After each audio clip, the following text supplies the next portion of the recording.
Let's go, let's move side to side. Let's come on, everybody, bring it in.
told you what was out here. Come along if you wanted a peek. I've seen your face around here. Come along, tell me under the table, what do you see? Welcome to the playground, follow me.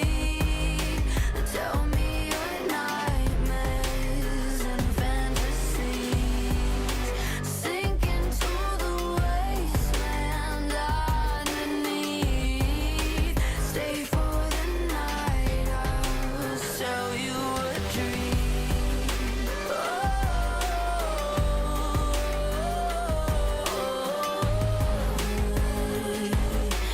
Welcome to the playground. What brings you to the lost and found, dear? Won't you pull up a seat? Everybody got a prize round here to play. Make me an offer, what will it be? Oh, what will it be? Welcome to the playground, follow me. Tell me your nightmares and fantasies. Sink into the wasteland underneath. Stay for the night, I'll sell you a dream.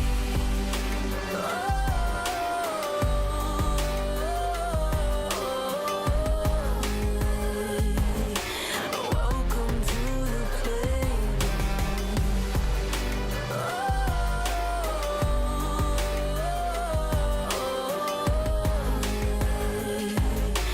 Welcome to the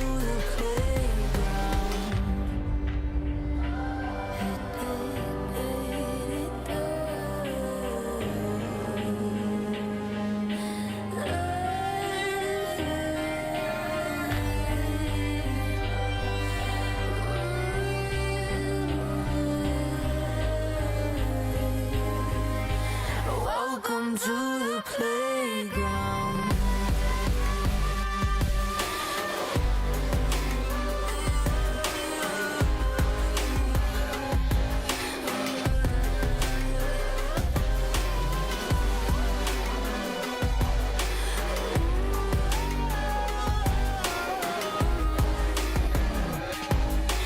Welcome to the playground. Welcome to the playground, follow me. Tell me your nightmares and fantasies. Sink into the wasteland underneath. Stay for the night, I'll sell you a dream.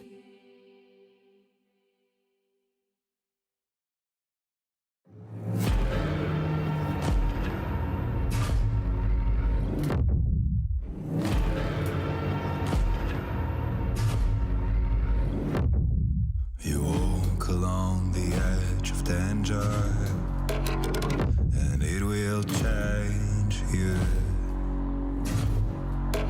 Why would you let this voice set in your head? It is meant to destroy you. You summon storms, you play with nature. Now watch it hurt you. Why would you want to shape the world in your hands? You will never make it through.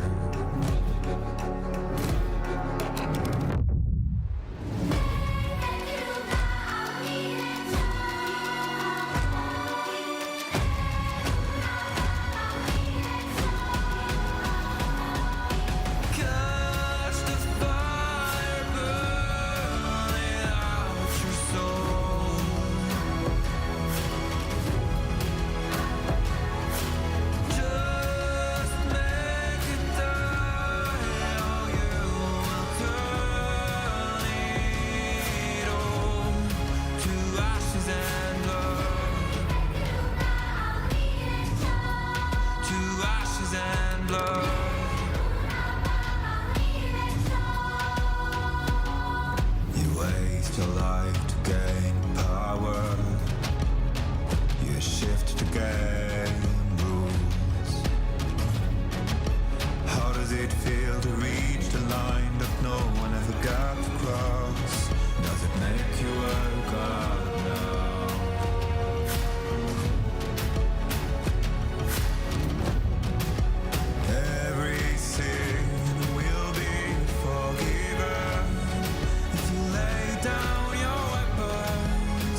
ashes and blood. To ashes and blood. To ashes and blood. To ashes and blood. To ashes and blood.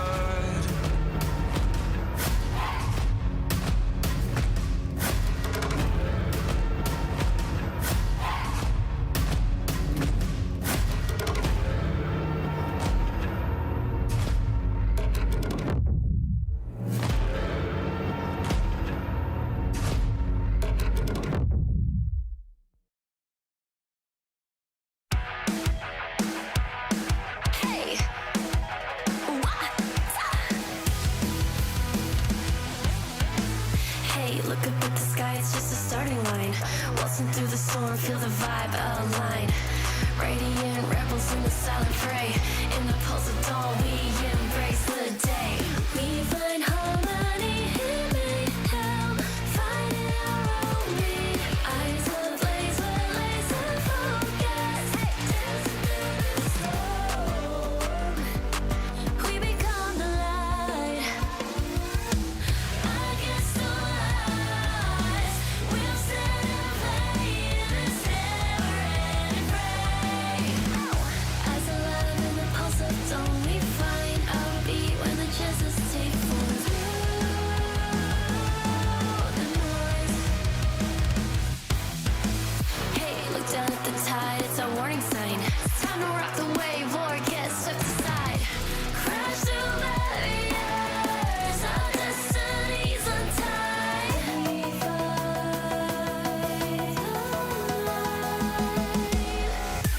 We find harmony in mayhem, finding our own beat.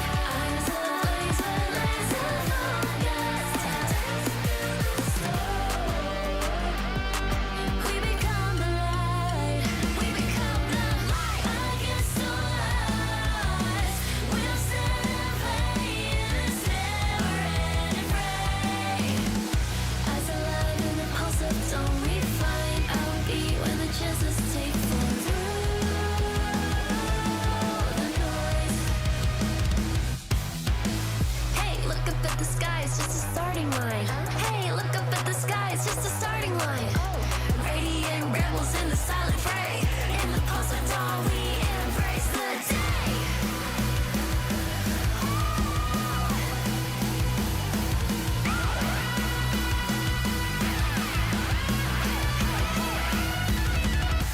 We find harmony in mayhem, finding our own beat. Eyes ablaze with laser focus.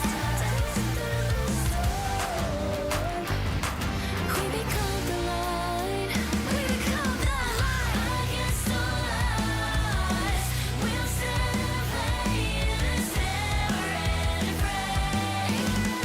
Eyes alive in the pulse of dawn, we find our beat when the chances take form.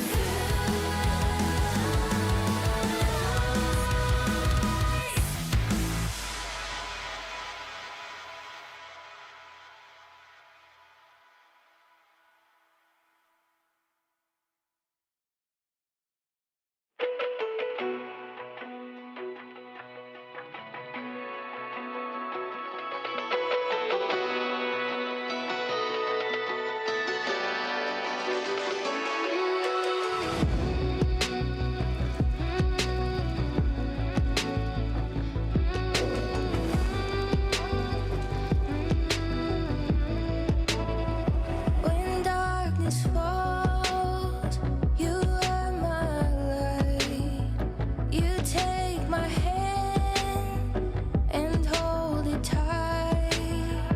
You are my home, I know it now. Don't let me go, we're safe and sound. I see your beauty shine, you radiate with light. Our hearts dancing time, you're one of a kind. Sound on and feel my heart.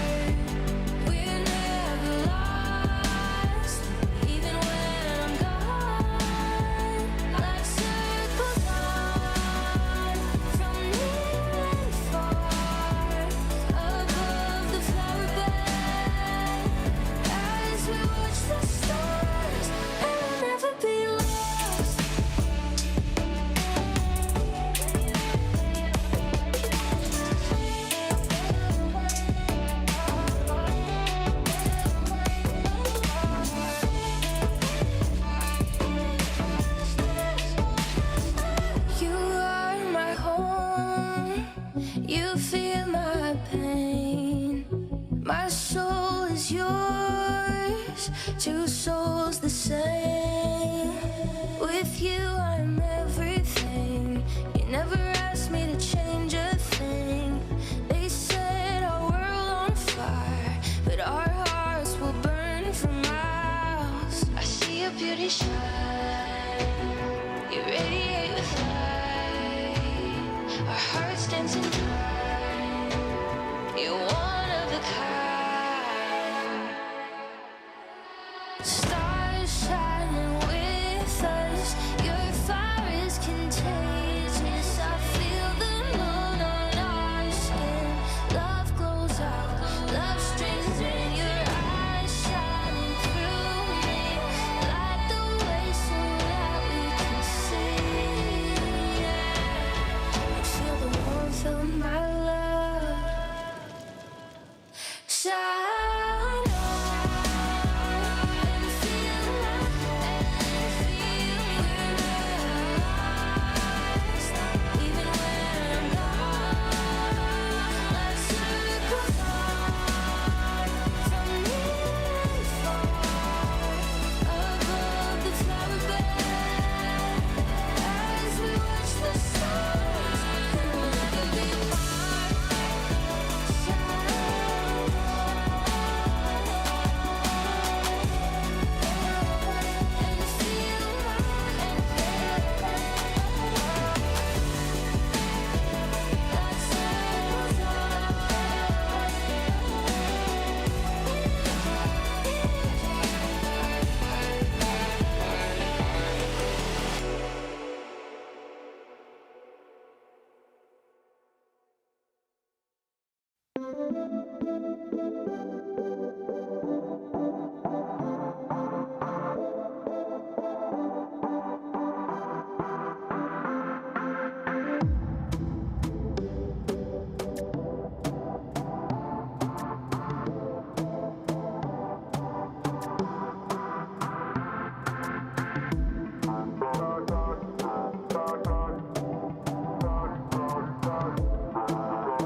Is he switching lanes?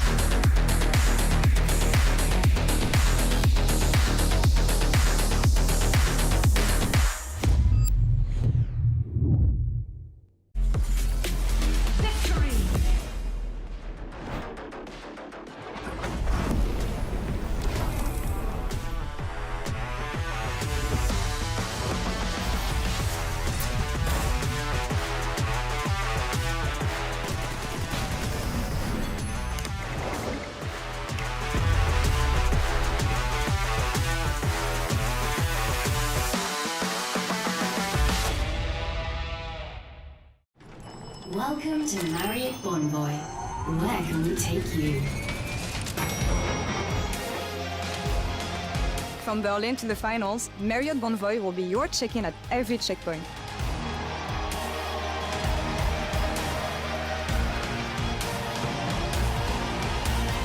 Discover over 30 hotel brands here and around the world. Marriott Bonvoy, a check-in at every checkpoint.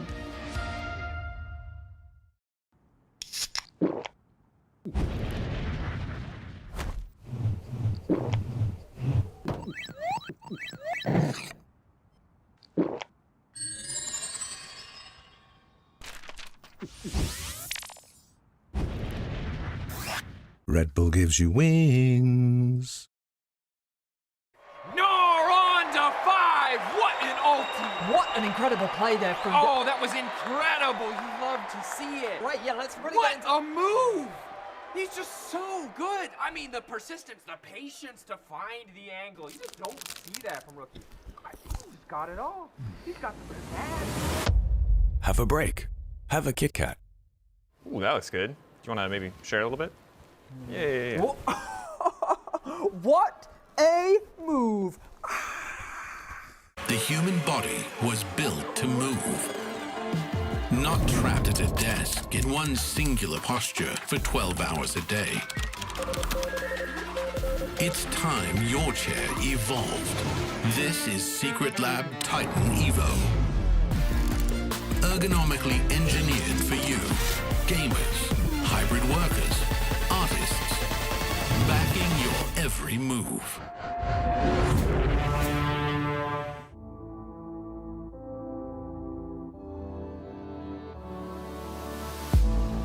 If you had it all, would you look the fall in the eyes?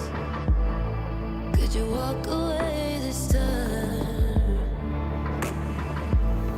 Will you realize, recognize it's never over? And the flame that once had died, awaken. Will you rise above the days to come? Will you be enough? Will you walk away this time? Look to your left, to your right, leave the pain behind. 'Cause we all face the fires, and we stray from the light.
here we are, the final weekend of winter. The last stretch before a new king is crowned and... Wait, hold up, this is in 2018. What am I reading? Last week was absolute chaos. Casey got slapped with a harsh reality check by G2 Esports, who basically sent them an oversized blue wall in-game with a note that said, "Try harder, kids." Seriously though, teams, I'm looking at you. We were promised the end of a one-team region meme, so can we split stop running around in circles on the rift and actually run towards the trophy? Thank you. We have a marathon ahead of us, and it starts today with MKOI and Fnatic. And the spotlight is on mid lane, my friends, because after all that yapping last week, these two have something to settle in-game. I mean, he's just average. Yes, Okay. he's way better at talking than playing, I would say. I mean, to be honest, I always knew Humanoid as a choker against me too specifically. All right, enough with me here. We're still in Fearless Draft, 3 best of 5s ahead of us. Winner goes to first stand, and finals weekend starts right now.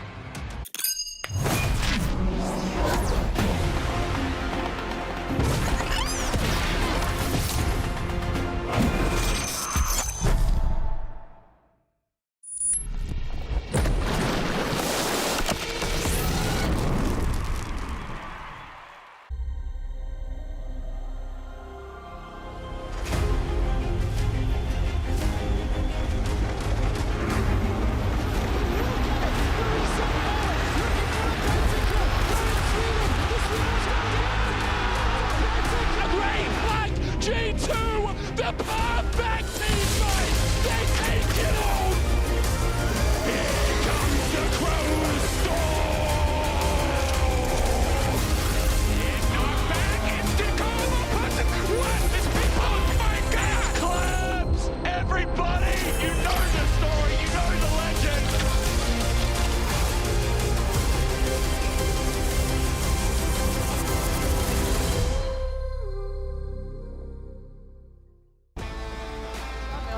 For the lower semi-final against Fnatic and MKOI today will be the host for this day. Will be the host for the whole weekend, and I have a very special Scandinavian desk with me, with Finn, GB, and Jack Spectra. I'm wondering how this one's going to go. Are you going to be civil? Usually it doesn't go well when we have one of each in the same room. We've been building alliances today. I feel like we've kind of found some common ground here. I think we got what we need. I mean, no? I think we can work together, see what we can cook up. We are on our way to create a new union.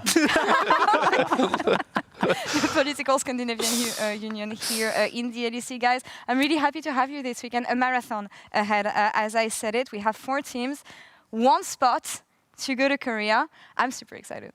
It's really excited. I think today it's probably the closest game we've had in a while for MKOI. I think coming into this Fnatic, they've really been struggling. And I think if you want to show that you can go all the way, this really is the weekend for MKOI to show, like they have in the past, that when it comes to crunch time, they can actually make it.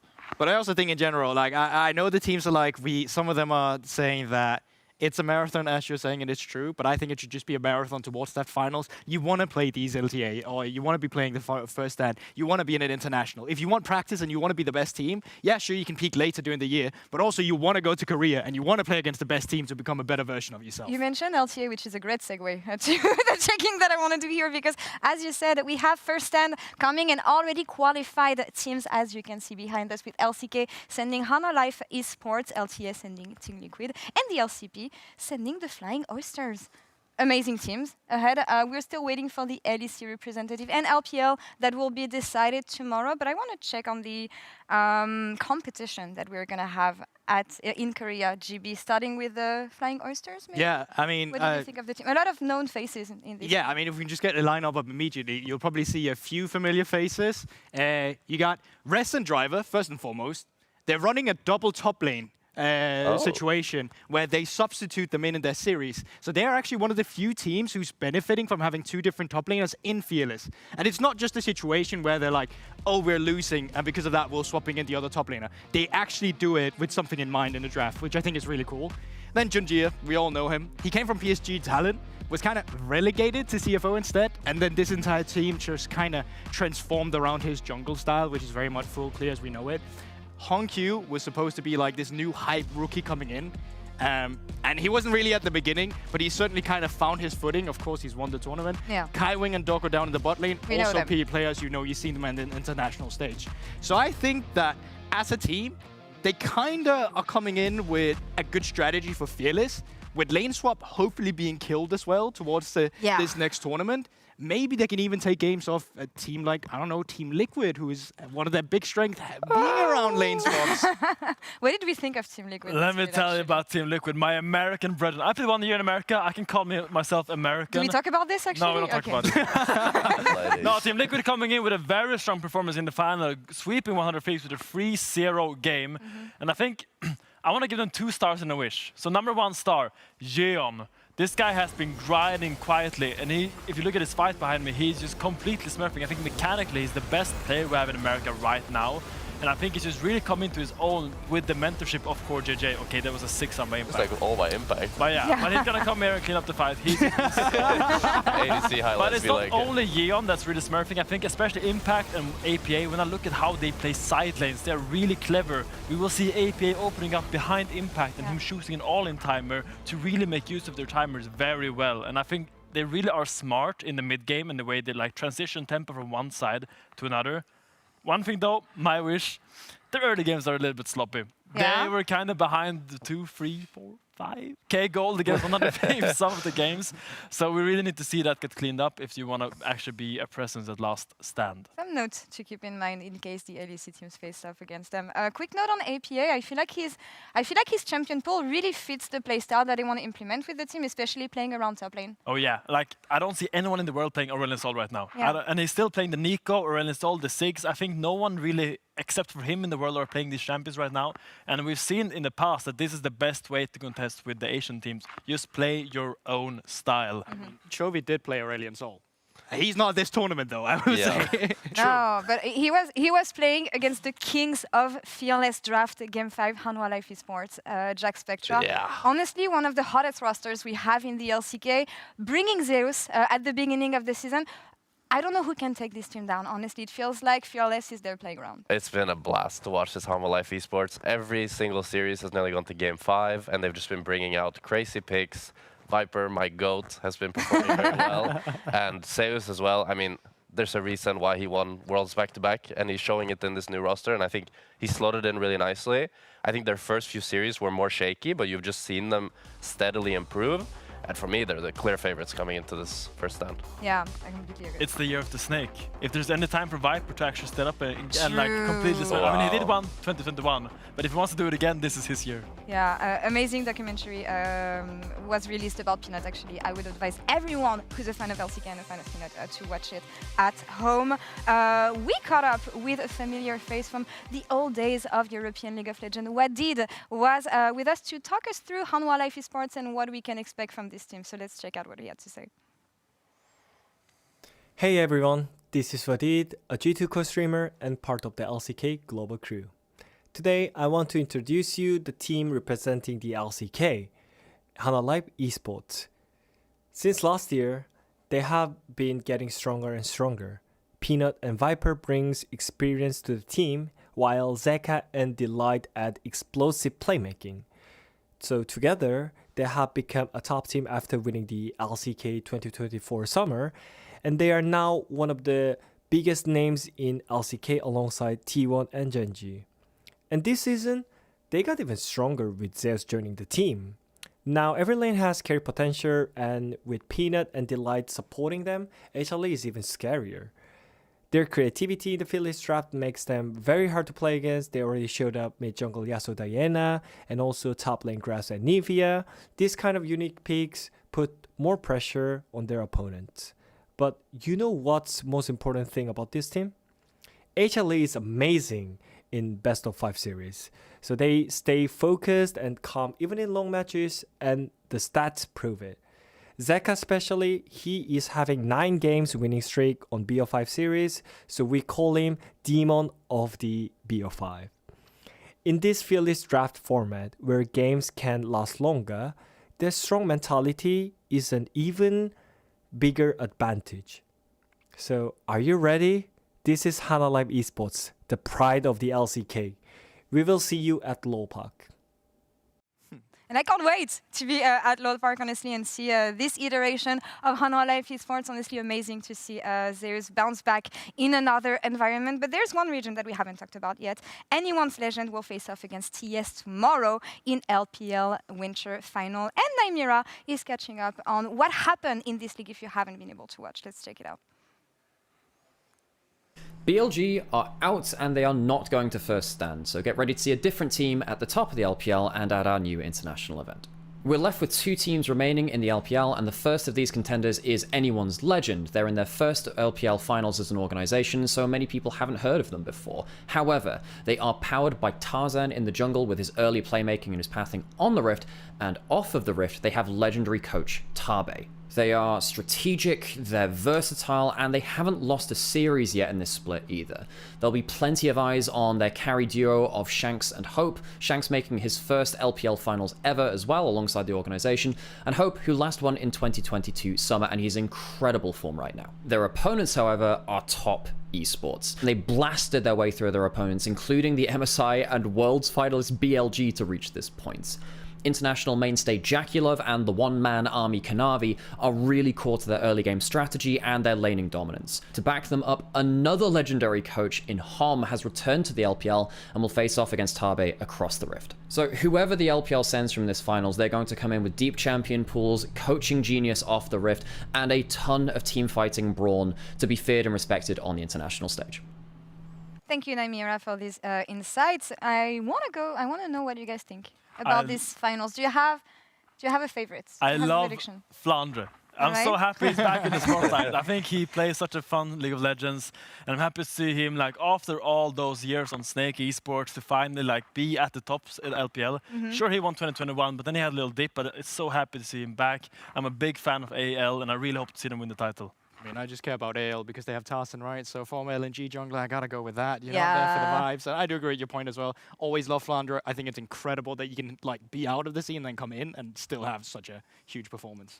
Well, I'm hoping for top esports. Oh, there you go. You had to go for a different way. Jackie This is why you're sitting on the edge. I mean, my favorite ADC is like Viper, and then we got Jackie Love second. The way he plays these aggressive ADCs is so brilliant. And I think especially when they played the Jinx Lulu into JDG and they had Draven Nautilus, they just swapped on him permanently, and the Jinx actually ended up ahead in CS on the Draven, which is like, if you're a bot laner, you know that's like a war crime. You know, Jinx Lulu ahead in CS like a Draven Nautilus.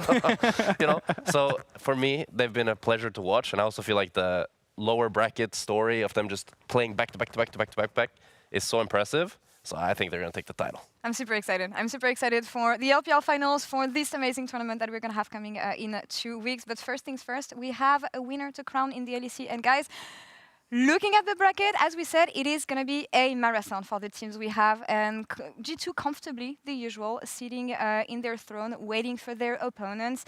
And it kind of feels like a king of the hill with BB throning on top when you think about it, being the, I don't want to say the king of fearless draft, but that's the impression that G2 has given right now, especially given their preparation so far in playoffs. Yeah, he really is the top fodder in these Game 3, Game 4, Game 5 drafts. The way it is always busting out these weird champions. If you look at his solo queue, maybe I have something for the day later, this weekend, the Nocturne maybe. But this, I remember his Cho'Gath game was just incredible. I love that he's playing the Cho'Gath. I think the champion is so strong in some specific scenarios. Obviously, it's not really easy to blind pick, but the fact that he's willing to play it out, the Swain as well, just really exciting player to watch. Who can dethrone the top father? I love the versus fighting references. Yeah, it's a Mortal Kombat reference. Starting today, actually, with Oscar Renin and Mirvin clashing on the top lane. Hopefully, if we don't have lane swaps here. But I feel like when we look at BB on top here and whatever team has been throwing at G2, he was saying that what teams are missing is confidence. Confidence, especially to flash these weird picks. I know that Mirvin has been doing it. Maybe Oscar Renin is going to be able to do it. But do you feel like it's this confidence that these players have been missing so far, and that doesn't allow them to be as creative as G2 has? I mean, it's a good point, but I think for top lane specifically in terms of like confidence coming into the day, I actually think Oscar's been one of the more confident players from Fnatic in general. And Mirvin is a no-brainer. Yes, this guy's confident. He'll bust out anything just for the vibes, you know, even if sometimes it doesn't feel too good. But do like what he said in that interview in terms of it's like, you don't need to be the best when you pick in this champion. You just need to know what's a good spot for this champion, and you need to be good on the champion, and that can be good enough to make that work. Yeah, I feel like Fearless is kind of like a mindset, right? And especially with how G2 has approached it, you've seen it. Like, that they're just willing to pick champions that you normally wouldn't see. BB picking the Swain into Cassante, picking the Warwick into Mbessa. It's not like champions were out, you know? It was not like we went deep into a Fearless series. No, it was the first game. He just said, you know, this is good. This is an unorthodox pick that I believe in. And I feel like that's what I want to see other teams adapt and play as well, because right now they're just trying to play the same meta picks into G2 and getting outdrafted. And it feels like teams are taking some time, honestly, to adapt in these playoffs. And I want to follow up on what we've heard in Euphoria this week. If you haven't watched it, Mickey and Grabs were with Dagda and Velius, and a lot of interesting things were said, especially when it comes to Fnatic. The fact that they just lose their heads in game, and they just don't know what they can do to refocus. And honestly, looking at this caliber of teams so late in the tournament, that is really not what I would expect. And I'm just wondering why it's been happening for them. Yeah, I mean, usually they ramp up, and when they ramp up, it just goes well. It's good vibe, nothing goes wrong. But the moment then there starts going something wrong, they ramp down. Like, they have been an emotional team. And the fact that these issues are there with this team doesn't really surprise me, because it's something that we still saw last year as well. It was very prevalent as well. I do still think that when you bring in a bot lane like Mickey and Offset, you're bringing them in for more stability than June and Noah was going to give you, especially from a team atmosphere and shot calling point of view. So it has been surprising to see them just fall off as they have. First of all, great episode of Euphoria. Everyone should watch it. I think it was a really, really funny, and maybe Grabs gave away a bit too much. A bit too much, yeah. But I think the problem I see with Fnatic right now is that Upset had that weekend when he was sick, right? And the whole Fnatic kind of crumbled, which is very weird to me, because the whole top side was playing together last year with a Korean bot lane. So I would assume the top side would be more comfortable taking a vocal lead when someone like Upset or Mickey has like an off game. But we didn't see that happening, and to me that is very concerning, because if they're not going to be able to step up when Upset has an off day, how are they gonna like realistically contend? How would you define the trends that we've seen in playoffs so far? Coming into this last week, this final week, again with G2 being at the top, 3 teams looking at contesting them. How would you rate the balance of power in the LEC right now and the teams that are hoping to make it a final? I still have a lot of hope in Fnatic. I think, you know, the past is the past. They had 2 bad weeks, but they showed throughout all of last year that they were the team that could actually at least get to the finals versus G2. And they arguably upgraded in the bot lane department. And it's just, for me, having a few bad games, it happens. Every team has these ups and downs and slumps, but it doesn't define their whole team, you know? So for me, it's the team that I have the most faith that could beat G2 and could actually do something other than just being a classic G2 wins everything as per usual. Yeah, we don't want that. But I will say from a, like, even a storyline perspective, right? And I don't want to dive into, oh, it's just a narrative, right? But we have seen these things happen with Fnatic before, where it's like, it's looking good. And yes, you're right, they're the team that needs to beat G2. You're right, they are. But is it enough to be the team that should beat G2? Like, at some point, it's like, oh, we need to be the team that just lifts the trophy. We need to be the team that teams want to beat. And it's so sad, because it's just the same story for Fnatic. They lose to G2, they go down. The series against BDS was very questionable, and it did not give me a lot of confidence. I think the key is fearless drafts. Because for me, that's been like, all the teams looked similar. And then suddenly when Fearless came, G2 started drafting way better, while all the other teams just kept drafting the same. So what I really need to see from Fnatic is just that they've gotten smarter with how they play their champions and thought about interesting counter picks to bring out. Because that's the way you have to beat G2. When they played against G2, they gave them the Pantheon into Vi and got stomped. They gave them the Warwick into Mbessa and got stomped. They gave them the Swain into Cassante and got stomped. They just kept playing the normal picks, and that's not going to work. I mean, Mickey said it himself. They were good in regular season because teams were worse. I just hope that they got better. So one thing that I've noticed is that, okay, so the big cooker, the big chef in Fnatic, that is Mickey X, right? I think we kind of all agree with that. Everyone else plays kinda He needs standard. to be put on a leash, though. But the problem with support role is that when you go into these fearless drafts, game 3, game 4, game 5, engage becomes very hard to find for your team. So most of the time you have to pick an engaged support, and that really limits the support's creativity, because you can't afford to pick an Elise or Twisted Fate or whatever delusions Mickey have that he's good at. So you kind of always have to lock in these safe engage supports, and that's just something that kind of hinders his role's creativity. Whereas as a top laner, you can just pick whatever champion you want, and it's not really gonna impact the total draft kind of synergy in the same manner. But I will say as well, like we're talking about who can they beat, like they need to beat MKOI first, right? Yeah. And I'm looking at MKOI right now, and I'm seeing a potential team that can run through the lower bracket and try and pave that way into that international. It is MKOI. Somehow, some way, they always manage to make it into an international. It is winter. They scale with temperature. I mean, the lower temperatures, at least that's what we've seen before. Fans getting scared, gearing up for MKOI to do it yet again. My point is as well, you can say what you want about GX level when they were playing against MKOI. The fact of the matter was, MKOI smurfed on them. Elua had a fantastic performance in that series, and they were straight up the better team. And they're also a team who's been a bit emotional in the past, who can scale with it, who's come through a lower bracket, as we saw in some of the earlier splits last year. Is it going to come together, though? Because when I think of MKOI last week, super stomp against GX, which was expected for the team of their caliber and their ambitions. Enough stability, though, from this roster? Have we seen enough? Well, I think the series against KC raised a lot of eyebrows. I only have 2 eyebrows, but I raised a third just because I was so surprised how stomped they got by KC. That was really surprising. I really thought MKOI would show a lot more. They came in as a top 4 team. I thought top 4, top 3 was kind of close, and they just got dumpstered by K-Corp. Coming in last week against GX, they dumpstered GX. So I really don't know which version of MKOI we're gonna get. I'm really adamant about that this team can be really good, but it really comes down to the day form.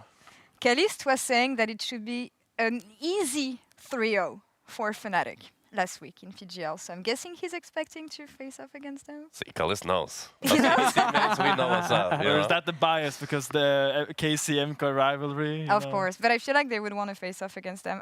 We'll see that later today. But for now, Shox is at the Marriott Bonvoy checkpoint with Humanoid and Jojo in our pregame check-in. I don't know what's going to happen. I'm scared with these two. I mean, he's just average. He has, he's way better at talking than playing, I would say. I mean, to be honest, I always knew Humanoid is a choker against me too specifically, and against APA. Like he's, like no joke, in NA, he's known to choke against NA mids. So honestly, I don't really care what he has to say, and we'll just see next week. Well. Great introduction to this matchup of Humanoid versus Jojo today. I'll let you respond first, since the last, the last quote came from him. Yeah, I mean, we played one game against each other, so it is what it is. I don't know what to say, to be honest. But what about the implication that generally there's beef here because you don't have a good time versus NA mid laners generally? I mean, maybe APA is just way better than Jojo, seeing as they kind of removed him from NA and he had to go to EU, so we'll see. Possible, Jojo. Where does this stem from, the animosity between you two? I mean, honestly, I don't really care. I feel like Humanoid gets offended easily, so it's really easy to get in his head. And I feel like my light banter easily gets in his head, which is going to happen today, so we'll just see. Do you think the banter is needed to supplement the On the Rift performance when you play Fnatic, or? Not really. I mean, I just think Fnatic has a lot of chokers on the team. You saw versus BDS too, when they should have lost. So I think it's really easy to get in their heads, and we'll just see how they play today. But if we play our own game, I'm positive that today should be easy. Do you get affected by trash talk generally, you say? I mean, I just wanted to say that we are choking, but we still won. I mean, you guys did not choke against who it was, KC. It was just a clean stomp while you guys were at your best. So, I mean, it's probably going to happen today again. Okay. Someone does We'll have see. to win, right? Someone does have to win. There's going to be a loser between the one of us, There so will we'll be. just see what happens. That is very true. Yeah. On a more serious note, I mean, it doesn't have to be serious though, but Humanoid, you said it there yourself, you know, last week was really rough. Would you say that the issues that you had to problem solve are more mentality or when it comes to the game? Probably both. Right now, we fixed everything, so don't worry, guys. Okay. For some reason, I don't have that much trust. It's all... Fnatic is back. Can you name one thing that's specifically fixed? Our team fighting, laning, mechanics, I don't know, late game, early game, mid game. Everything, really. Yeah. You saw the best of 5, right? I'm kind of shaking now, not going to lie. Everything is fixed. I'm shaking right now. Yeah. When it comes to Movistar KOI, though, I think you had a really good start of the season and expectations were really high. I think your confidence was also the same. What were kind of some of the lessons you've learned, and how do you feel you're adapting to Fearless overall, which seems to be, it's tricky, right? Let's just say it like that. Yeah, for sure. I think the first split moving into Europe, I mean, I talked about this last interview too, but I think it did take me a while to get comfortable in Europe and just playing on stage and just everything, since it's a completely new region. And I think starting from last week is when I felt the most comfortable, and I started kind of adapting to how the schedule works and everything, and just playing in Europe. So right now I feel very comfortable. So I don't think, honestly, the process took longer than I expected, but I'm really confident going into today. Okay, and you say that you get a lot from the lower bracket, right? But that momentum is really helping you. I mean, the lower bracket is a buff if you win, you know? Yeah, if you lose, only you if go you home. win. So if you win and you make it all the way through, then it's definitely a buff, yeah. Mm-hmm. Yeah, same for you then, Humanoid. I think we're always afraid that those mentality issues that sometimes plague Fnatic, right? That they are going to come back. So, you know, how confident are you that with the current configuration of the team and with everything you fixed, you say, this week, that's going to help you not only today, but also getting to the final, which is what you hope? I mean, at least if we lose, we have an excuse, right? As always, we just say, it was just a mental issue, guys. We are actually really good. I think, honestly, the Fearless is going to be fun. We are going to fucking stomp these guys. Then yeah, that's it. Okay, have fun. Appreciate it. Back to you. Thank you, Shocks. Amazing to hear from the mid lane matchup and getting that mental edge ahead of the series. Now, we're getting ready for another face-off with Jack Spectra and Finn back in uniform, at least in the graphics that we have here. But they're going to each be defending a side of the Fnatic MKOI matchup. And you guys can vote in chat and tell us who do you think had the most convincing arguments. Starting now. Okay, so here's why Fnatic's gonna win. We saw them last year with arguably a worse bot lane, and they were still top 2. Many people just remember their final loss against G2, but they got the top 2, baby, and that's what they're playing for right now. Across the board, you got Humanoid, Gappen, Jojopyun.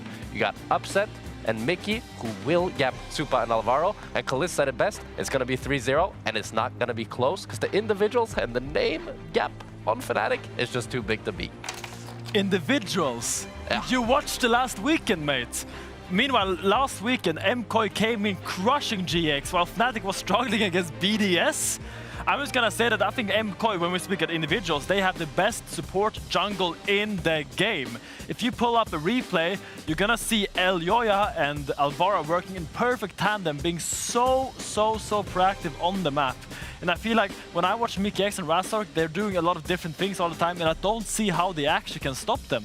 I mean, Elyoya and Alvaro have been good for sure, but I think the difference is just slight.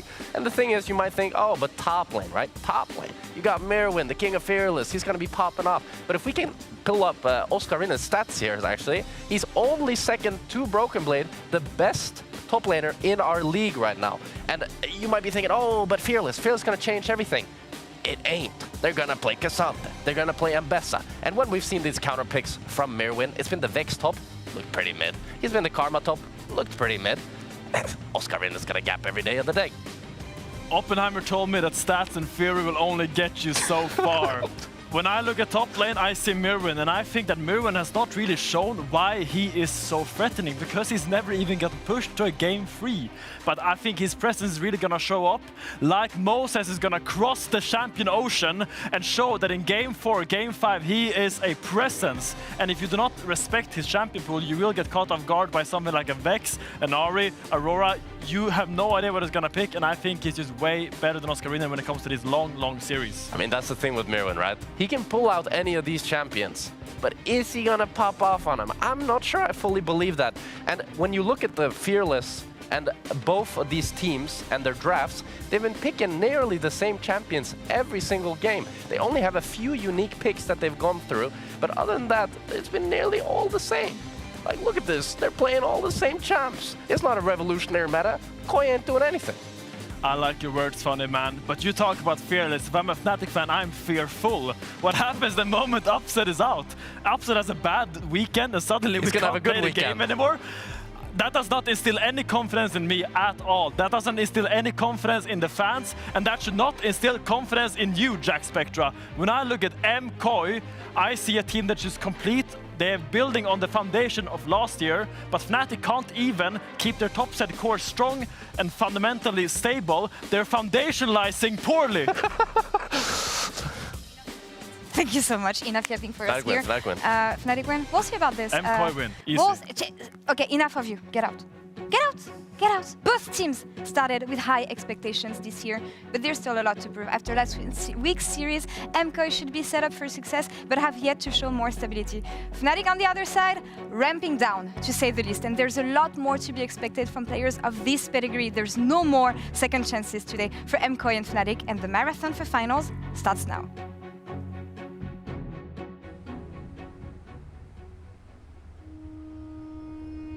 The reaction to us not doing that well the first few weeks were definitely quite crazy, and we had very advantageous positions, and we had 2 games where we just threw at Adacamp, and it's just such a small thing that lost us the game, you know? It's like we just improved that, and now we do better, and it was a good lessons for sure from the first week. We lost against them, but we have a lot more time to prepare harder, and I think we're gonna beat them next time. I don't feel any pressure most of the time. I'm just really confident and I'm playing my game. I think we're playing way worse, less confidence. After game against BDS, I didn't feel like we were the best team. We need to get our shit together and fix this SAP so it doesn't happen again. It's a good wake-up call, I guess, that we are actually very bad. We need to actually step it up if we want to win. For us to be considered in the top 4, I would say we need to be more consistent. We have some really good games and some games in which we struggle a bit. The lower bracket buff is real. You get so much momentum if you win from the lower bracket. You get so much experience, so much just confidence. MKOI eliminating GX, moving on to face Fnatic. Almost a 15,000 gold lead. I think we're gonna be at the top. With this fearless mode, I feel like they will bring a lot of weird picks. Mervin played the Vex top lane. That was interesting. Super ease over immediately. They're just going to turn their sights onto the backline. Investor doesn't even have an item yet. GX sent back to the drawing board, happy that the Vex at least will not show her face again. Fnatic are all inning. I'm watching Nuke trying to zone control as Investor comes in, takes down the Rabadon's Azir. But Upset is now doing the job for them, and Fnatic managed to defend. One of Fnatic's biggest strengths is Razor. I'm really confident playing into him, so I think we are a pretty good match into them. But it's still into a Callista. Red goes and he steals the Baron! If Elioya and Alvaro can't take over the game by themselves, I think they can't really win against us. Mirror finally going to find the angle. No one just one-shots him. That's so much damage. Elioya untouched on the backline, and he's the real threat. A complete ace in favor of KOI. I don't think it's too hard to draft against them and also play against them. They're not too versatile as a team, but they're strong individual players. Yeah, Targamas finds him again with the Hex Flash, and Caps is down. Kalist now with a flash and a barrier. Caps still looking for more. They're not climbing that blue wall as G2 go to the finals. Maybe KOI improves more and Fnatic improves less. Then it's gonna be more even. Maybe KOI can win, but overall I still think Fnatic's gonna play better. I did have a feeling that if we win this one, when we're so boosted, we can probably win the next games as well that we play next week. So just get ready. Might be Vex, might be Nidalee. Just get ready what you're going to face. You will for sure lose. So I let it burn.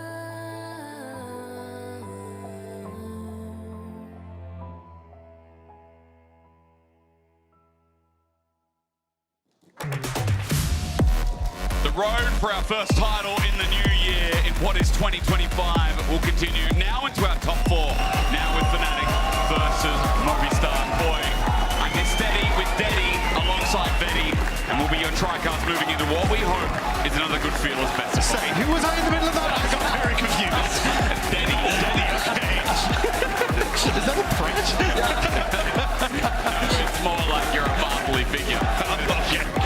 Well, that was a weird intro, but it doesn't matter because we're here for some awesome League of Legends. It's a weekend of best of 5s and the fans are out in force. The arena is packed and this will be both teams' first best of 5 here in winter. Reminder, we are in Fearless, which means that the champions that are picked in Game 1 will not be allowed to be picked in the remaining games. And for us Europeans, we've been having a blast with what we got to see last week between G2 and KC. Yeah, and I think for both these teams, they have a lot to prove if they want to make it to another week now, because for Movistar KOI, this is a team that has kind of been looking to ramp up with the addition of Jojo Pyun in towards that mid lane, now wanting to show that they can beat Fnatic, who were the strongest all of the regular season, and move on towards our games tomorrow, or Is it going to be Fnatic who, after a few whoopsies last week, can now kind of straighten the ship? A few whoopsies for a team that finished first needs to be talked about. It was studied on the desk. And again, in my mind, against BDS, who almost won Game 1, who won Game 2, and even in Game 3 also had a gold lead, Fnatic have a lot to prove. Because remember, Movistar KOI, they came through, got bodied by KC, as Humanoid said in the interview. And then against GX, well, it felt like GX broke apart a bit. So I think statements cannot be undefined for both these teams to actually show they deserve to be in the top 3. Well, this is where you get your opportunity to try and prove that. I think for both of these sides, jungle is going to be a heavy focus for me.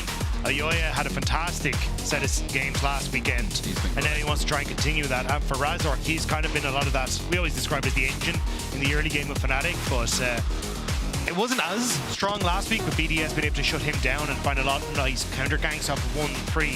So definitely showing that there is a way to beat back Fnatic. Here we go.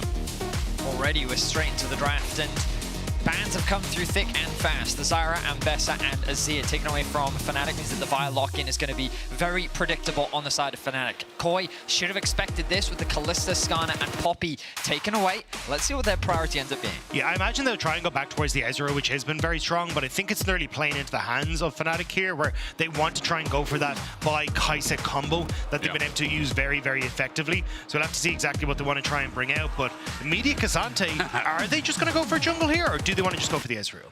Simmer down, guys. It's all right. The K'Sante's already locked in. Maokai is a jungler in EU. If you're watching LPL and other regions, it is a top laner, so no flexibility here for KOI, already getting their 2 front lines locked in. Cheeky hover on the middle, of course, one of Razork's personal favorites, but we're very much expecting it not to come through here unless we get the fabled Vi top lane. Right now, it does seem that Ezreal can be locked in for Upset, which so far in playoffs we haven't seen Upset bring out, but we know he's a big enthusiast of it during the regular season and pretty much throughout his career. Yeah, I'm curious to see what MKOI want to answer with to the Ezreal, because my thought was you take the Ezreal and then you're kind of happy enough to say, hey, look, we've at least got the strong bot lane. Sure, the Kai'Sa can come through, but we'd be all right. But now you're kind of taking that Ezreal away. You don't want to go for the Kai'Sa is your answer. So does Super go back towards something like a Corki or something along those lines, the bot lane? Well, we're not even going to find out here.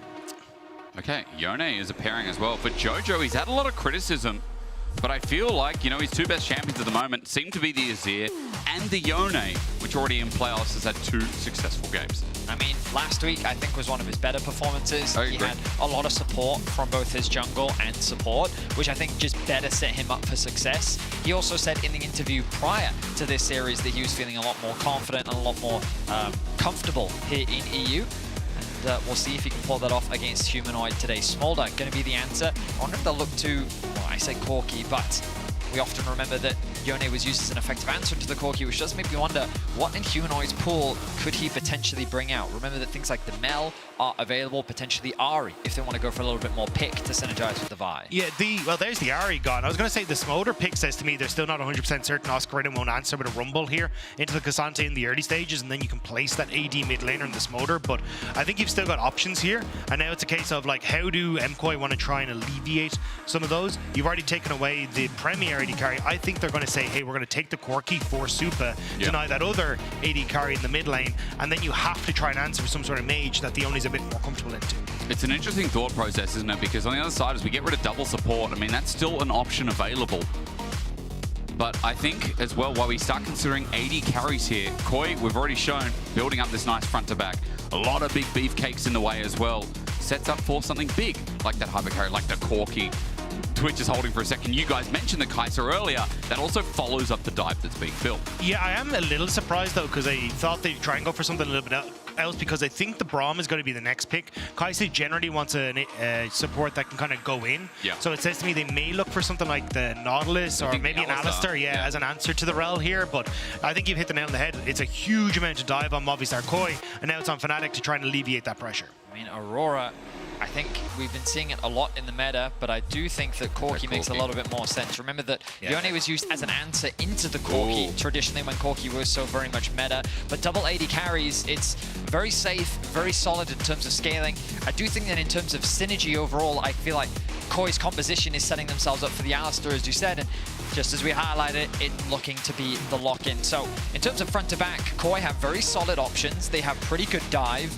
In terms of their ability to get control around objectives, they have a lot of tools. You're kind of forced to walk away from the Maokai. It's very easy for the K'Sante to generate a lot of space around these neutral objectives as well. And when I think about Fnatic's ability to retake on these objectives, like you can see that Vi and Drell very good at forcing those engages. So they'll have tools. The question is, how reliable will that follow-up be with this double AD carry composition? Yeah, I think that's, you can't, like, the retake is the biggest one for me, because it's like, sure, Vi can kind of face check into a Maokai ult, but she doesn't really want to. Same with Rel. So I think you're quite vulnerable as Fnatic if you're not on the objective first, or even if MKOI start to get a slight lead and can have the tempo in their favor. I think they have a really strong composition to try and execute through it. So I think Fnatic need to get the ball rolling early if they hope to secure the win. I see in Fnatic's comp something you talked about earlier, and I think something that's been talked about throughout the year for Analyst in League of Legends, which is these easier to execute compositions, these easier R buttons at the moment, when we have so many objectives in the game,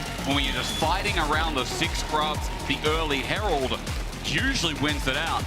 And in this, you look at the go buttons that are on KOI's comp. There's a lot of good go buttons here as the crowd fills out and gets you ready for the game. Remember, we're still in elimination territory. Remember, we have G2 waiting at the very end of the road. We have KC waiting for the winner of this for tomorrow. And then finals coming up on Sunday. Our final week of the LEC winter. It begins now with Movistar KOI and Fnatic in a best of 5 to fight into the top 3. Thinking a little bit more about these compositions, I think one of the things that KOI might struggle with is just the raw amount of wave clear that they have access to. When we think about how easy it is for Humanoid to clear those waves once he's got a couple items under his belt, the Trinity Force completed, he can just hit him with the rocket, hit him with the Q, and wipe out that mid wave very easily, which means that Fnatic should have easy access, especially through their top side, to gain control over the river. So in terms of getting onto those objectives first, I think they have strong tools. It's just when we talk about those retake, I think it's so easy for KOI to just re-aggress once the space has been lost, because they have the Maokai ultimate, because they have follow-up with the Alistair engage, they have follow-up with K'Sante in the amount of space that he can produce, and I'm looking forward to seeing how things pan out in the mid to late game. Yeah, I think you kind of are hoping on Fnatic that Oscar Renin and Razork are just strong enough in that duo combo of both ultimates to kill Supa. Because if that's the case, cool, you can trade Razork for Supa in the fight, and then you can look to turn around after with only the real damage dealer being Jojo Pyun. But if you're in a position where that is never really the case and Supa gets to play out the team fight well and can play a strong front to back, I think it's in MKOI's favor. Early roll damage, nothing to stop that. Elio is going to be annoyed by this. He uses his passive. Aftershock gets him to half HP. Mickey's just in the way, though. This is going to stay in place as... He stole the... Yeah, he stole the small one, didn't he? So Bramble Smash goes down, and Elyoya a little bit slowed down, which means he doesn't get level 2 for it. No, he does, excuse me. So 1 steal in the end. Did he steal a Betty or not? Yeah, he did, yeah. Yeah. So we managed to get 2 of them there, so pretty happy about that in the grand scheme of things. So now in a position where Elyoya got to move back up, but should be, looks like, yeah, he's just going to try and play towards his strong top side from this position to make sure that he's able to follow up on the play, but happy enough as Fnatic to just opt in towards the lane swap. Now, while this cross map's going on, ladies and gentlemen at home, just look to the side of your screen. How broken is the inspiration tree right now? Hello? Hello? Oh my god. 9 out of 10 players with inspiration, like... Yeah. One could say it's inspiring, perhaps. Yeah, good one. It definitely is. Now, KOI have gained good control over the top side of the map. Cross-mapping in terms of clearing out these jungle camps has forced Mickey back away. Oscar going to be escorted towards that top lane, reducing the risk of him potentially getting dived. There's only 3 members on this top side, and I'm not convinced that they quite have enough damage, but ultimately, the farm has been lost, the experience has been lost, and so Oscar only level 2 right now, but KOI ultimately getting what they want. And that's the thing, because Mickey ended up spending so much time trying to interrupt Elyoya, Merriman actually got his chance to be in experience range. He's got a little bit of an experience advantage. Plus, you also had the experience share in the mid lane as well. So Humanoid, although he has a little bit now, he's going to push in that wave. So Jojo Pyun will eventually take over, as you can see there on the experience lead. So I think it's actually put Fnatic behind a little bit on how they've executed this, but good damage. Yeah, this is just a counter engage though from Mickey. He gets pumped up a little bit as Lethal Tempo catches him on the escape, so KOI's still happy in the 2v2. The one good thing that we can keep raving about though is we come back to mid every single time. I mean, Jojo despite that being a pretty good trade, is in constant trouble. Corki, the new lane bully, is constant in his pressure on Jojo right now as a melee carry. Fleet footwork going to do him some favors along with Door and shields to help him stay relatively healthy, but the damage is being done to his CS, kind of what we would expect in the early laning phase. The strength of Yone is that he will eventually outscale in the side lanes, and it'll be very difficult for Corki to be able to approach those waves unless he has support from his team.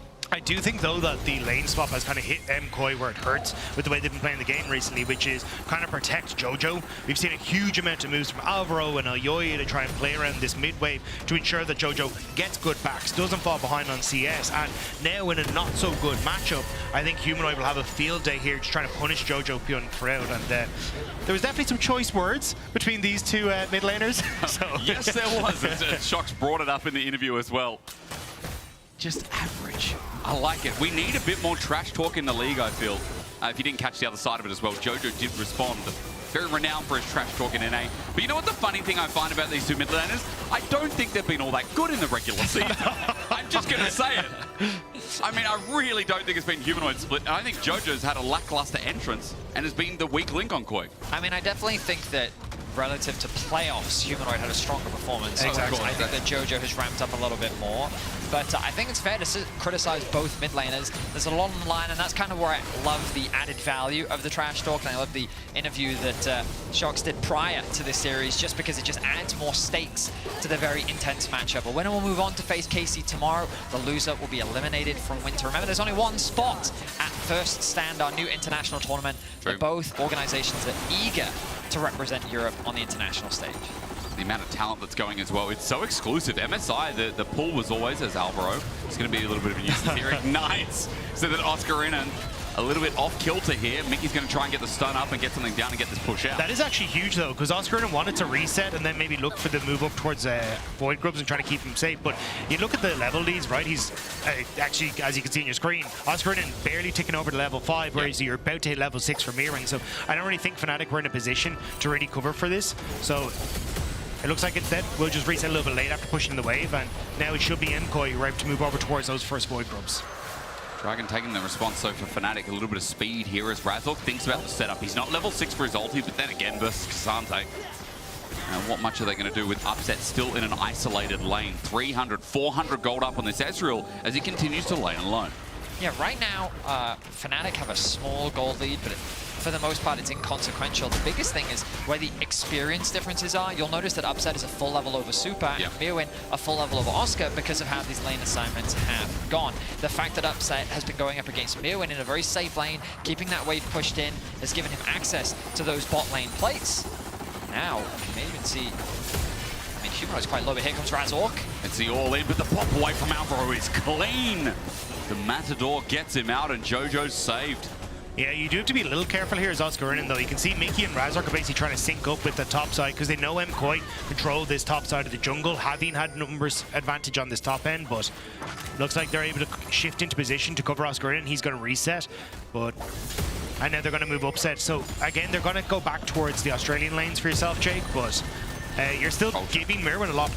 Humanoid has a flash. I mean, he doesn't have any mana.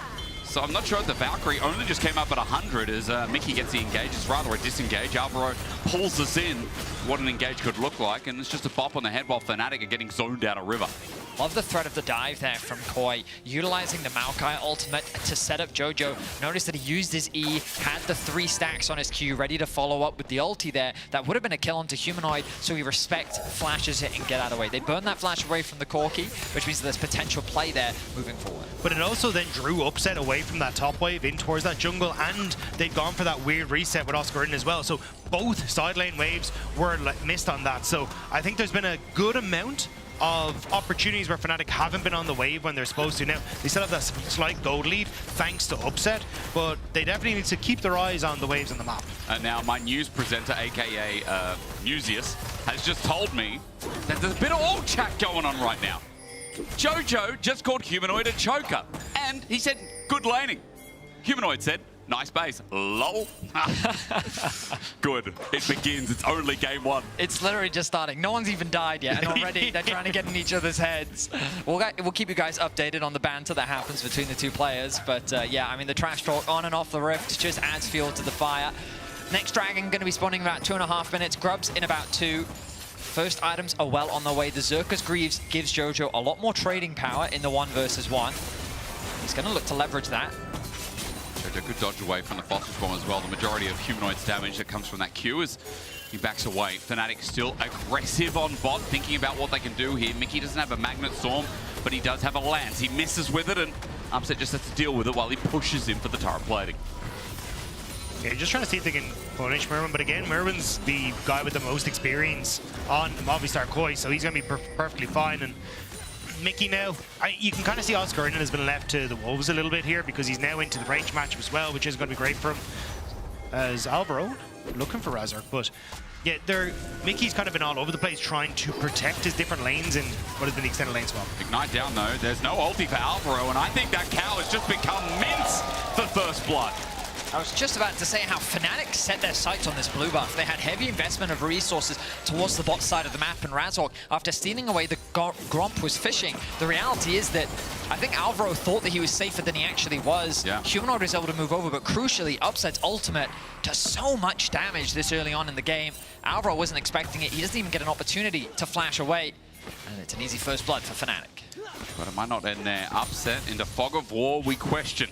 He's got an Arcane Shift over the wall. Merwin was just trying to be a pain, might still be, as Upset gives him a bit more respect. Yeah, I think they're trying to reset Upset so then he can move up towards that top side for the Void Group respawn, but the fact he's been interrupted, I think Fnatic might have to give this up. They can see they're sending Oscar and back up towards that top side, so it may just be another Void Group trade for that position on the Dragon, and basically both sides trying to continue around their strong point on the map, which is Upset on Fnatic side, and at the moment kind of Supa as well, to be perfectly honest, just because the push he's been able to pick up and now having that Kraken Slayer completed. Upset. Reset going to come through, making his way out to mid lane. Humanoid with the TP, going to go and catch that bot wave. The Grubs becomes the next point of contention. You can see Rumble getting the push out. Likely going to tick over to level 8. Would be a valuable level to grab. And there it is. Question is, does he have enough gold to complete that first item ahead of this fight? If he does, that would be huge. Looks like not quite just yet. Just notice Upset ult here. The cooldown is now there, but again, every Q is going to pull it down a little bit. But Upset is level 9, and Fnatic, because of him, seems like they're going to get first moves with Grubs. Yeah, they're just trying to hard push him mid, but you've always got to be careful about Yoya's ults. They don't really have control of top side either. Razork's isolated. Quick smite, maybe just to stop the all three, but a flash, twisted advance. El Yoya finds Razork in his track. Nature's Grasp is down. Jojo's here. Needs to lay down more damage than that, but the ulti has to turn into a flash. Razork flashes in response. Q's out and he's out. Jojo's committed hard for this, and meanwhile Supa's getting busted in the pit. He flashes over the wall. The equalizer goes to where? Alvaro flashes there, and meanwhile Upset beware. Fnatic are running down Koi. It's Merwin who's taking up to deal with it, but Oscar is putting the flame up. Who wants pork belly for dinner? I think it's Fnatic. They've already cooked one. They'll cook another person alive. And 4 kills in the blink of an eye. It's a messy fight, but somehow Fnatic managed to come out on top. Razork will fall alongside Humanoid, but they denied the grub access, and they come out with the kills. What a chaotic fight. So it starts off with El Yoya flashing in. Now bear in mind, his bot lane is separated as they're getting engaged in the other bot line. He's trusting Jojo entirely. Jojo holds onto the ulti, commits it onto the Rumble to try and catch Razork out. Razork then flashes away and creates enough space away. Meanwhile, in the grub pit, Supa's able to flash over the wall, but crucially in that tri-brush, there's no vision. So Oscar just has to guess which way they're going. They both path up towards the top side of the map. They're both able to escape, but the bot lane is removed from the fight, creating a numbers advantage for Fnatic. Yeah, now they just got to chase down Oscar Innen, flashing forward to get the kill, but Merwin able to respond as he pushes in on towards the kill on towards Razork, but he will fall in the end. It's bedlam in the fight, but I think if you're Fnatic, you're pretty happy with the way that one turned out, because Razork was isolated, and Jojo trying to predict Razork's Q over the wall meant that they didn't pick him off at the start of the fight. I think Jojo just overcomplicated it. Yeah. You know? I think that he had the ultimate that could have forced the flash out. The Q3 was just about to come off as well. And perhaps he's trying to predict a potential flash by using the ultimate and then the Vi going over the wall. It made things awkward. Ultimately, though, ends up being a 2 versus 3, and as you rightly said, Grub still on the board, but Fnatic crucially securing their second Dragon of the game. And let's look who comes out of that individually as well, because Upset after the end of that fight now picks up a couple of kills when he already had an experienced lead that you gentlemen were talking about at the start of the game. Sorry, you lads. We're not gentlemen today. We're in the mud again. Upset still holds on to that, and again with the Trinity Force doing a lot of damage. 1,200 is the lead individually too. While you look at Mirwin. Mirwin, once again, great team fighter and another good Cassante in the LEC. Who knew? Yeah, but the problem is your Cassante's not going to carry this, right? And I think this is where the kills on towards Upset means he's able to hit his double item breakpoint way quicker than you'd usually expect him to. Plus, you're going to have Humanoid is kind of a benefactor off the back of it. And Oscarina never really has to go against Mirwin. He just clears the waves. And then in a team fight, just wants to ult whatever target Razork picks out. So in the grand scheme of things, he can still do his job. So it's on MKOI now to try and disrupt how Fnatic are entering into these objectives. Mirwin's trying to set this up and all out into the Nate. Just grabs in the first time on Maokai. You're not disappointed with Elyoya's position. Mirwin with the shutdown. And you said, you know, he's not going to be the carrier, but he's going to have a lot of bloody gold. I just don't know why Oscarina went that direction. He could have just walked around and would have been in an okay spot and wouldn't have even lost the wave. But instead ends up giving his life. It'll be Razork who at least picks up the back half of the wave. But given that, kind of just easy kill over to MKOI. Looks like this game is going to very much revolve around Mirwin's impact and target focus. You got to remember, double AD carry composition makes itemization pretty easy for Mirwin. Just build a lot of armor. Of course, he's got early magic resistance to deal with the Rumble, but as the game goes on, that armor stacking is going to come through and is going to make things a lot harder for Fnatic's AD carries to get through the front line. Well, it's kicked off better than you could expect, though. It's kicked off better than we came into the game in the first 10 minutes, quite silently, looking at these lane swaps. Now, we're looking at Bros punching fists. Fnatic Death Rush. And it's what JoJo's going to run into. Betty has said it, and now you've seen it. Razork with the kill, teleport in the middle as well. Alvaro's involved, but Mirwin has to get out of there immediately. But that opens up top, guys. Oscarina's just going to get a free turret here, and with how low it bot is as well, you might get a double turret. Yeah, and that's huge. I mean, you won't be able to get the topside turret, unfortunately, but still, you've got a ton of opportunity now for Oscarina to pick up some free CS, not have to worry about trying to go against Mirwin with that kind of Rucker in order to complete it. But Fnatic now continue to chase forward. Mirwin has support, and Elyoya is on the way. Razork was trying to fear the ultimate Shattering Strike crash away. Yet it's still down. Elyoya, you're going to run into Razork, okay.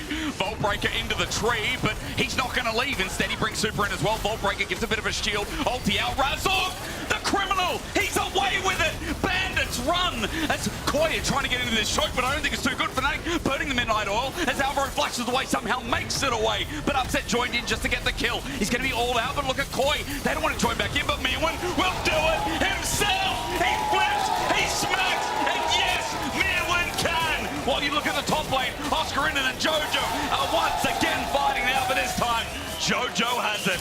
And Koi just scrapped back. That is 4 kills across the map as JoJo gets a solo in the top side and Mirwin carries through the bot. What looked like a winning play for Fnatic ends in disaster. It's the overstay from Fnatic that ends up killing them. They try to get more on towards Mirwin. Now, they will end up getting the tower, but you'll see it in the replay in just a second. It's the position that they end up putting themselves in as they escape that caused them issues. Razork ends up moving up towards that top side, not realizing that Elyoya was on the way. But you can't really move into a position here because Elyoya, they know that ultimate's going to be up very, very soon. So that if they play in towards River, they all get caught. Humanoid is basically doing nothing here, and essentially now is trying to save Razork or cost Mickey's life. They decide to go back in and trade 1-for-1, but as Upset goes in to finish Alvaro, he now puts himself in a terrible position. And keep your eyes on Razork, so close to actually getting the knockback on towards Mirwin, which might have allowed for an arcane shift over the wall, but just not quite enough there. And it's just Fnatic scrambling as they stay that bit too long on the play. Mirwin versus Upset. Mirwin versus Upset. It keeps building, and Mirwin now has 5 kills with an Iceborne Gauntlet second. Not only is this guy a fridge, he also produces ice. Like, how good is that, man? You get 2 for 1. And the rest of Koi decided to join in the all chat. We've got Mirwin saying, not gonna lie, you guys are kind of... And then the word was starred out. That's a swear word. I don't know. So, let's use the word trash. The confidence is building. Only 4 stars. The confidence is definitely building in Koi, and they're trying to get into their heads of Fnatic. The gold is dead even. The Dragon is alive, and so is the Herald, but Fnatic already starting this objective off. Looks like it's going to be a cross, man. Well, it would be a big objective for Fnatic at the very least. They already set up 2 dragons, so it is nice that Koi can stop the stacking here, but when you think about the only turret of an outer that's actually mid, as Oscar and I have to pause, Mirwin is looking for a kill, and this is a 2-item Cassante. I guarantee you he wins this, ladies and gentlemen. Rock and roll! Mirwin, an auto, he might actually die! No, it's Cassante. Humanoid fixes that though, and it is a shutdown to a carry this time of Fnatic. I mean, Mirwin is just starting to run away with the side lanes, and crucially, Jojo is going to continue to scale. Remember, that's very crucial. He's on a ward, he's Vault Breaking, and Alvaro might just be caught out here. He pops the ulti nice and early, but again, Upset is a 2-item carry himself, so kill goes over, Upset with number 4. And Fnatic is still biting back. And they can keep the pressure up. They have the Herald available on Razork if they want to drop that in the mid lane. Jojo has only just now gone back to base. He has to go and deal with the bot wave, which means the 3 members of Koi staying mid. But the ult comes through from the MKOI. They want to try and keep him locked up. Will end up getting it. I think the Terror should fall if Upset can get into range. But Oya's gone Leandri's first. That guy's not tanky at all. He twisted, advances in, but he's just dead in an instant. There's no tank stats there outside of the Tarbis, and Fnatic open turret with him as well. Yeah, it's just Movistar Koi getting pulled around the map off the back of the kill on towards Alvaro. They just don't really know where they're supposed to defend, and in that position, it kind of all goes disastrously. So Fnatic fighting back once more. This game is so back and forth. What we know from having spoken to Mickey and Grabs on Euphoria is that Upset is a crucial part of the voice of Fnatic. He is a strong leader, and he dictates a lot of the decisions that the team makes, and his performance on the day is crucial to the success of Fnatic. I think we can safely say that Upset is having a pretty good day so far in game one. Feels like we've said that a lot this week. I mean, I do feel like, again, this duo has been a lot of fun to watch, whether it's been the highs or the lows, as Mickey's unable to stop the back there. Oh, voracious Atakan, it's not 15.4. Remember, we are still in 15.3, so it's your usual same old here as it spawns in top. And Mickey just gets some vision down while facing off with Mir when he wants to make sure that he doesn't continue that exchange any longer. Yeah, you're going to look for the reset, and then when you can establish that vision a little bit deeper, maybe they'll feel a bit more comfortable pushing in this mid and top side to fall back on towards Atakan. But just a nice job kind of cheating in on towards that top side to get a little bit of vision in. But again, I think it's going to be push out waves and then try and get this deep vision into the side of Movistar Koi if you're Fnatic. Or just face check. Well, this option 2 works just as nicely. The Hex Gates make it even easier as Super was spotted very low on a ward, or at least half HP. Fnatic are just crossing the map right now. Everything pushed past the river. Their control knows no bounds. They're still 2k gold ahead. Yeah, that felt very dangerous though, because you had like both Alvaro and Jojo Pyun on that bottom side. You'd Upset, or sorry, not Upset. Super could always join in a minute's notice, but Alvaro into Fog of War he goes. He's crashed down, and Humanoid's here. Ulti's popped out. Not that there's any objectives up outside the Atakan, but still a valuable cooldown. Especially if you're looking at trying to go for this bot side tower. So I think it's going to be Upset pushing in mid as the rest of Fnatic trying to collapse on the bottom side. They're just trying to control the bot side jungle of Movistar Koi, but at least with Oyoya's ultimate, they can definitely fight back and can face check with these saplings as well. He's still looking for what he can in the outskirts. I mean, he's just clearing away vision as best he can. That River Dark, apart from that one ward on the left side of the screen. Thank you, observers. Just showing again that it's limited information for Koi here. As Fnatic have just been building up, you guys have been talking about it for a bit, building up for this side turret. It's finally going to drop down because Koi are all top, looking to see what they can fish. And Fnatic slowly but surely. Ooh, the objective going to be started off, and Fnatic is very far away. Upset, recalling on the bottom side of the map. TP, I think it's still unavailable for Humanoid. I think this is an uncontested Atakan. Razork's so far away. It's the Hex Tech though. Razork can get in. You're right, but Nature's Grab zones him out, and Alvaro just bops him, so free Atakan. While they position for bot, it's Fnatic's trade in the end that is gold for the Atakan given over. It's a nice cross map from Koi, recognizing that they can't do much on the bot side of the map. Instead, they choose to invest in the top side. At the very least, it gives them a much better fighting chance for the next dragon. Of course, they were able to steal away the third one, and they can deny that soul point from Fnatic in a minute's time. And that's where I'm wondering what Fnatic's game plan is now. Do they want to try and immediately just fight at this next dragon? Or do they say, hey, we're going to take that same leaf out of your book and just go for that cross map? You can push in mid as MKOI start to set up on towards the dragon, then lean over towards that top half of the map. With 30 seconds until that, it looks like, though, Fnatic trying to establish vision and actually set up for that fight. You know, at 23 minutes, I see Fnatic ahead. I do have issues with that. because it's not like when Fnatic find early gold leads, it kind of follows through, you know? We talked a lot about this in the coming week, didn't we? Who wants to start with the past 20-minute bit? I mean, so far, this has been a marked improvement from what we saw. But it's safe to say that even in this game, we've seen Fnatic overstate in fights, and their setup and execution on fights was a big point of concern after their series against BDS. Oh, yeah. KOI, though, look at how they're just forcing Fnatic to walk back. This is the strength of MKOI and Cassante. The poke damage coming through from Oscar and Humanoid, and they've just bullied Fnatic out of the river, and now it's theirs. It's a KOI to start off the Dragon. All the information's right there in front of them. True Shot Barrage misses, which is good, but again, Hextech Drake chains its lightning. Alvaro pops the ulti out again, the equalizer in front. Alvaro has to flash in, but he's gonna die with the Atacam buff. Super channeling down Razok while the rest of the fight goes on, and Jojo finds some good marks, but Humanoid has to get out because Mirwan's on his face. The flip outside doesn't work out, but Razok is down. Supercharged him. Humanoid still getting chased. Cassante, 1,000,001 dashes. Did it way before Ambessa, as Upset might get a kill there, but 4 of Fnatic died to that Atacam Dragon. You can see how hard it is for Fnatic to re-enter once the objective has started. Things like the Maokai ultimate, the fact that Alistair just committed to the engage. It may have seemed weird at the start, but remember he had the Atacam buff as well, so they could play this heavy committal style. They could force the fight, and not only did they get the Dragon, they get the bot tower as well. But I think it was also lack of commitment, right? Razor could have just ulted for Super here. You immediately have the Ezreal ult and the Rumble ult to follow up, but they don't pull the trigger, which then gives Movistar KOI that moment to actually look for the play. Mickey tries to look for the re-engage, but Jojo Pyun buffers the ultimate, which gives him access to Humanoid alongside Mirman, so he finishes him off. And Upset is doing his damnedest here, but you can see that there's just not enough in the tank, especially as those resets start to come through. So it's Dragon to Movistar KOI and the fight, thanks to the Atacam buff as well. Also, a couple of turrets for KOI. Bot you just saw go down. Min is about to follow suit as well. With these minions running in, Upset might be able to defend for now, but it's a couple of chips away from dropping too. Baron's also up.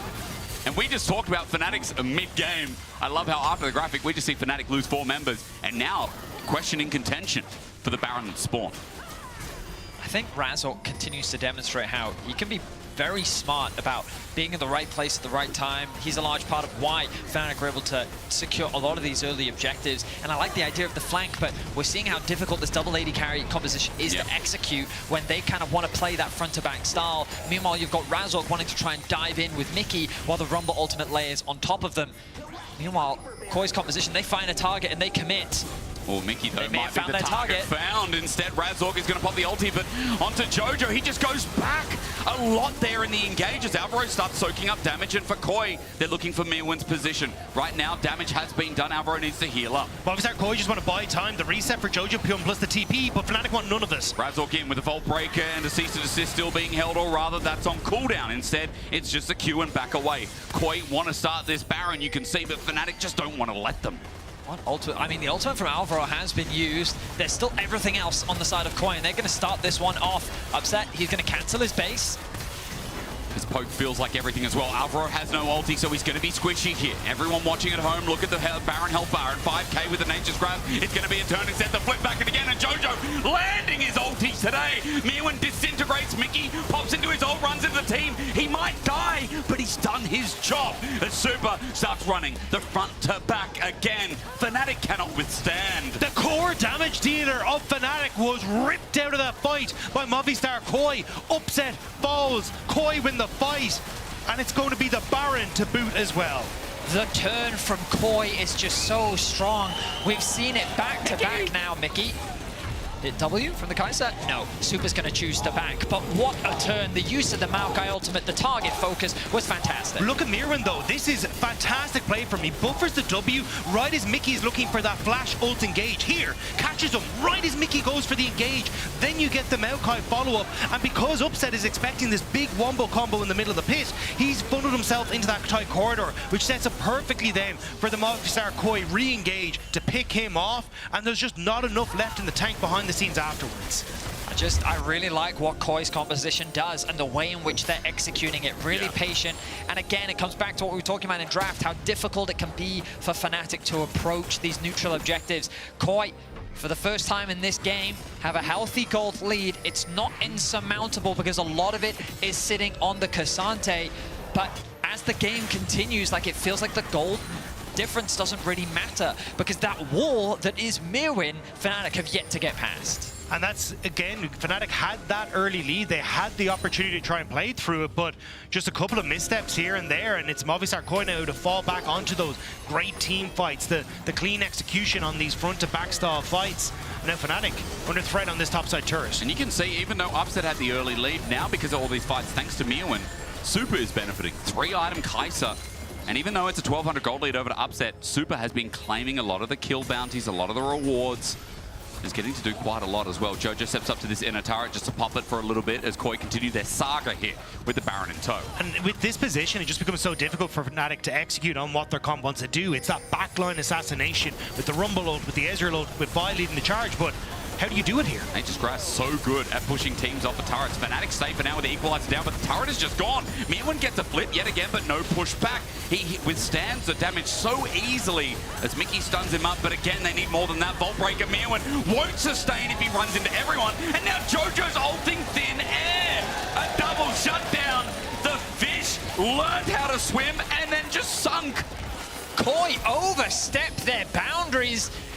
That was way too aggressive. I feel like that Mirwin was playing with way too much confidence. He was obviously very tanky there, but the moment that 4-5 members of Fnatic decided to lock him down, I mean, yeah, it just goes to show that Fnatic, when they're given the opportunity to open up, they can tear you apart. Especially when Jojo and Elyoya couldn't access the fight because they'd gone split with the jungle wall, and Humanoid was just sitting there acting like a bouncer. So Fnatic now get their opportunity to get the dragon, but look at where they're positioned, right? You've got this where they walk back up into this position. Humanoid is just protecting them here, and it means you can never actually access back in, and it just ends up so messy. See the exit here, where now Mirwin is just completely separated. Jojo, Pyun, and Yoya can do nothing because they have to walk through Humanoid, and it's a 4v3 on the top side, essentially. Nice ultimate there from Razork as well, but it's easy to forget. Cyrilda's Grudge finished for Upset, along with the Lord's Dominic Regard done for Humanoid. That crucial itemization to shred through these tanks is online. Yeah. And so Mirwin has to be a little bit more respectful. Still though, KOI hold on to the lead. Sole point though for Fnatic. It's still really anyone's game after that, isn't it? I mean, Gold's been juggling. As Vedi has said before, Gold doesn't really feel like it matters at this point. It's just up to this fight. We've been talking about KOI's ease of execution in some of these team fights as well. Fnatic do have Soul, but there's nothing to juggle. When we talk about Soul in the past, when there was no Atacant, it was always like, oh, the timing links up with Baron here. It's 1.5 minutes desynced, even almost 2 minutes here. So Fnatic can't go from one to the other. The thing is, though, they Movistar KOI invested a huge amount of pressure onto this bottom side to establish vision, which means that now Mirwin has to collect that top wave. So there's a chance here for Fnatic, if they want, to look for a play. And Elyoya is very deep into this jungle. That could be the point and click from Razork that they're looking for. They're going for the play, but I don't think they're quick enough thanks to the slows. Super's also in the way, it seems. It looks like Alvaro was quick running. Didn't have full information as to where the rest of KOI members were, especially with Jojo already pushing out bot. 3 minutes till Dragon, 1:45 till Baron. Fnatic overstacking on the bot side of the map as Dagda said they're looking for the fight. Again, thinking about it, Razork is just going to pop the ulti. That's the engine of KOI picked up and burnt alive. Upset finds the first kill on the jungler as Jojo goes over the wall. He finds an ulti onto Mickey, but it's not enough. Super runs in into melee range, and Mickey thinks, can I get an engage? Alvaro poked out, Upset going forward. You can't call him a KDA player when he wants them all to die. Fnatic run through the choke. Mirwin thinks otherwise. He got shredded before and will not make the same mistake. It is a nice pickup from Fnatic to push back Movistar KOI, but again, you highlighted Starks, there's nothing on the map ready for them to take right now. It will be a nice little bit of gold into the back pocket, but nothing more. Crucially, the TP was used by Mirwin, and that's going to be very important with Fnatic having both of theirs available. The counter argument is both Humanoid and Razork lost their flashes. Jojo, the threat of him coming in from over the wall was enough to force them from burning those summoners. So there are, well, I say even trades. Mirwin's going to be forced to group, which does give Fnatic some side lane opportunities, but if nothing else, because we've been seeing Fnatic over group, maybe it just takes away those side lane opportunities, giving Fnatic more options to find that 5v5. Especially now as you got 3 items completed there for Oscar on the reset, and you're working towards nearly full items on towards Upset, so he's going to be the main carry again to try and set this up. But look, it was Fnatic that initially had control of the route, and look at how easily they just get walked out. This is the value of K'Sante in pro play, just his ability to walk at you menacingly. We've talked it so many times, but you have to respect it, and so you back away, and just like that, KOI have gained control of the route. And the problem with Oscar in group being as regularly as he is that you don't create pressure to separate the K'Sante. Now Elyoya in a fantastic fantastic spot for a potential Maokai ultimate. Hasn't been spotted out at all. All it takes is a Nature's Grass. His first Maokai we see in competitive, and I don't think it'll be the last, at least in this split. Nature's Grass rounds up Razork immediately. The equalizer down is good. It's a mosh pit. It's a big pit. It's a magnetic pit because Mickey brought them all together. Vosker in to burn them down. Mirwin, the star player, kept them in line while the rest of the team dove to die. A shutdown in the end, and Koi have cleaned orbit for. The engage from Koi is just too strong. The confidence was returning to Fnatic, but you can just see the comp difference in action. Mickey, he's going to be able to get away with his life, but with 4 dead, Koi set their sights on the inhibitor towers. Bigger health bar, definitely helping out Movistar Koi in this one, and now they're just going to run down this mid lane. Timers are not in favor of Fnatic. Yeah, they're really not. 20 seconds for Razork. I mean, they're pushing to end here. Low health bar for Mirwin as well. 15 seconds is a count on Jungler. Upsetting 15 now from there as well. Mickey at the buy time. He crashes down, but the minion wave is still there. Healthily enough. He's getting some good damage down, and Mirwin does die thanks to the turret. Mickey's still trying to play the waiting game. A root back. Both turrets gone as Jojo's on the Nexus. Razork ulti's up, but it's going to be in Jojo. Jojo's trying to get around. He's still autoing down, but now for the fight. He's dead. Half health on the Nexus. Koi almost had it. Mickey somehow gets the kill out to Mirwin, and that might just said, wait, Razork, he missed him. Get the punch. No! He's the one. But the Baron is up, and the best thing about all of this is in the all chat they wrote LOL chokers, and after they lost, Mickey hits them back with the LOL, and now Fnatic gets the Baron. But this is the thing, it's Baron going to be taken, but you're still got multiple death timers on towards Movistar Koi. Its soul is up and available. Movistar Koi are rushing towards it, but they can't take it. It's supporting the jungle and a dream, and it's turning into a nightmare for Movistar Koi. Who's joking who? Thaddeus, what is that? UPS, the package service. Ops. I thought delivery service. That also makes sense. But it's on the silver platter, it feels like right now for Fnatic, because Baron, soul picked up. It's still difficult to teamfight against Movistar Koi, but it's certainly looking up now for Fnatic. So we look back at this comp, sorry, this fight, I should say. An initial engage comes onto Razork, and it looks like some decent damage coming down onto Koi. Fnatic tried to retreat, but then they funnel into this point, and the CC comes through, the double knockup from Alvaro, and the follow-up onto the backline. Jojo and Super set their sights onto Upset, and there's nothing he can do in the 2 versus 1. The moment that he's isolated, Koi just pick apart Fnatic. And it was Yoya's ultimate that dictated that fight. It funneled Fnatic backwards because they had to escape those vines, and it just set them up perfectly then for that follow-up from the rest of Jojo's Movistar had a Koi. bit of criticism, but I will say today he is landing some big ults. He is doing quite a bit on the I will say it is easier to do when everyone is locked down. I agree. And we talked about the lack thereof of a frontline for Fnatic as well.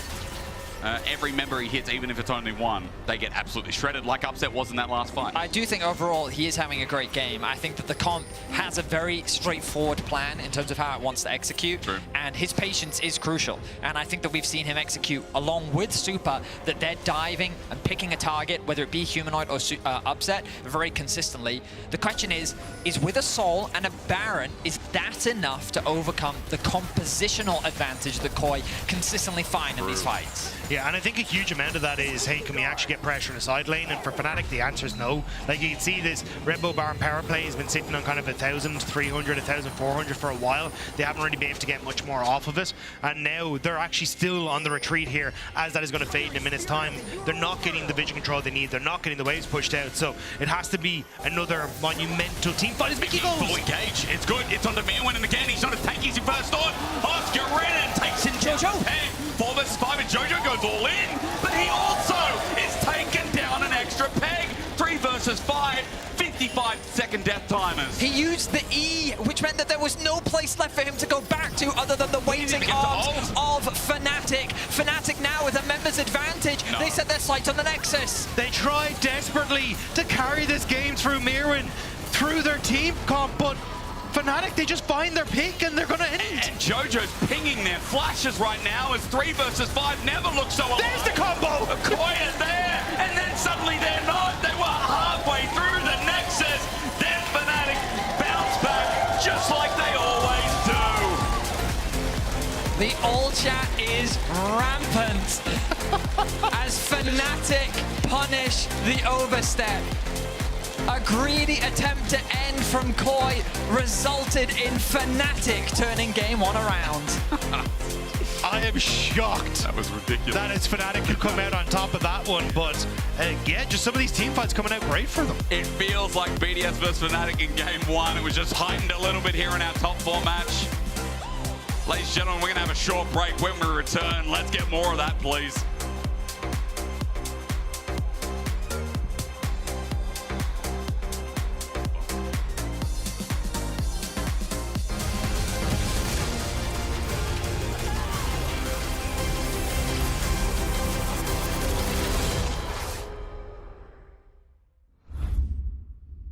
He doesn't like that. Look at him, he's a good boy, but he don't like that. Maybe we could play some A rounds or something like that. I mean, this is map, right? New towers, new objectives.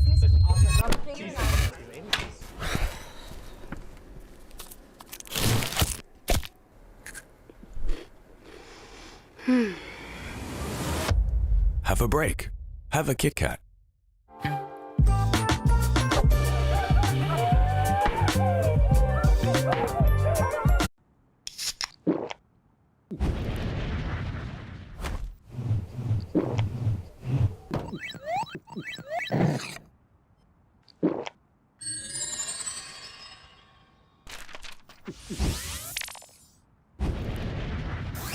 Red Bull gives you wings.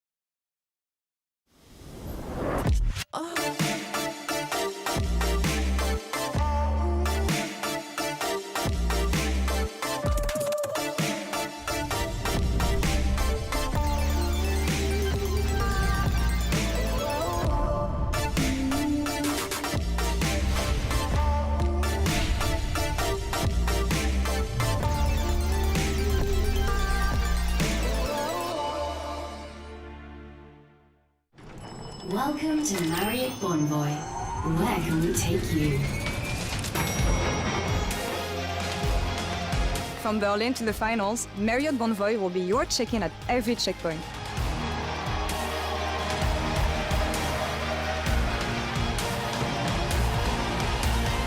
Discover over 30 hotel brands here and around the world.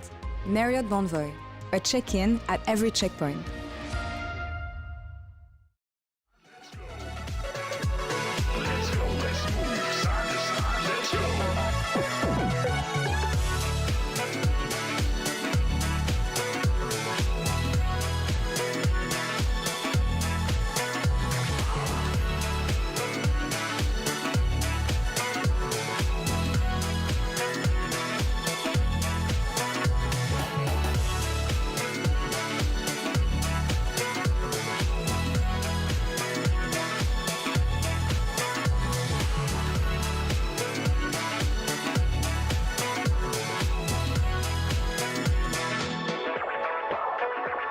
Let's go, let's move side to side, let's go.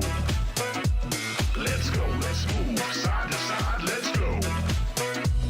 Let's go, let's move side to side, let's go. Let's go, let's move side to side, let's go.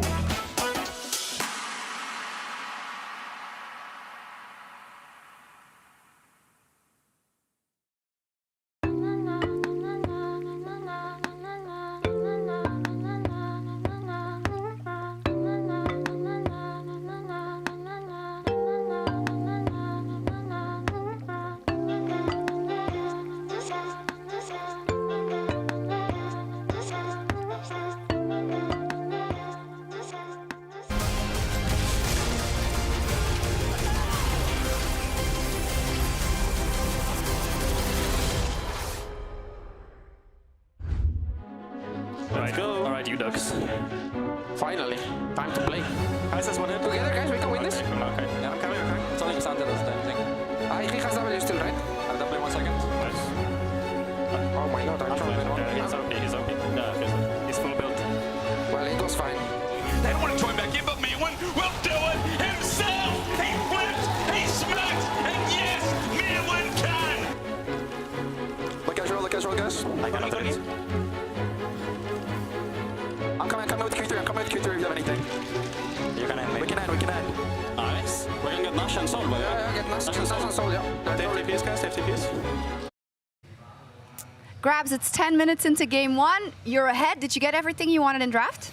Yeah, especially also I think we gave them a bit enough of what they want, like the Yone, for example, which, you know, if they're comfortable, they're really good. So if we can take this game away, I think each game should be better for us. So I'm pretty happy so far. So how far do you think you are thinking ahead in this Fearless draft into all the games that come? Because you're saying, okay, we need to give them something so that they get taken out? It's more like just preparing for it, basically, like being aware of, okay, we saw them playing Maokai in certain situations. Then they look at the Yone, okay, what is good against it, basically giving it something, as you said, breadcrumbs, let's say. And I think we're a better team overall if they're not comfortable. Okay, thank you. Of course. I mean, absolutely. In the early game, better team. In the late game, apparently better team. But I don't know about you guys. That mid game, I'm getting flashbacks from BDS. And that's why I've brought a Fnatic clip from their series against BDS as well. So in this one specifically, it is around the Atacon, because a little oopsie happened this game as well. So in this one, they are in a lead. They are the one dictating the game. They were the one who had a lead, as you can see it currently, with a 3.5.9. But going into it then, looking at the map state, suddenly Humanoid is just doing Drake while the enemy team is getting control of Atacon. He's then going to be looking at the Raptors instead, trying to get control of them as well for some reason, potentially looking for an item power spike. But as you look at your minimap right now, you can see that Humanoid's on Raptors. Upset is farming his own Raptors as well, while the entirety of BDS is on Dragon. And speaking of top priority, they don't actually have much. So the map play that we're seeing from Fnatic in the mid-game was a big weakness for them against BDS. The decision-making in general was quite lackluster, and it was something that I'd hoped that they were going to improve going into today's series. But as we looked at this one, they're going to be too late on the objective. They've already gotten the Drake. They were prioritizing that. They were prioritizing getting Humanoid ahead. The problem back then was they also took a bad fight, and suddenly it's not really looking too good for them, right? So Fnatic had a way against BDS of continuously throwing their early game leads in the mid game, and specifically against that Atacon. Now, where does that bring me? Well, that brings me to the clip we currently have from this game as well, because it sort of happened. I'm seeing two things. I'm seeing Fnatic being ahead, and I'm seeing Atacon being started on the other side of the team while they're getting a tier 2. So as we roll out the clip from the new one as well quite quickly, you're going to see that it's once again the decision-making that's lacking from Fnatic, right? They are going for tier 2, which isolated, it's a fine play. It really is. You have an objective in mind, and you're getting it. But on the other side of the map, you have no coverage for the Atacon. And it made it really difficult for Fnatic in this game, because when they were fighting against the next Dragon of MKOI with the Atacon was suddenly able to come back into the game. So I don't know, like this, I have no idea how they keep getting away with mistakes like this, but I'm sure, Law, you might have an answer for me. That's why we have analysts, actually, because they can tell us what happened here. Same, but different, but still the same here from Fnatic. And I felt like it came down to this wacky base defense from Fnatic. Like, could MKOI actually end here? What's that the mistake, Jack? I mean, I don't know what we just watched. This was my first game being a Fnatic fan, and I think I already want to throw in the towel, because that was just so stressful, just throws back and forth. I think for me, this was like kind of an uncharacteristic game from Upset and Oscarinin. I know Upset had really good stats, but I felt like his decision-making and his team fighting just wasn't what it usually is. And Oscarinin on the Rumble, I mean, Mirwin just looked like a god on this Cassandra. But can we talk about this base defense? Mickey X holds 4 people by his own. Mickey was the goat this certain game. that this game was going to end here. I was certain they could just run down with a wave and end the game, but somehow, by some godly Deus Ex Machina, they somehow defended this game. And then they just like ran down mid after and won a winning fight. I just gotta give great kudos to Mickey X. I can't tell many supports that would make this play and hold this game. Why is a fight like this enough to completely turn the game around? I mean, it was just the combination of them getting the Nash and the Soul that just made the next fights unplayable. But I really think Mickey was the miracle worker of this game. It felt like he kept everything together. The way he played around the map, the way he fake pressured, he got a lot of picks onto Alistar, even blew his ultimate here and there. It was a big support gap. And I think, for me, this cements the idea that as long as Upset and Oscarinin have a better Game 2 and Game 3, we can maybe get a 3-0. You're pretty confident in the prediction you had. I mean, they should have lost this game, all right. But I still think they should win the series. It's fine. Okay, so they should have lost this game, but they're going to win the series. Okay, it's the Nexus explosion that matters here, Finn. But I want to ask you guys, going into the next game, what do both teams need to do? Fnatic to have cleaner gameplay, because I feel like that's what's at stake here, and MKOI to actually push their lead to the end and actually grab that Nexus. They're going to be on the blue side here. So any improvements that we want to see from both teams in draft, maybe? I think coming into next game, MKOI should say, okay, I think in general they were in control of this game. I think they got a little bit overzealous in the end. I think they just need to calm down, say, okay, we could have won this game. Let's move on. Just leave this game for what it was. Move on, forget about it, and focus on what's ahead of you. There's a long best of 5 ahead. I think we're gonna have to strap in for a really long night, and we have to really just look at what champions that could be relevant. Any advice to make the Fnatic fans feel better? I mean, I think Oscaring in on more something like Ambessa or a Bruiser, I think he looks a lot more comfortable in that than the Rumble, and he's going to look good. I think as well this should be like a confidence win for Fnatic, because when you have a game like this that's really messy and you throw, but you end up persevering, it feels great, and probably MKOI is looking a little bit tilted, especially after all that trash talk. It is a banger, and it's just game 1. We see Humanoid resting comfortably on his chair, and we're going to do the same thing and toss it to a break. We'll be right back for game 2 right after this.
Fnatic can't keep getting away with it. It happened versus BDS, and then they successfully got to the end. In this game, they did it again. They threw their gold, they threw the game a bit. Granted, comp was harder, but then they got it back again. Fnatic cannot keep getting away with this. It has been a rocky road, and we're not going to Dublin. We're going right here to Berlin. Against KC, they wait. Well, game 1 goes to Fnatic, albeit a risky one. Either way, the Shillelagh was swinging in this one, and they really wanted to try and get through on both sides. But I don't really know if, like, what is your takeaway on either side? Because from Movistar KOI, this should have been a game that you closed out from the position that you were in, right? It felt like you didn't play through the strengths of your front-to-back team fight by sending multiple people off in different directions and allowing Fnatic then to play through this more pick-orientated composition that they set up. So on the upside, Fnatic, like, again, they started this game off well, we just fumbled it. So I think for either side, still looking to see that they do have it in them to close out a game nice and easy here. I'm mainly just interested in the adaptations. The good news for KOI is that best of 5, they could now just get a 3-0 starting from this point. They could forget the game 1 ever happened. They have the luxury, and based on the all chat at the end of that game, they were still bridled with confidence, especially as they should be, given that they were in the winning position. Super ended the game by calling them chokers still. Yes. I was like, all right, fair play, fair play. Got to give credit, stick to your guns again. We're about to get in the second game. Pick ban, okay. Those fearless picks that are unavailable will be on the bottom of your screen. Quick reminder, if you don't know already, 15.3 is where we stay for the remainder of the playoffs, so we're not going any further. Top of your screen, in fact, actually. So Cassante now off the board, big picks like the Maokai, the Vi, the Yone as well, which was a good pairing with Sejuani. Where do you guys want to start at the hit here for what is important now? I still think jungle always going to be important. We've seen how, especially as you start to dip into the champion pool of like Vi, MKOI gone, probably like the Zyra, the Sejuani, these kind of things rise up. But also picks like the Varus and the Kalista becoming very important in that AD carry role as well. So I'm curious to see, okay, well, Kalista's gone already, but do you end up just saying, hey, we're happy to kind of trade junglers in this position, go towards those B tiers, and just look at a strong AD carry in response? Well, looks like the jungle bans are going to continue for now. Pantheon. As we see ban holders. I don't remember seeing that. That's cool. I'm pretty sure that's locked in. Or we're really thinking about it extra hard. I'm pretty confident that is locked in. The Kalista Poppy on blue side from KOI is definitely interesting because it suggests to me that they have a clear game plan as to what they want to first pick. The Ambessa is going to be the response ban from the side of Fnatic, and Azir is likely going to be the first pick from KOI. Right now in EU, mid laners think that this pick is just very strong, a very safe blind, scales well in side lanes, has great teamfight value, and it's just a very versatile mid laner. Jojo, I mean, you were saying it earlier, it's one of his most played from Winter Hysterics, and as we move over to the red side, Fnatic now have priority around what they want to get in the jungle, along with their kind of choice of AD carry. Yeah, I think the Varus pickup is probably a nice one. The only thing is, as Ruler is all too familiar with, the Azir can do quite wondrous things against the Varus when it comes down to it. So maybe wanting something that has a little bit more survivability, and that maybe opting in towards like a Zyra Khan here may also be an option if you want to, but we'll have to see exactly what the game plan is here for Fnatic. I mean, they could just lock in their mid. Something like an Ahri Xin could be solid. Yeah, true. Maybe they want a little bit more setup. No, they're just going to go for the Varus. I think that's completely fine. We already talked about how, in terms of lane dominance and scaling, also in terms of builds, you have a lot of flexibility with what you do with this one. So while jungle started the conversation in game 2, let's quickly hit on another one. Sejuani that was taken away in the later bans last time as well. AP jungle was like the Lilia as an option, but you've already got Azir mid. We're starting to go down that rabbit hole a little bit, but I always like this with Fearless. What else you got for Razork? Oh, sorry, for Elyoya in this case. Yeah, I think the Sejuani is kind of what you're looking at because you want something that's a bit more frontline orientated, especially if you're going to go towards the Jinx as well. So, Lulu? Yeah, I just think you take the Sejuani here. That offers you your non-committal engage coming through from the jungle. You can provide that frontline, and then you can always opt in towards things like the Leona later or something along that to kind of add to that wheelhouse of just having that beefy frontline. It's not happening, guys. It's not. Calm down. It's not Broxer, all right? Go and watch his streams. Here we play Sejuani, and it makes sense with the Azir paired up nicely. This time around, I was going to say I expect mid laner to be locked in. I don't think Humanoid wants to be pinched as much as he was in the previous game. I think that Corki pick in the matchup was fine, but in the context of the comp, limited what Fnatic could do in the mid to late game. And Talia just gives you so much options, and it pairs very nicely alongside the Xin, along with giving you good push and priority in the early game. Well, what's your thoughts on the Jinx early here? Because I'm not a big fan, because you get to basically rotate a Lulu Braum ban on this next one, and then what do you actually pair with the Jinx? Unless you want to go something like Renata, but that feels a little bit off to me as well. This Jinx suddenly feels very vulnerable on the bottom side of the map, especially if Chains of Corruption starts to come up, if you end up taking a Leona. Like, I'm not sure on the Jinx. On the side of Fnatic could be even Yeah, exactly. Yeah, same idea. I mean, Yuumi could be the possibility on the side of KOI. It depends how much they want to go in terms of scaling. The Olaf towards Oscar, for those that don't know. Oscar is a bit of an Olaf player throughout his career. He loves to have access onto that backline and to just be able to run champions down like the Jinx before she has an opportunity to get her passive activated. We have seen Karma top from Mirwin. Just putting it out there that Enchanter in a different lane could also help a comp that has double Karma support could also be a possibility. And you're right, you could throw that in there as well. Things like the Olaf to run it down in lane seem pretty volatile. Gnar also taken off, which could have been a fish there by the Olaf too. I'm shocked they didn't take the Lulu ban, unless they want to pair Lulu for Mickey in the bottom lane, but I don't think you have enough engage. So, like, the way I saw Fnatic's draft playing out here was ban the Lulu, you take the Leona for yourself. Yeah. That kind of forces Alvaro to maybe go for something like the Rakan on that opposite side, and then you can go from there. If they pick Lulu, then they have an easy blitzcrank angle. They also have Pike for Mickey. Yeah. Nautilus, like, I think they're saying, like, we don't care if you pick Their Lulu. pick is insane on that as well. Just picking support here, I mean, that throws that option out the window. I mean, they want to give counter pick on the top side, but like Nautilus is the safest of the three that we talked about. But the idea is Pike, Blitz, Nork. Nautilus is just a hook champion into a kind of pushes you away from things like the Lulu. So instead, KOI are just going to go for full frontline. This is a full front-to-back teamfight composition. I think that the great thing about Ornn is it's very easy to set up around objectives because of the long-range ultimate that you have, and also just great scaling. Yeah, the problem that I have with the Nautilus, though, is that you end up losing the support matchup in this one, so I would have actually liked this swapped the other side, but that's a Gwen for Oscar Innen, so this is definitely a composition that just wants to try and run you down, and it's going to be on Mickey to provide that point-and-click ultimate to get things started for Fnatic. And I've had a lot of faith in Oscar Innen. Last game, he was blazing, but like throughout playoffs so far, Oscar Innen, he's been fantastic.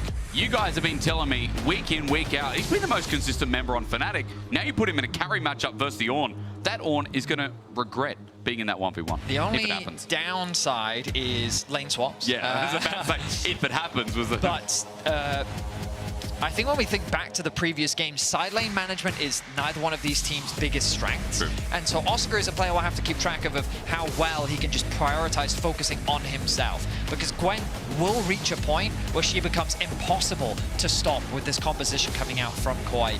The amount of peel from this Leona is limited, and I don't know if it will be enough to keep these threats off you. While the composition from KOI is straightforward, it looks like it has great scaling. You've got to remember the mid-jungle duo of Fnatic gives you a lot of priority in these early skirmishes. It's impossible for the Sejuani Azir to really fight you around these neutrals.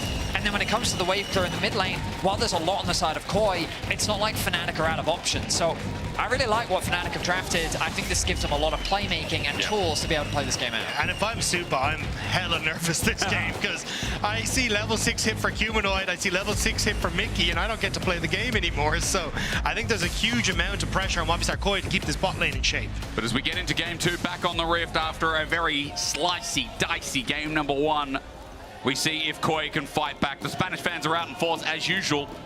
And KOI has once again given us similarities, gents. Like, we've got a front-to-back comp again. We've got an easier-to-execute composition.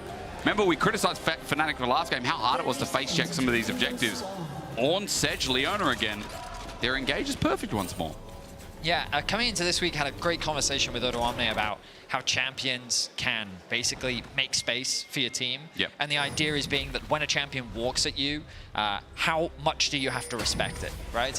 And so if you think of some champion like Taliyah and she walks into a brush, no one's going to be afraid of that. Yep. They're just going to immediately pop the Taliyah. But Ornn, Leona, these are champions that you have to respect, because if you're sitting in a brush and they walk up to it, like, they either have to back away or there's the very real risk of an engage coming through. So KOI have great tools to re-engage on an objective, even if they're second to it.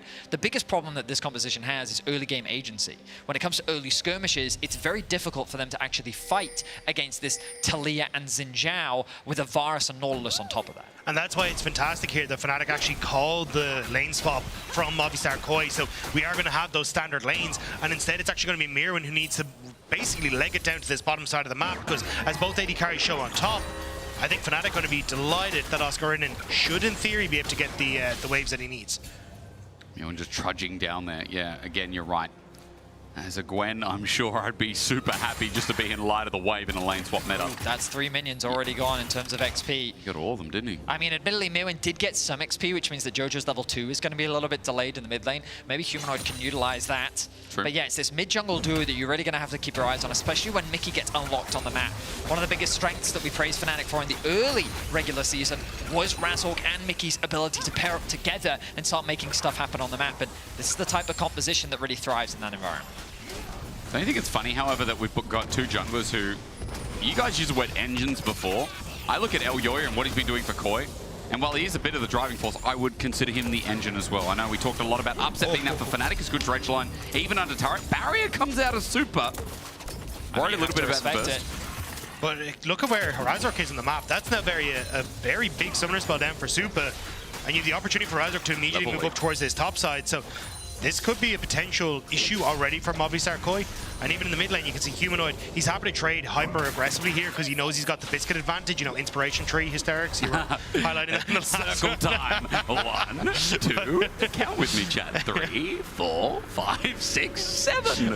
There are 7 inspiration trees. Yeah, and no little snacks for Jojo Pyun to really work his way through, so he has to go for the reset as well. But if Humanoid can basically trade as hyper-aggressive as he is and heal off of having access to that extra health off the biscuits, he's going to be in an okay shape. I'm glad again we can see Oscar and flourish. Mewin gets the push in, and of course natural bases here with Grasp.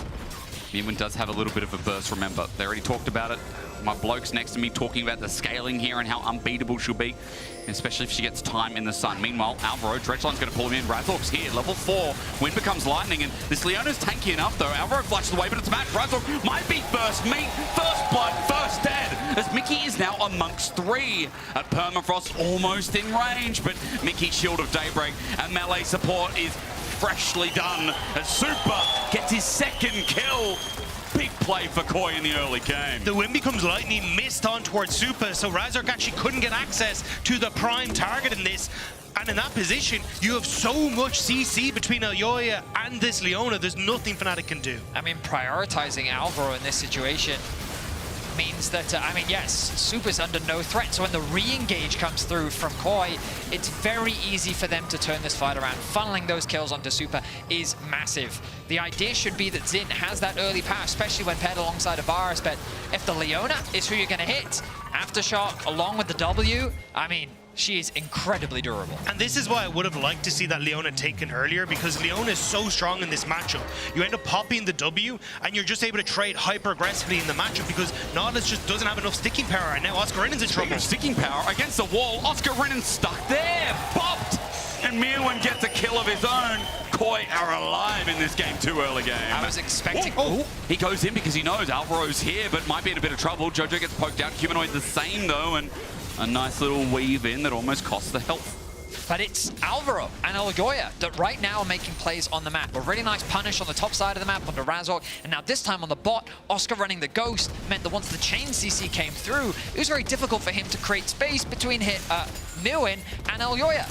Ultimately, 3 kills now secured for Koi. And 2 of them on towards Super. This Jinx already accelerated, makes things significantly easier for her now. Even just in that 2v2 matchup, Mickey and Upset can't really contest. And as well, as you start to get more of that AD, you can look for these ultimates that suddenly become game-changing in this early stage. Our Challenger chat knows that if the carries get ahead in a front-to-back comp, makes things a hell of a lot easier for the rest of the game to come. Alvaro not caught out by Mickey, who's trunching into the dredges of enemy jungle with Razork by his side. Quick side note, you know, you guys talking about the tankiness of Alvaro before. 20 bonus armor and MR on level 1 W, by the way. That seems fair with a 8 flat damage reduction. Just a reason why he survived and why early game for Koi is going so well. They're going to do it again. Watch it with an eclipse in his eyes. Alvaro, not the target this time, but Super spaces them out. They keep doing this. Fnatic are like, I see them. I must kill them. But no. Koi are going to chase them down. Razork lucky to get out of that one, but 4 kills early, and Fnatic just did the same bad play again. Yeah, it's the same problem. I mean, 1, Elyoya's been doing a fantastic job of tracking where Razork is to be in a position to follow up on this, but 2, this Leona is always going to beat out the Nautilus. The way you play this matchup is you end up playing defensive as Nautilus. You hook the Leona out of her Zenith Blade so then you can play the fight, but now you're 2 levels down as Mickey and trying to hard force into topside with Elyoya here again. There's 4 here under turret with Call to Forge got available as well, and a Permafrost only lacking 1 auto. Mickey gets in the way, that's nice, but he might die for it. A searing charge and a death to remember. Flush from Mewin is brilliant. Upset had his number and Alvaro's too as they get out of dodge. Trying to run up is Humanoid. He's got a mana bar to do so. Mewin in the trudges as well. Humanoid finds his target onto Alvaro. He tanks it up, Zenith Blade in. He might just have to die, so Super survives, but a decisive shove all the way back. Barrier in tow. Upset will find him with an auto. 2 kills for Fnatic. They fight back. Fnatic finally get themselves onto the board after a snowball that was being generated by Koi was running out of control. Nice ulti comes in from Humanoid, but this initial play from Mewin, the ulti doing so much work to set up the pound of Razork. Mickey trying to act as defender for his jungler works, but he ends up losing his life. If it weren't for this play from Humanoid, 5 kills to 0 would have been a disastrous spot for Fnatic. I still think this is pretty disastrous regardless. Yeah. I mean, it's nice that they get 2 back, and it will be the shutdown on towards Super as well that goes across the Upset. But again, like, you're looking at a poke Varus who's getting these shutdowns. Like, the Talia is not really going to follow carry the fights. It's kind of Oscar Rinnan who has to be that main carry in these fights for Fnatic. And Movistar Koi know which way their bread is buttered. They're just going to continue to play around Super. And they got plenty of butter at this point. A searing charge dodged away from by Oscar Rinnan. I thought he popped the ulti there, but no. 4 members of Koi now setting up around this turret. Respect given over by Oscar, because again, that could have been another dive. The best skin of the game, yes it is. Choo choo! Well, 3 plates, that's a given. Mickey comes in finally, very much needing experience when you compare him to Alvaro. So he'll pop level 5 at the end of that wave, but still, early gold lead over to Koi. 3-kill Jinx as well. And yes, upset balance some of that, but as you guys were saying, it does still feel like Koi, they've got buttered bread. Well done, Dagda. I will say I am a little surprised that Upset's going for the poke build rather than the on-hit build. Yeah, when you have so much of a front line, I was expecting it more to be front to back, especially when you pair it up alongside the Gwen to be able to melt through these tanks. With the lead that Koi have, like, they're putting themselves in a great position because now they can just choose to slow the game down. Because if you just remain even from this point, your carries are just in such a great spot. Remember, their main win condition is, it doesn't matter whether they're first on the objective or second. All that matters is that their carries stand behind their front line and it's just a front-to-back fight. And they're also constantly swapping this Jinx into Oscar, and at this stage to just look for more of these plates. So again, all that they're trying to do is shove as much gold into this Jinx and let her be that late game carry. And meanwhile, like, you're getting Jojo Pyun, who's getting all that free time in mid. He has no pressure on him. And Fnatic are backpedaling, constantly trying to keep pace with Movistar Koi. Again, like, look, they've now moved Upset down towards the bottom side, but you're going to get that push from Mirren in the top lane, which means he's avoiding the bad matchup. And it's constantly rotating like this, where Movistar Koi are actually avoiding all these issues. And look, again, reset once more on both of top and boss. And they're just going to swap them again. They just want to avoid them at every point of the conversation. And it's only going to get worse as well, right? Because Mirwin, as they keep doing these swaps and they keep being ahead in said tempo, a League of Legends player's favorite word, Mirwin will have the Hollow Radiant, so he'll insta-clear as well as that Ornn. And as Oscar Inem once again makes the move himself, I just like it. We're just playing this game of footsie that Fnatic seem to be right now losing out in. 1 minute 42 grabs, by the way, that Koi already picked up in the early game. That next Dragon in 2 minutes 30, Fnatic already had one of those two. You'll notice as well on the minimap, Varus and Gwen both pathing towards mid in the event that they went back to standard lane, so they want to be able to match if they can. This time around, Varus going to be pathing up towards top, and it is Koi that is always one step ahead. Fnatic playing catch-up. Alvaro may be able to find a pick, but Upset takes the safe path. And that's where, again, like, now that Mickey's shown on this, you have to be so careful as Upset if you show on top side, because there's an opportunity that you can split the map through this jungle and then try and go for this dive on towards Upset. But Movistar Koi aren't able to get into position ahead of time, but still, it's push and move, push and move. Yeah. All the Movistar Koi are playing, and it's an incredibly fast pace, but it's super difficult to keep up with. You're just going from one restaurant to another, but you're not paying the bill right now. 50 seconds till those grubs spawn. But see, again, you have to back away because look at where Upset is. He knows that he can't actually link up with Razork and Mickey as long as Movistar Koi end up taking over that objective. So he's now again late on the wave, and you're just getting to push here as Movistar Koi. One of the biggest things about these grubs is that Mickey's still only level 5. He's a full level behind Alvaro. The reset has come through from Alvaro to replenish his stock of wards. He's gotten himself another control ward as well. I think this is a very difficult objective to contest if you're Fnatic. Nice interrupt onto Oscar, because if they were going to fight, he's the person that you really want involved in that topside skirmish, especially given that he hasn't completed that Nash's Tooth just yet. I think if you're Fnatic, you have to give up these void grubs though. Like, the amount of vision control that's there is a little terrifying, but they're still fishing here. Don't fight here at the least. Mickey, be careful of that brush. It's hurt them twice, and Razork knows so. Dredge line in. Again, the exact same spot. Alvaro turns it. He's got a solar flare onto Mickey again. Fnatic gets shoved away. That's Jojo disengaging as Razork can't do anything, and Super gets the reset. Siphon Shell flushed away from his Upset, tries to carry the fight on the back end. Super chases him down while Screen starts sending out the needles. Snippy time. Humanoid sends some rocks as well. It's all about projectiles and the environment. But as we get away from global warming, we see Humanoid run over by a damn train. Coal versus the planet, and it looks like it's a whole mess of action. It ends up being a one fight still for Fnatic. Well, I say one fight. Mickey's death time was so short, he actually came back. 2 for 2, my apologies. And in terms of the objective, it's still available. Oscar low HP as both TPs are used. Supports are already making their way back out onto the map. Razork gonna start off the grubs. But I do agree with you, Vetty. Like, from the position it was in, it's a one fight for Fnatic. They never should have had an opportunity to trade even and get the void grubs. This is huge for Fnatic, and a large proponent of this was the fact that the fights were so spread out. Supa never got that front line into position, and now Mirwin out of position, but able to reconnect here. They're still trying to force Fnatic back, and it looks like they will manage it this time around. Koi just going to start up the grubs, and as Razork sits on the back of the pit, 4 at bare minimum, looks like maybe even 5. for KOI in this early game. So even after all said and done, still feels like their early game continues on. We'll look at the replay here, quick, Vetty, and see how this started in the same spot. Third time's a charm. So crucially, it's a numbers disadvantage to start off. While the TPs are available, the Nautilus doesn't have level 6 yet, so he immediately melts. A lot of resources are invested onto the Nautilus though, so when the re-engage comes through from Fnatic, look how confident Oscar can play. He knows that there's very little that he has to be afraid with, and so he forces out the Ornn, he forces out Jojo. The wall completely disconnects the supporting staff, and that means that it turns into a 3v4 on the top side. Ultimately, as we said, it ends up being a 2-for-2, but the re-engage from Fnatic goes to show that some of the scaling elements of things like the Gwen and the CC that this composition has means that Fnatic definitely not out of this game just yet. Yeah, especially how quickly they got to that fight made things significantly easier. The double TP coming through very fast, and now Fnatic knocking down that bot lane turret to answer for the top one. Mid lane still under a lot of pressure. This is still a game that can go either way, but it feels like, again, you still got that ticking time bomb of Supa. 4 kills, Yuntal now completed. Yeah. He's still very strong. And especially once he starts to get towards things like the Runaan's Hurricane, and you set up that front to back from Movistar KOI, that's where he'll be a threat. But that's also where we saw the last game fall apart from Movistar KOI, was inability to set up these front to back team fights successfully. True. I feel so much of this is going to hinge on Oscar just because he does change the landscape of a front to back. He does. The slows come through. Mickey's on his way. It's Level a 6 now.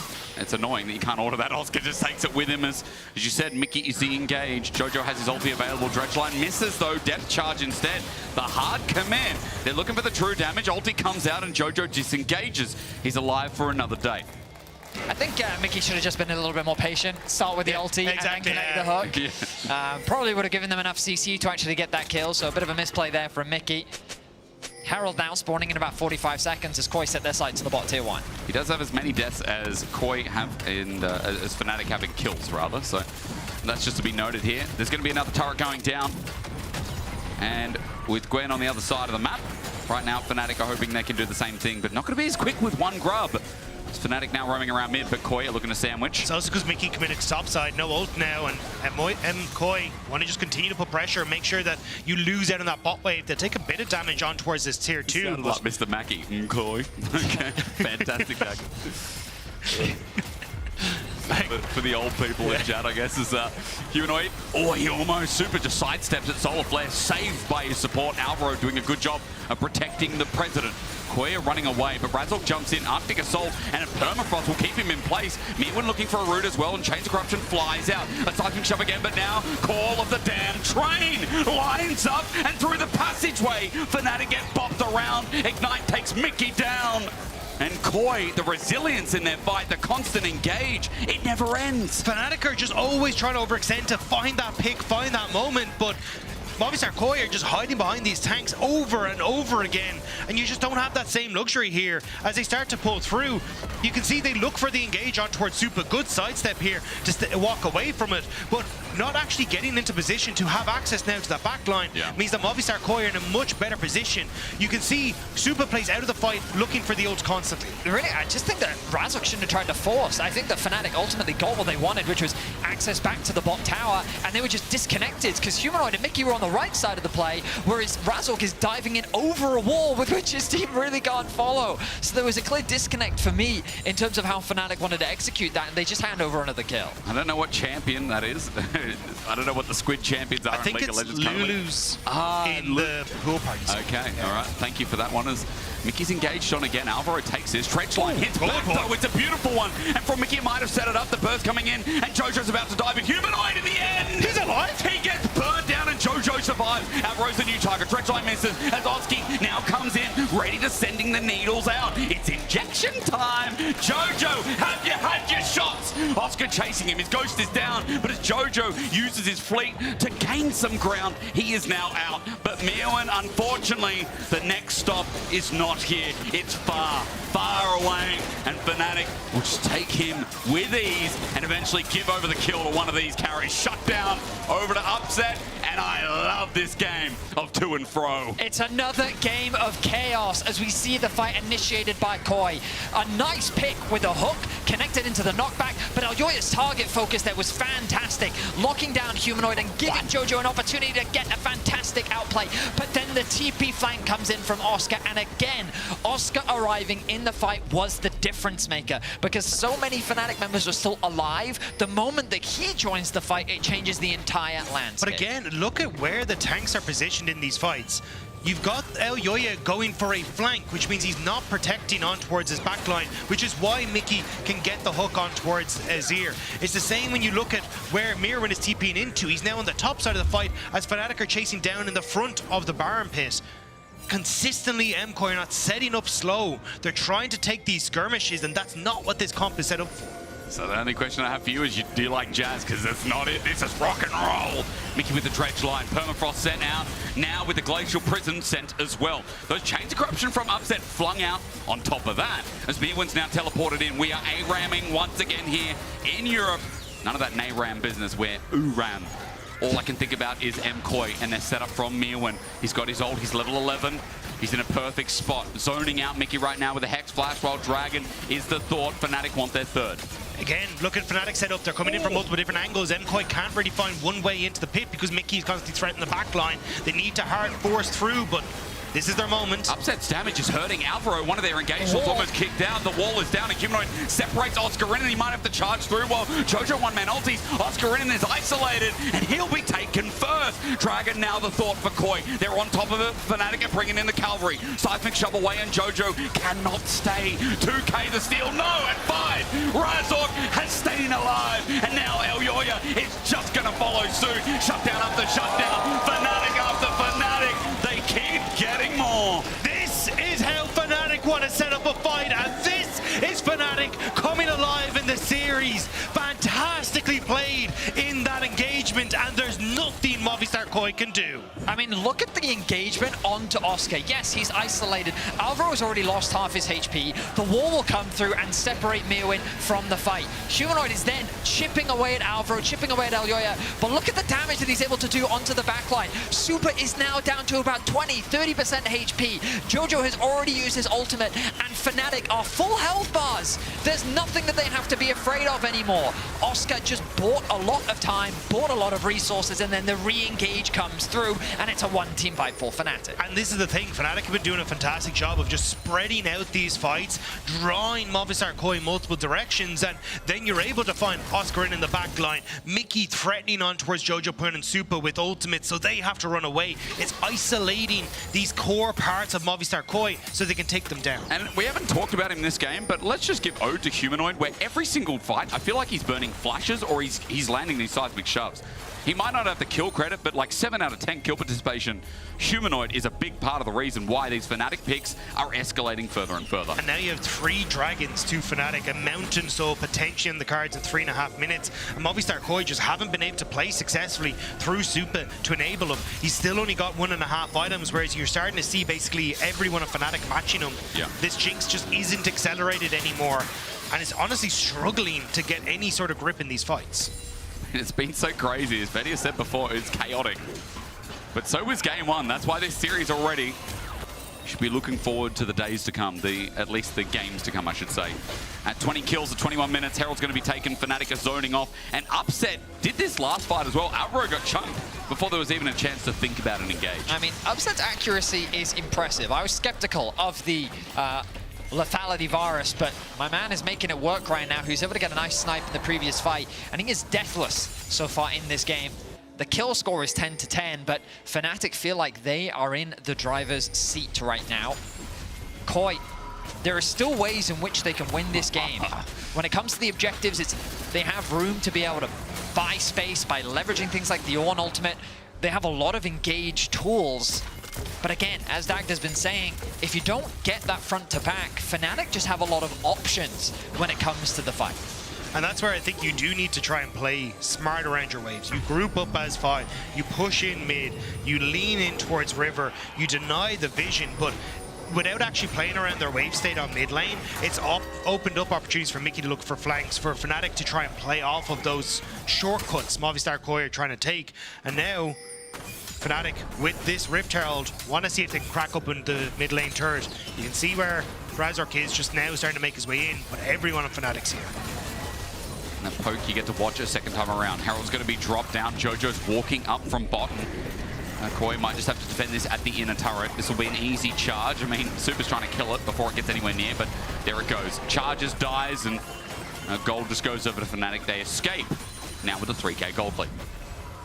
And this is going to open up Fnatic now to keep that pressure in mid. They can lean across, set up vision, make it even more uncomfortable for Movistar KOI to get access to these objectives. But I feel like if Fnatic ever overextend, that's where the moment where Movistar KOI can try and fight back. If they are trying to take the fight in Movistar KOI's jungle, suddenly the value of Elyoya's Sejuani ult, Mirwan's ultimate, Alvaro's ultimate, and just the forced front to back that would enable Supa is where Movistar KOI can fight back. So you still aren't out of the woodwork yet as Fnatic. It's just, it's looking way more positive. Bro, no one's taking their hands off the workbench at this point. I feel like in this series, I don't think they've seen outside for at least the past 3 hours. It has been a spectacle. I mean, this is nice when our top 4 is competitive, but I think even nicer when we see Fnatic starting to, I don't know, get over the woes and the slow hands of game 1.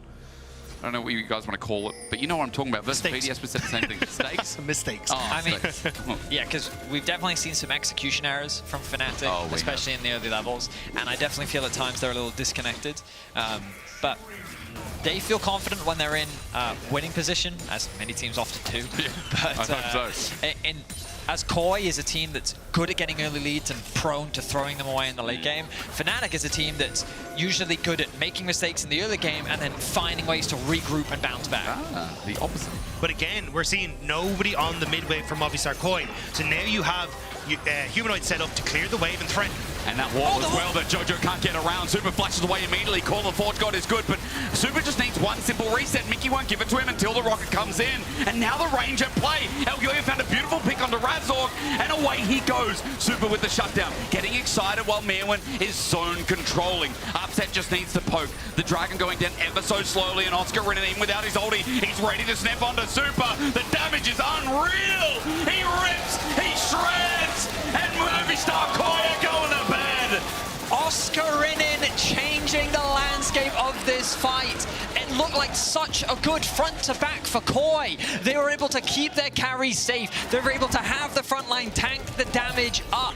But look at how things play out. The Talia wall is going to come down. A beautiful hook from Mickey. Forces the flash out from Super. But here, it's looking like a one fight for KOI. Yeah, it's the fact that the Talia wall ends up giving safety to Jojo, Pure, and Super. It goes well. Razork ends up going down off the back of this, but it's Fnatic who just need a second to regroup. And Oscarinin, he sees his moment. Jojo and Mirwan out of the pit. He ghosts. He sees Super and just goes straight over the wall. Murders Super. And Elyoya is desperately trying to save him, but Jojo went for Humanoid rather than saving the back line, and now he's vulnerable as well. Misplays and misdecision making from Movistar KOI come back to bite them. And now it bites him in front of the Baron as well. Humanoid, like I said, doing due diligence with his seismic shove, and now a depth charge as KOI came here to soft contest. This time one doesn't hit from Humanoid, but Fnatic on the chase here. They've got a Mountain Soul, they cannot, and Upset's damage is going to rip and continue to do exactly what Oscar did before. The needlework zones him out, a shove once more. Call of the Forge God from Mirwan will bow death. And Fnatic are gonna look to set us up for match point. Mickey's sneaky hooks have been crucial in this game. Bypassing the front line, hitting Jojo Pyun. Upset follows up with the Chains of Corruption. They finish off the Azir, and they're just finding ways to worm around Movistar KOI every single fight. Another one fight, another secured objective. Upset remains deathless. He chunks out Super's HP, and Humanoid is there to follow. Because he wants a pick, it's all it takes. Seismic shove. Super didn't have flash. He's lucky to get away from that one, but again, maybe a little bit overhyped here as the Baron is used well regardless. Upset, his range is brutal at this point as Atakan goes down to the win of things. It'll be the top lane going with it as well. It's the push from mid from Fnatic to keep Movistar KOI interested so Oscarinin can get full value before they reset with this Red Bull Baron power play. It's only going to be that bot lane structure that leaves outside of Movistar KOI's base, but I think it may be just one brief moment still standing. Now, I mean, we've been talking about this Gwen from start to finish, but with the death cap completed, I mean, right now he's 3 full levels, but soon it will be 2. The level ticked over. 2 level 16 Gwen is just one of the most terrifying things to see. He didn't even stop off for Riftmaker. He's just like, I'm going full murder with needles. Oh, yeah. If I just hit you, you die. Like, this is such a burst-heavy build coming through from Oscar. That front line just melts as well. Like, he did not make the Leona look tough whatsoever. And now Fnatic, they set their sights on the bot tier 2, the last structure that Dagda was just talking about. Razork, he's fishing a bit. I mean, he has Atakan, so he's going to be extra fishy at this point as well. Maybe KOI are the ones who should be fishy because they can just walk up under this turret, 4 members strong. You look at mid, and once again, the needlework's going to fly out. Oscar is huge. An upset as he walks forward, might do the same thing. Who's going to die first? It's a game of catch and ball, but KOI must have forgotten how to catch it. In the end, Oscar Renan almost taking down Jojo, opens up mid. The pick on bot opens up bot. And Fnatic with 10.5k want to end it right here. It's not really catch and play if you're just looking for home run after home run from Oscar Renan. The hook onto the Sejuani. I wonder who lost the bat in the process. Call the Forge God is deflective at this point. But again, Atakan buff is still there. And Elyoya gets snapped in half. Elyoya and his mid laner are now down. Movistar KOI. They might have had the early game, they might have had a semblance of power, but Fnatic, if there's a will, there's them. Match point in the lower bracket. This team always finds a way to survive. The GGs come through as Fnatic put themselves on match point. 21 kills to 13. A horrendous early game from Fnatic is once again turned around, and they find an avenue for victory. Well, ladies and gentlemen, behind stage, we have to hear from Shox and Oscar for this insight after game 2. Straight off the stage into the interview, 2-0 already. Oscar, it's going great today. Tell me what the most important factors were in winning this game. I mean, I think we are playing pretty disciplined. Like, I don't think we are trying to make a lot of things happen. I think we are just doing our thing, playing slow, and yeah, playing together in team fights, and that's it. We don't need to do anything special to beat them. Okay, easy 3-0. Maybe. Maybe. We'll see. Thank you very much. We'll go take a quick break, and we'll be right back with the test.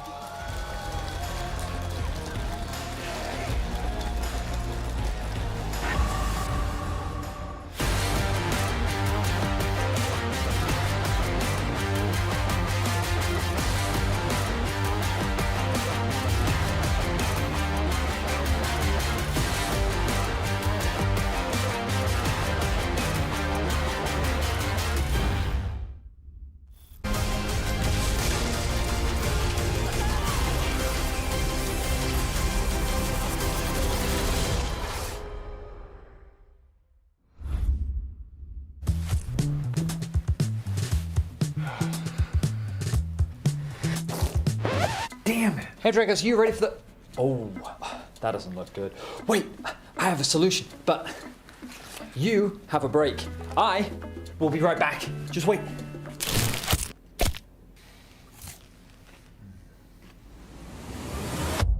Have a break. Have a Kit Kat. See? I told you we'd figure it out. I don't think this counts. Come on, let's go.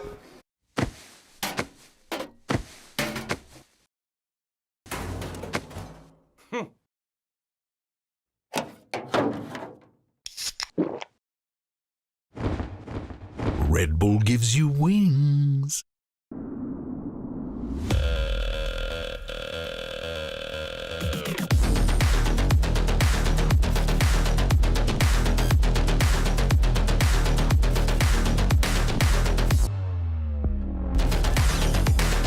Wait, is he switching lanes?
so. Mirwin in the trudges as well. Humanoid finds his target onto Alvaro. He tanks it up, send and played in. He might just have to die, so Super survives with a seismic shove all the way back. Barrier in tow. Upset will find him with an auto. Jinx on flash, so he's dead, I think. I'm dead. Jinx dead. That's fine. We can fight. Hello, no? Yeah, I can. Nice. Nice. Or no flash, guys. Or no flash. You see. Yeah. Kite. We win. Oh, I can catch this guy. No flash, say you. Nice. Go ahead. Okay, nice, bro. No base. Everyone press fucking base, okay? Welcome back to the desk as Fnatic takes us to match point in this elimination best of 5 against MKOI. And guys, I want to ask you first things first, how do they keep on doing it, especially after that early game? I mean, I don't know, as a day one Fnatic fan, I'm happy that they're 2-0, but it does feel a bit criminal after that first game, and then the second game. This Jinx started 3-0, and it's like, oh, Jinx, Azir, big front line in the top side. It's a free win for MKOI. But somehow, they got some magic going, Fnatic have that plot armor or something, and they managed to make it happen. And for me, the highlight of this game was just Oscar. Just the balls to pick this Gwen, and everything that he was doing in every single team fight later on just made this Jinx game completely unplayable. A lot of snips going here. And I feel like it started with GB giving him resources so in much the early chaos. game. You know what? Jack is hitting the nail straight on the head. You know, it's just a Jinx getting ahead in the early game, nothing working out. In the same time, it's just a Gwen chilling. She's playing against Dawn. Look at She's her. having a good time. No worries whatsoever. On the other side of the map, though, lots of chaos again. Mickey going in once again. And what's that? Sejuani's up there. 1 kill going over to the Jinx once again. But now, remember, Dawn just TP'd up top lane. My Gwen is chilling bot side. Other side of the map, falling it's on apart. fire. We can't farm. This virus is crying. He's saying, what's going on? What's happening? I can't play this game. And he's still chilling. My Gwen's just chilling down in bot. And, you know, this is really the thing that saves Fnatic, right? This is what we call foreshadowing here. Because while it looked good for the MKOI bot lane, and this Jinx is getting a lot of kills, and there's a team composition that's built around team fighting around it, there is one pick, as you mentioned as well, that makes it a bit difficult for them later on, and that will be that Gwen. So I really think the fact that Mirwin was, not Mirwin, but Oscar was allowed to use these resources for himself, it's kind of criminal, not gonna lie. That's the thing, I feel like they kind of like let this Gwen on the side, and Jack, this happens, this kind of team fights, and it's Gwen's playground, especially with what she's gonna do with the ward. I mean, the Gwen gets a great flank here. Jojo starts this fight playing it off really well, but then Gwen is like, she's just free reign, able to get onto the Jinx immediately. And this is like kind of the weakness you have with this Jinx composition, in the sense that you're playing in a mobile carry into this Gwen. If you don't have flash, you don't really have much counterplay into her. And Gwen is playing against, on the other side, like 3 tanks that she's also excels into. Yeah, and I feel like, Jack, you were telling me throughout this as well, but the Gwen is not even that good. Like, yeah. I mean, the Gwen itself like he didn't play good. the fights crazy well. It's just, you know, the champion has so much value here. And I think it comes back to what we were talking about in Ready Check as well, right? It's like, if you have a good spot to pick one of these champions, just have the confidence to actually do it. Because if the spot is good enough, you don't need to be perfect on the champion. A lot of ultimates were missed from Oscar in this game. That didn't really matter when it came to some of the team fights as well, because as long as he had a backline access, it was really difficult for them to do anything about the Gwen, and he was able to carry with it. And that's why I think it's a bit strange that KOI are letting these kind of mistakes happen, or opening these windows for Fnatic rather, because we caught up with Melzet during the game, 10 minutes in game, and he told Shox that he knows how to play against Fnatic, he knows how to play against their play style, and you basically don't want to give them any open windows here. I feel like they understood the assignment, but they didn't quite fit through with it. I mean, they had a good start where the game looked really won for them, in my opinion, but then they just threw all that out the window and just kept fighting and fighting and fighting and falling right into Fnatic's trap. But I feel like the biggest question mark I have this game for MKOI is you just have Mirwin coming off a fantastic K'Sante game where he was so strong, and then you put him on blind pick Ornn? I feel like surely you want him on a much higher agency pick where he can have some carry potential and actually show some depth in the Fearless pool. We're gonna have a new attempt at blue side on the side of MKOI here, and guys, this could be the last game if they don't hold it together. Honestly, what is the hope for MKOI? We saw a lot of good stuff, but so far not enough. I mean, we gotta see some carry performance from Elyoya. He was one of the main reasons that they beat GX as well. I think he's genuinely one of the guys you want to rally behind, and you want to see him link up with Alvari. You want to see them be able to kind of stabilize Jojo, so there's no oopsies that can bring you safely into the mid game, and you just snowball off high tempo. I wouldn't even mind seeing a Nidalee from Elyoya, I'll be honest. Yeah, I mean, they did end up opting for blue side, so they won't get a crazy counter pick onto Mirwin. But we've seen this guy that he's willing to blind pick some of these weird champs, and I think, for me, that's the part of the charm that MKOI has. I want to see Mirwin on something exciting, something interesting, that the other players don't really know that much about, and he can abuse that knowledge gap. It is one last chance here for Movistar, and one last chance to reverse everything and give us a series and put up their chances to finally face off against KC tomorrow. Far from doing it for now, though. So let's take a break, and we'll come back for Game 3 with maybe a series, we hope. Come on, MKOI, you can do it.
LEC studio, especially on finals weekend. You're here, you might be in a swimming pool, a hot tub, I don't know where you go, there's champagne in your hand. Oh. Maybe you're looking fancy like we are as well. My name's Asterix, joined by Dak Daddy, and this is Betty Betty.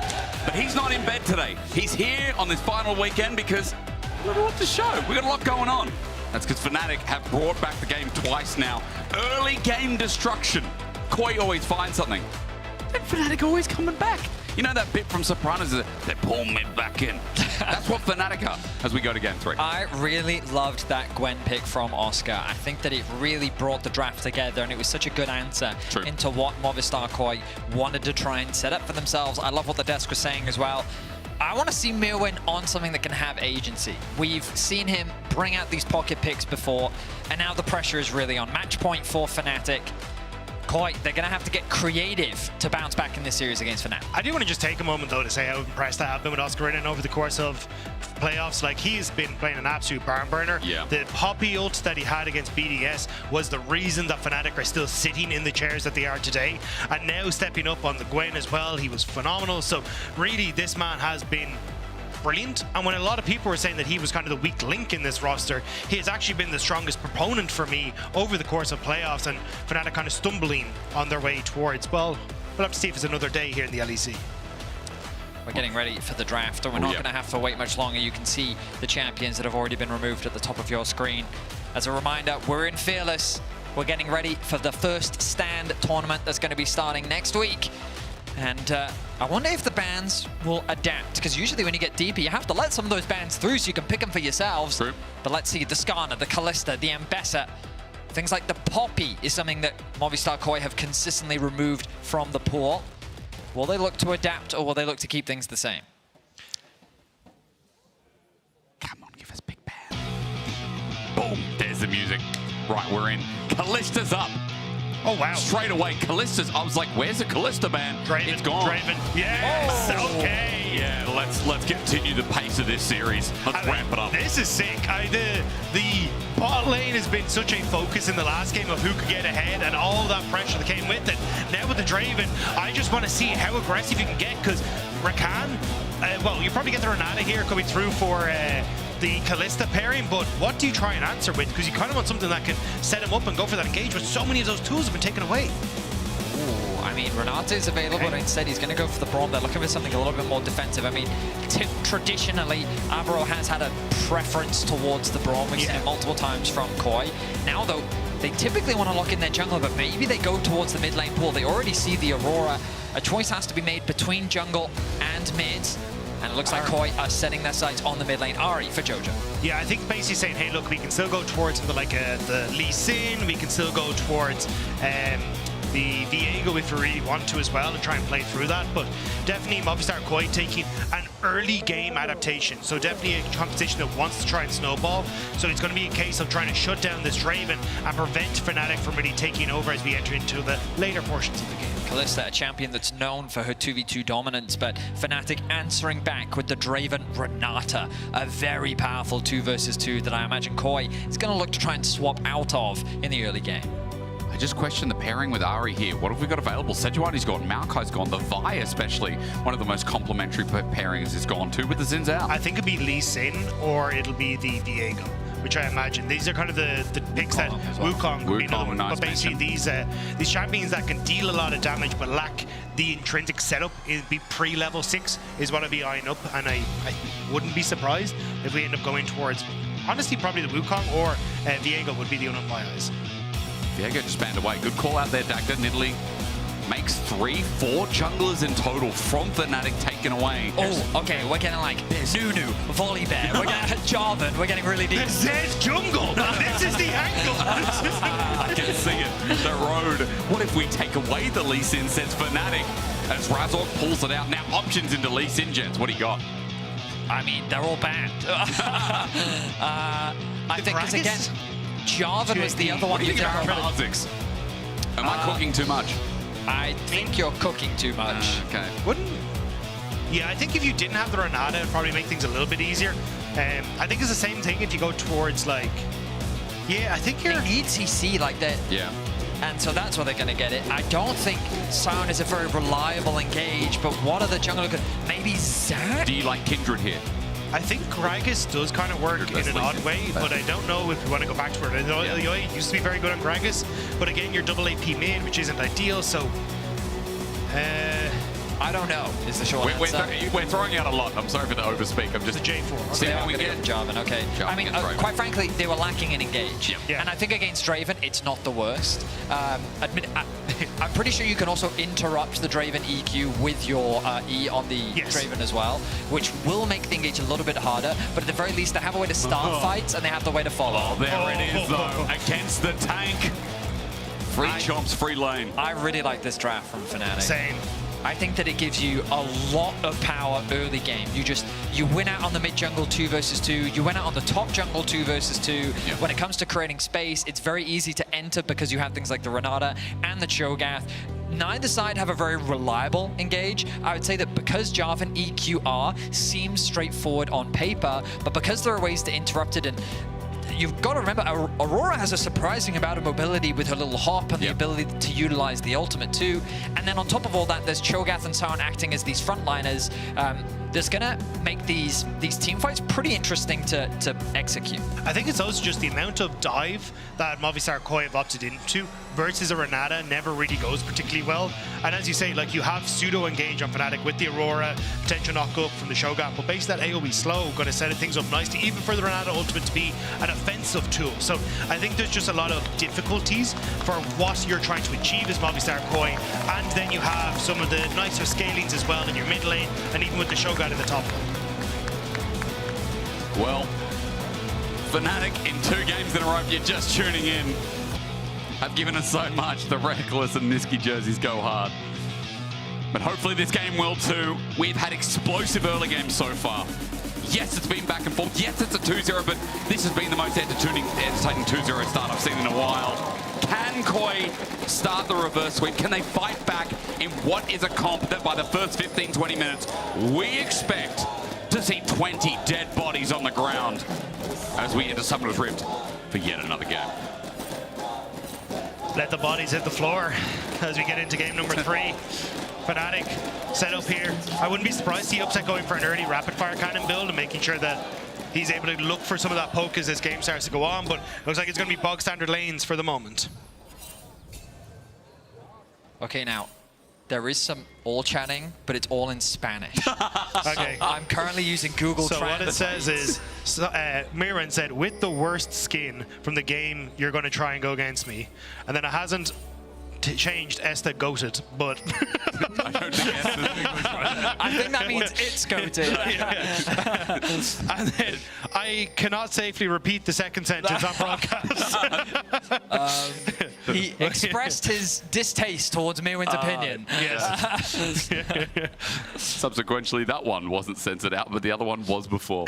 Well, we'll keep you updated with the all chat shenanigans. It feels like KOI have quietened it a little bit. I'm glad they're kind of bringing it back here after the first 2 games we've seen. We've already talked about the drafts and how they slot in. You guys talked a lot about the strength of the 2v2s, whether it's mid, whether it's top involved. We know Draven Kalista is like whoever snowballs in the lane, and this could help us. CP time? It is TP time. Because Oscarinen doesn't show. So, bye! Collect all the Dragon Balls. They know that his CP is gone. That they can say with confidence. They've successfully executed on the swap. And Oscar going to be in a bit of danger in this early game, but he's going to do his best to soak up what farm he can. But the thing is, Oscarinen has that Q to actually start clearing out the waves from a range, which is something that a lot of these tank top laners don't have access to. Razork going to look to try and split the map, but look at where Yoya's gone. He's actually predicted this and is in position.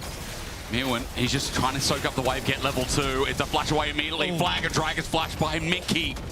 So Elyoya saving the day. Mirwan will safely get the rest of this wave to the best of his ability. So Elyoya tried to go for the extended flag and drag, using the flash to extend it and try and hit on towards Mickey. So that's why Mickey preemptively flashing away from that, not getting caught underneath the tower. But good read from Elyoya to keep his top laner safe.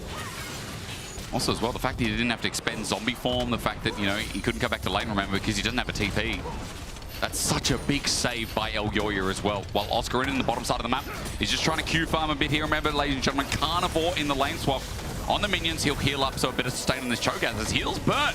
Mickey was about to die after Upset got the first shot, but Mickey took turret aggro. He still died. I wasn't sure if Mirwan how far he wanted to try and step up there, but at least he's got Upset there to keep himself safe. But Mickey, I think, going to reset now and try and move down towards this bottom side to keep his top laner safe. But, I mean, he does have the push in mid, and he's got the support from his bot lane. Nice play there from Elyoya, playing with his priority well. I mean, what's Oscar really going to offer in this exchange, especially given the HP of Humanoid? Why is the Razork is going to have to back off his blue? Yeah, but he does still get at least the grot for himself. You can see Mickey at reset to try and match on towards this bottom side. A bit nervous about a potential push in mid into a 4-man dive on the bottom lane, but they will just keep themselves safe. Mickey now going to try and freeze the wave, but Alfaro going to try and stop him. As we're going back to at least Fnatic looking to set their bot lane into the bottom side, but I wouldn't be surprised if Movistar KOI try and go for a bit of a swap again. A wave crashing in eventually. I mean, it does feel pretty bad here. Q gets it out. But that's like 4 CS missed by Upset in the end as well. So you're feeling pretty good as that as Alvaro, as junglers are now heading towards the top side, or at least that's where Razork is going. And now that we're in standard lanes, I mean, that's got to feel good, guys, right? For Oscarinen, considering that the Cho'Gath just wants to be up against the side. I don't know what your thoughts are on the early matchup, but at the very least, Cho'Gath, as he starts approaching 6, should just be able to get some free stacks in with Grasp. I think it's a very boring matchup. The two top laners don't really do very much. I would expect that the Sion usually gets better trades early, but because of the sustain on the Cho'Gath, normally he's fine. And then at a certain point, I think Cho can start winning out on the matchup. But quite frankly, both top laners are likely just going to ignore each other. I think Sion just struggles because he can't really charm or land his Q because he gets fear or Humanoids, silence, and then knocked. Maybe it's more exciting for you guys as well. We talk about top laners and we brew action in mid. Great flash charm from Jojo, but they need to get them priority damage, and Alvaro does. Opens the door for first blood. Great play from Alvaro, the immediate Q flash, so Humanoid cannot escape it. It's at point blank range, and then Jojo able to follow up with the flash charm. Nicely done to pick off the mid lane for Fnatic. Yep, nice setup play, and the fact that he was able to connect that passive, as you're saying, is just well executed by him. Razork going to catch this mid wave. Again, KOI off to a great start. They're a team that is so good at finding early advantages and setting themselves up for success. The problem often comes in the mid to late game when it comes to continuing that success. the 2v2, you can see going about very much as we expected. We know why Koi wanted to avoid this matchup, and it's because of this, but Jarvan's on his way here. Yeah, Mickey might be in a bit of trouble. He used his flash before, doesn't have it to avail, and he's just stunned down, will not get bailed out. Upset now the new target. A good bailout in the end, or rather, handshake that bails Upset out. But Koi are on the board early again. And consistently, look at last game and this game, we're seeing these plays towards top side that Movistar Koi are just getting to the punch quicker. They're moving LEC into position. So Razork, like, you think you're safe there. Razork is over towards the Void Grubs, but it's LEC who sneaks past that vision and ends up getting in onto the play on top side. Mickey, it's become a trend in that top side as well. Mickey getting caught out, that early kill going over gives super gold. So I love that we're just rinse and repeating a little bit here. At least for bot side, the rinse and repeat is that Razork gets the early dragons while Grubs is started up by LEC. I mean, Koi just have advantages across the board when it comes to laning. Mirwin's built up a bit of an advantage because of the early lane swap. The jungle camp advantage is in favor of Alyoya. Jojo Pion, especially thanks to that early gank. It was unfortunate he didn't get that kill, but he still finds the lead. Now, Humanoid making a play of his own. Thinks about it with Between Worlds. The charm's good there to go, and from Jojo, he skirts the fight. Alvaro's here to help out, but Humanoid is away. Just a trade of ultimates. Not going to be too consequential at the end of the day. Humanoid wanted to go back to base anyway. And it looks like Jojo's going to stick around for one more wave, forcing Humanoid to actually stay for one more wave, giving Jojo that base timer advantage. Yeah, that's a bit unfortunate for Humanoid that he couldn't get the reset quick, but here you're on a ward as Oscar Renan. Does he have to flash? Is there enough damage? That's what I'm wondering about. The Ren Spears, no indeed. And Doran Shield's going to help out a bit with that, so he just walks away while again Super trying to use that advantage. It will mean he loses the wave though, because that's going to hit the tower. I'm not sure if he sticks around, but maybe a little nervous as they don't know where LEC is, but that's a wave now lost for Oscar Renan, and he's kind of been struggling a little bit to get these waves. You can see about half a level behind his opposite opponent, so it kind of needed these extra few waves, so nicely done by Super to just disrupt that once more. I mean, I feel like, again, what we saw in the early game from LEC, that one gank, you know, bailed out a lot of pressure that came through from Fnatic, and LEC has been like that. I know we're not really seeing, you know, some of the picks that we came in today being like, man, LEC is good. I just want to pull out this guy quickly and what he did against Giant X, because if we're talking about engines, that's Razork. That's Razork. How about this one? Is that LEC? No, that's Razork. Razork's really good. We've got some Fnatic fans in our production. Hey, I'll just pull it out myself. LEC was damn good in the Giant X series. I'll give you a quick hand. Don't press that one, Dagda. That'll be LEC. But I think the thing is, like, let's just... No, that is... What's his last best of 5? LEC. So those that you're saying, LEC versus Giant X, Jake. What were you saying? It was good. I mean, I lost my point years ago. But he was insane. I mean, LEC... We use the word engines a lot today, and I want it to be in people's mind. I want it to be like a train running. But LEC and Razork, they share this similarities because of how they run their teams.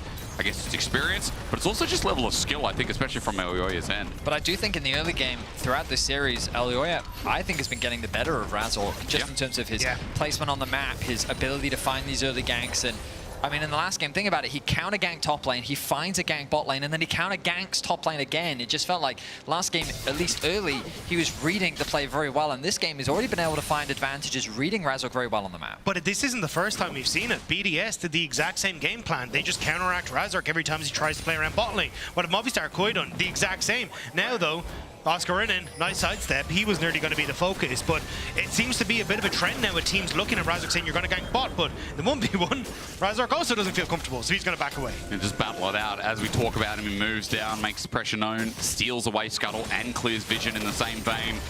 I know we talked about him a lot when he came into the league as well. You guys are very passionate about the players here. I hope I am as well. But as I come in and learn, I just remember his debut on Mad when he made playoffs. Got to MSI in his first split, didn't he, as well? Rookie the split as just well, yeah. Crazy that he got top 4 at MSI in 2021. It's just been that jungler that just has it, you know? Just has that raw skill and talent and still been able to provide that almost 4 or 5 years later here as bot side continues to push in. And in this game, things slowed down a little bit, but slowed down in the sense for Fnatic because gold keeps growing for Koi. Slowly but surely, this is a 3k gold lead, and Humanoid gets bopped out, does absolutely 0 damage. A decimating smash part 2.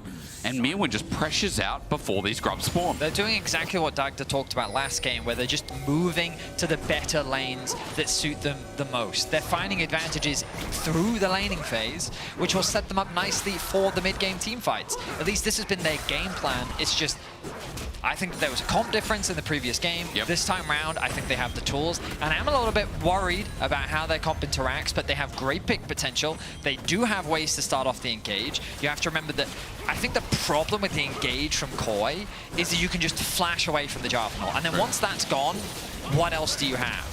Because sure, there's a Sion ultimate, but unless Ahri connects the charm, or if Super throws in Braum to get a multi-bat, like, it's difficult. So you're very reliant on finding these picks or on Fnatic misplays to really get a convincing team fight. And it's also, as you say, burning those summoner spells before the fight starts off. So now you've got to double up on the amount of legwork you need to do. And it's also just, like, Mickey having access to this hostile takeover is perfect for when you try to blow those summoner spells, where you deny the follow-up and potentially even turn around the play just off of that one ultimate alone. But hey, even with better engage tools, Koi haven't been able to find those mid-game fights. Fnatic have outplayed them and outfingered them a bit, as we've got a bit of a gank set up here. Teleport coming in, and that's Humanoid. He might be pretty weak here without an item, so we'll see how long Mirwin can sustain, as Razor's also coming down to help out. Feast is going to make it a little bit easier, though, and Oscar doesn't have it available, so it might not matter. He flushes towards his team. Alvaro's there, and again, that Sion is hard to kill. Fnatic walk in, now set up the Between Worlds, but where's the damage? They have none of it. A rend, a kill, and a feat of warfare. Oscarina running for the hills because Koi are just stronger at this point, with a second kill over to Super. Fnatic had a ton of vision in the bottom side jungle of Movistar Koi, so they were like, great, we could try and make this quick play on the bottom side, but they went for the tank. Mira's him to survive for way too long. And at that stage, the rest of Movistar Koi show up, and Mickey needs to be careful. But the Dragon will be going to... Yeah, it's better than MKOI or whatever it was, right? Yeah, so. Well, Mickey stepping up. He still has the ulti available and a heal. He's trying to bait it out. Jojo Pune, though, without an ulti, still gets the charm onto the Cho'Gath. Oscarina tries to rupture up, but he's stunned up instead. A rend will just seal his fate, but there's not enough damage there either. He walks away with Heartsteel, and Mickey had to heal to save his life. A situation that Koi convert in their favor once more. And notice the targets. You've got a Cho'Gath, you've got the Burst Mage of Aurora, and you've got a Lee Sin with Eclipse. Now, Lee, in theory, can help finish this off, but he flashes away from the Q. The shielding comes in from the Guardian, and then Jojo arrives. And this just turns into a numbers advantage, crucially because the AD carry is here. Upset's not in the fight. And the reality is that the three of them just didn't quite have enough damage to kill the Sion quickly enough before Koi could arrive and turn the play around. And that was before the Blade of the Ruined King, by the way. So even though that was a slow burn from Koi's side in taking that target down, now with Blade of the Ruined King, now with damage on Super and the Malignants, first items across the board for Koi, they are even stronger than what you just saw. It's also with the 6 Void Grubs, the second you mess this up as Fnatic, your towers are just going to melt. You have to be so careful. Now Movistar Koi trying to set up for that turret take as they move Mirwin to the top side as well, push in mid, immediate rotation. Fnatic, I don't think you can defend this. Looks so hard, doesn't it? Again, you've got 15 seconds of turret plating, but they managed to find a way. The wave thinned out a little bit, or at least the health bars, and they just walk away. They don't overextend. I think Koi, if I was them right now, gents, I'd be kind of concerned with how these game pace has been going in Game 1 and Game 2. They've got a really firm lead here, and moving into the mid-game now, I think we want to see Koi clean this up, you know? Yes, yes we do. Yes, we do. Game 1, I think their team fighting was really good. They executed their comp really well. It's cheeky. I mean, here comes Jojo He's from got the Blade, river. by the way, so Oscarina's going to be slowed, and this time the Rend will really do some damage. Malignance helps out as well. Jojo gets the orb, and Super gets the kill, number 3. This time around, Super made it look easy. He just melted through that Cho'Gath like he was paper. You highlighted it, Hysterics. The Blade of the Ruin doing some serious work. And I just credit Koi for avoiding upset at all costs. Yeah. He has not been involved in anything that has been happening on the map. Look at the deaths on the side of Fnatic. The person that doesn't have one is Upset, and while that might seem like, well, Upset never dies, that's true, but they've also just avoided him like the plague. And it's worked out in their favor. And now Movistar Koi, they get the tower on the top side. Look at the push in the bottom lane. As soon as this next push comes through, they should be able to secure that one as well, although you are moving Lee Sin down to protect this. But across the board, it's just Movistar Koi quicker on the map, dictating the tempo. And with 50 seconds until the Rift Herald, I think you play on this bot side tower, look to try and take it, and then rotate up for the Rift Herald afterwards again. Oscar just takes a feast. It looks like he's not going to let the minions do the work on the turret. It's 35 seconds till Herald spawns. 35 seconds, and now, unlike the viewers at home, who can just click on the screen and interact with our interface, we don't have things like the damage dealt this game so far. But what I can do is I can ask production to bring that up.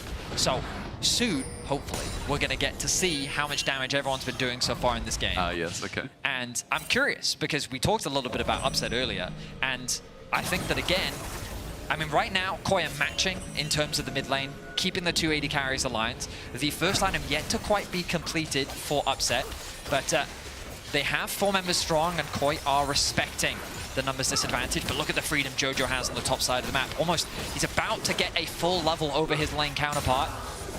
A good job in the side lanes.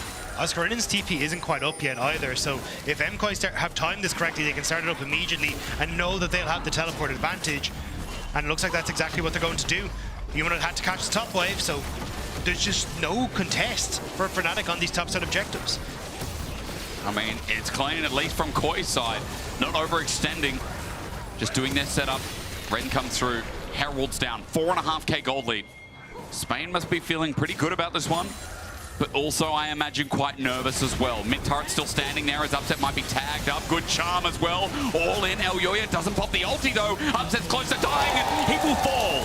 Super helped out by Jojo as that turret about to die. A hostile takeover, that's great, but again, the prom. He's had his wall up. Razork can't do a thing, and it's still a gold play. There's a TP in behind them though. They want to keep pushing this. Jojo has moments of his ultimate up and available. The charm misses though, and Humanoid gets out of there. Flag and drag away. No, Fnatic are finding an angle, and KOI need to find a better one on the Humanoid. They see Razork is in the kick away, so Super survive. It's still Mad KOI's game to lose, and they're going to win it with every part of their might.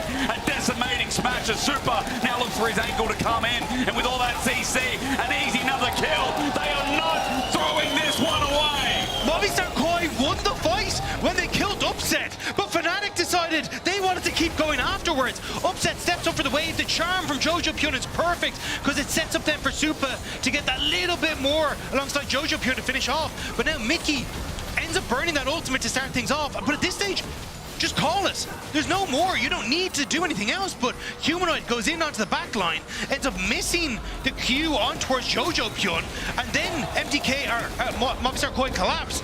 And who's dealing the damage to Super? Who's the threat in this fight? There's nobody that can actually do anything for Fnatic. I like the target focus that comes through from KOI. They path towards the flanker, guaranteeing a numbers advantage. They shut down the damage dealer of Humanoid to start off with on the re-engage, and then they turn their attention to the rest of the people, while Mirwin deals with whoever he can get in range of. 9 kills to 0. A convincing early game being turned into a strong mid-game. An 8k gold lead, and KOI are dominating. There's your damage, Vedius, and Jojo's been hitting it a lot. There was a massive CS lead through mid, but you know, you talked about that plague. There's a 1500 damage Draven on our screens. So Upset has not played the game at all.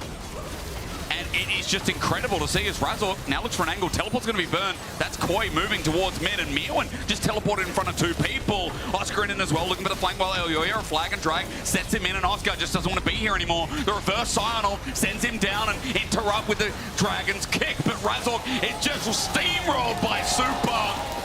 Yes, they will not be throwing a single thing. In fact, Fnatic can't get a single thing in this game. Fnatic look desperate. They're playing like their composition has twice the mobility that it actually does. And Movistar KOI are like, great, you're TPing behind. We just turn onto the people behind. We have way more chase down potential than Fnatic does. It's a near perfect game from KOI so far. The way that they found those early game advantages, the counter ganks from Elyoya, the kills that they were able to play, the counter plays onto Fnatic, and the way that they navigated around the lanes into fights like this, where Fnatic gets desperate. Humanoid attacking one flank, Razork attacking another, Mirwin disconnecting Fnatic completely. 3 members pushed into their own lane, while the front line just gets shut down. And from this position, it's easy for Super to chase people down, Jojo as well. Movistar KOI are tearing Fnatic apart, and there is zero answer at this stage. I mean, at this point, you got to give them credit. The way they've snowballed this game is crazy. A 10k gold lead at 20 minutes into the game. And while nothing's up, Razork here just fishing to see what he can get of his own jungle. Koi almost find him, but they back off. It's because Atakan's down bot and being started by Super. The stacks already starting to stack up. Fnatic trying to gain entry, but Mewin is going to stand strong. Really nice stuff. The unstoppable onslaught at melee range. It tears Fnatic a new one. And Koi have dropped no margin in this game. They'll take the Atakan off the back of the fight, and Fnatic are looking clueless in this game. Game 1, Game 2, it was messy, but they found a road back in. But Koi have built this wall in front of them for this third game, brick by brick. It's standing strong. Movistar Koi have figured out the mid-game. They have figured out Fnatic in game number 4, and they want to make sure that they can push us all the way. I feel you, dagged up, because at this point, Fnatic are just running back 14-0. This third game gives hope. It gives inspiration to the Koi fans. This will not be a flash in the pan. This will not be a disappointing 3-0. The start of the reverse sweep won't begin now, but the inhibitor down 13,500 gold. No, Cagel's 20k gold lead. It could be this game. The legendary 20k gold lead. This could be the game. We'll look back at what was just another destructive fight in favor of Koi. Fnatic trying to gain access, but you go anywhere near the darkness and Ari's lying in wait to charm you. The follow-up from Mewin was beautiful. The double knockup into easy execution. They don't even have Super here. Jojo alone is largely doing the damage alongside Mewin as they just pick apart the Fnatic roster. It doesn't matter at this point. The goal difference is just so massive. Fnatic should just be thinking about how they're going to adapt in Game 4. But that's the question now for me, is what actually does happen, because Fnatic does not look comfortable in this composition. And we haven't really seen them go the distance when it comes towards Fearless. Jojo might be caught out here, but nah, just forget about it. I mean, even with the ult from Upset, it doesn't matter. That Kalista has 3 items. This put in the list of 2 hard as mid's going to open up as well. And Koi striving for the success of this game. 15-0. Will anyone die with Atakan?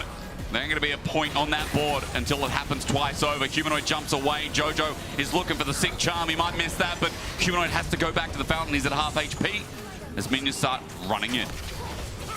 Fnatic will hold for the moment, it looks like. Movistar Koi are just happy to keep this pressure up. There's nothing really that they have to fall back for until that 35-second timer drops down. So reset from Jojo, can TP back onto the map. But Fnatic, defender's advantage here, have healed and starting to move back out. At this point, Fnatic's just looking for a kill. I feel like the game plan is, okay, for morale, we have to at least get on the boards, because Koi, the only thing they've lost is a dragon. Like, this is a near perfect game from Koi. And with the Baron on the cards, you imagine... I say, no, it's not. I'm in at 45. We're still not even that far yet. You're right. It's just incredible, the resilience that you have in a 2-0. You know, 2-0 start after those games went the way they did. And the fact that in this game 3 is such a stomp puts a lot of hope that the series goes on a little bit longer. It's been bloody, it's been rigorous. It's now a 3rd Infernal into the mix. That every time I look at those stats, I realize I was like, I thought we're at 6% AD AP, then it was 5. I thought it was 4, now it's 3 all of a sudden. I mean, Infernal Dragon ever so slowly is becoming nothing.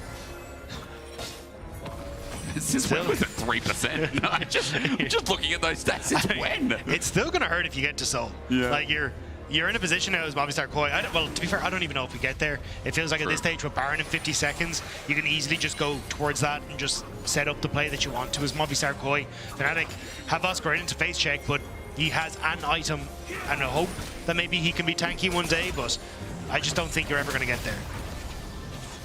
Fnatic doing, and including of course, a vision. Yep. Now that they're winning, the all chat's back. Okay, update, that's what's happening. Super shared with the group that Upset Your Draven, kind of not Calist. I mean, it's, yeah, I mean, of course, they were very quiet in the previous game, you know. It's also, I don't know if I can place this game at Upset's Draven. I mean, you know? I was going to say, of all the people to pick on. Yeah. I mean, again, he's had a pretty good series, but as Between Worlds is there, Humanoid just has to get out a little bit too deep, and Koi get a free ulti for nothing. Baron spawns in 3 seconds. And that's just there, as easy as you like. This Kalista with almost 4 items. They got us excited, but I don't think there's enough objectives left after Baron. Upset has done less damage than Mickey on Well, again, Renata. I really want to emphasize that Koi did an incredible job of just avoiding any plays around Upset in the early game. And Fnatic did a great job of fighting when Upset wasn't there. That's also so that very also true. helps, yes. Yes. I mean, it was just, it's a situation where throughout this game, Koi's lane assignments were just always perfect. They already demonstrated it in game 2 and they got their lead. Dagda was running us through it. But here again in game 3, they've just done a really good job of controlling the early game. And now with the Baron, with a near 14k gold lead. Oh, will this be the kill? I mean, that's some damage. It might have doubled his stats just in those 3 autos. But meanwhile, Mad ending the game. Excuse me, Koi. They'll run into the turrets, but the engages there. Razok with a brilliant kick in their base. Super's got to flash away. The hostile takeover will just reach him in the end as well. Onto Alvaro. He's dead. They're 13,500 gold down. Surely not. Fnatic defending well. It's only 1 kill for now as Mir wins a new target, but a charm up and a decimating smash. Oscar almost bitten off too much. Upset desperate, he needs that cash in, but he's just not going to be given it. Humanoid ends up sniping the kill in the back line. It's a silver lining on a still very cloudy day for Fnatic as Movistar Koi, they still left the base in tatters. I refuse to buy into any hype that Fnatic are ever going to win this game. I refuse. Even though this was 1 pick, their first kill of the game. Nice job by Super there. Very nice flash kick in from Razok. Gets the summoner spell out from Super. Super has to respect the Renata ultimate, but he still gets clipped by it, so that's why he was CC'd long enough to allow for the shutdown to come through. And if Fnatic didn't have to fight into that wave, they probably would have looked for a little bit more, but yes, this very much seems like a moral victory because they're able to get onto the board. It seems unrealistic to me that Fnatic could ever really turn this game around. Now, if this was Fnatic versus G2 and it was the other way around, then you'd have a chance. Wiki, it's a small pick. Upset's going to be able to do a little bit more damage here, but when I say damage, let's look at the health bar closely. Jojo goes over the wall. Humanoid's caught out. Razok with a kick, though, onto Jojo. He has the Spirit Rush away, but Razok's then caught out. Okay, we're back to square one. Koi run into the base, and Elyoya happy to take this up. Never mind, it was a flash in the pan, however small, with the triple over to Super. Koi are going to keep the series running like a well-oiled machine. It never stops at the station, it just keeps going. It's going to pick up more fans, more people, more hype. The start of the reverse sweep is there. Only the beginning of all chat, I'm sure. And Koi moves to match 4 versus Fnatic. Elyoya in the chat. Marek, it's coming. Movistar Koi are feeling the reverse sweep in their eyes. I really feel like this hyped you up for League of Legends. Where is my perfect slot to tell you that tickets for the first week of LEC Spring Playoffs will be available at EMEAtickets.lollysports.com on Tuesday the 4th of March at 6 p.m. CET. Sale for additional LEC weeks will be added Tuesday starting from the 11th of March. Also at the same time. If you got all that and you're excited for League of Legends, buy some tickets, simmer down, Game 4, let's get this train rolling.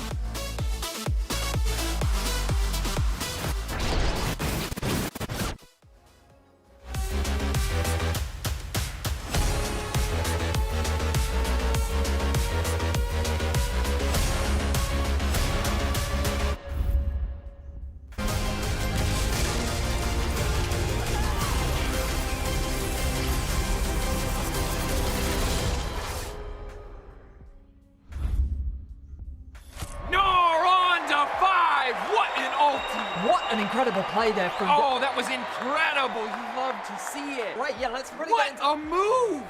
He's just so good. I mean, the persistence, the patience to find the angle. You just don't see that from rookies. He's got it all. He's got the pizzazz. Have a break. Have a Kit Kat. Ooh, that looks good. Do you want to maybe share a little bit? Yeah. What a move!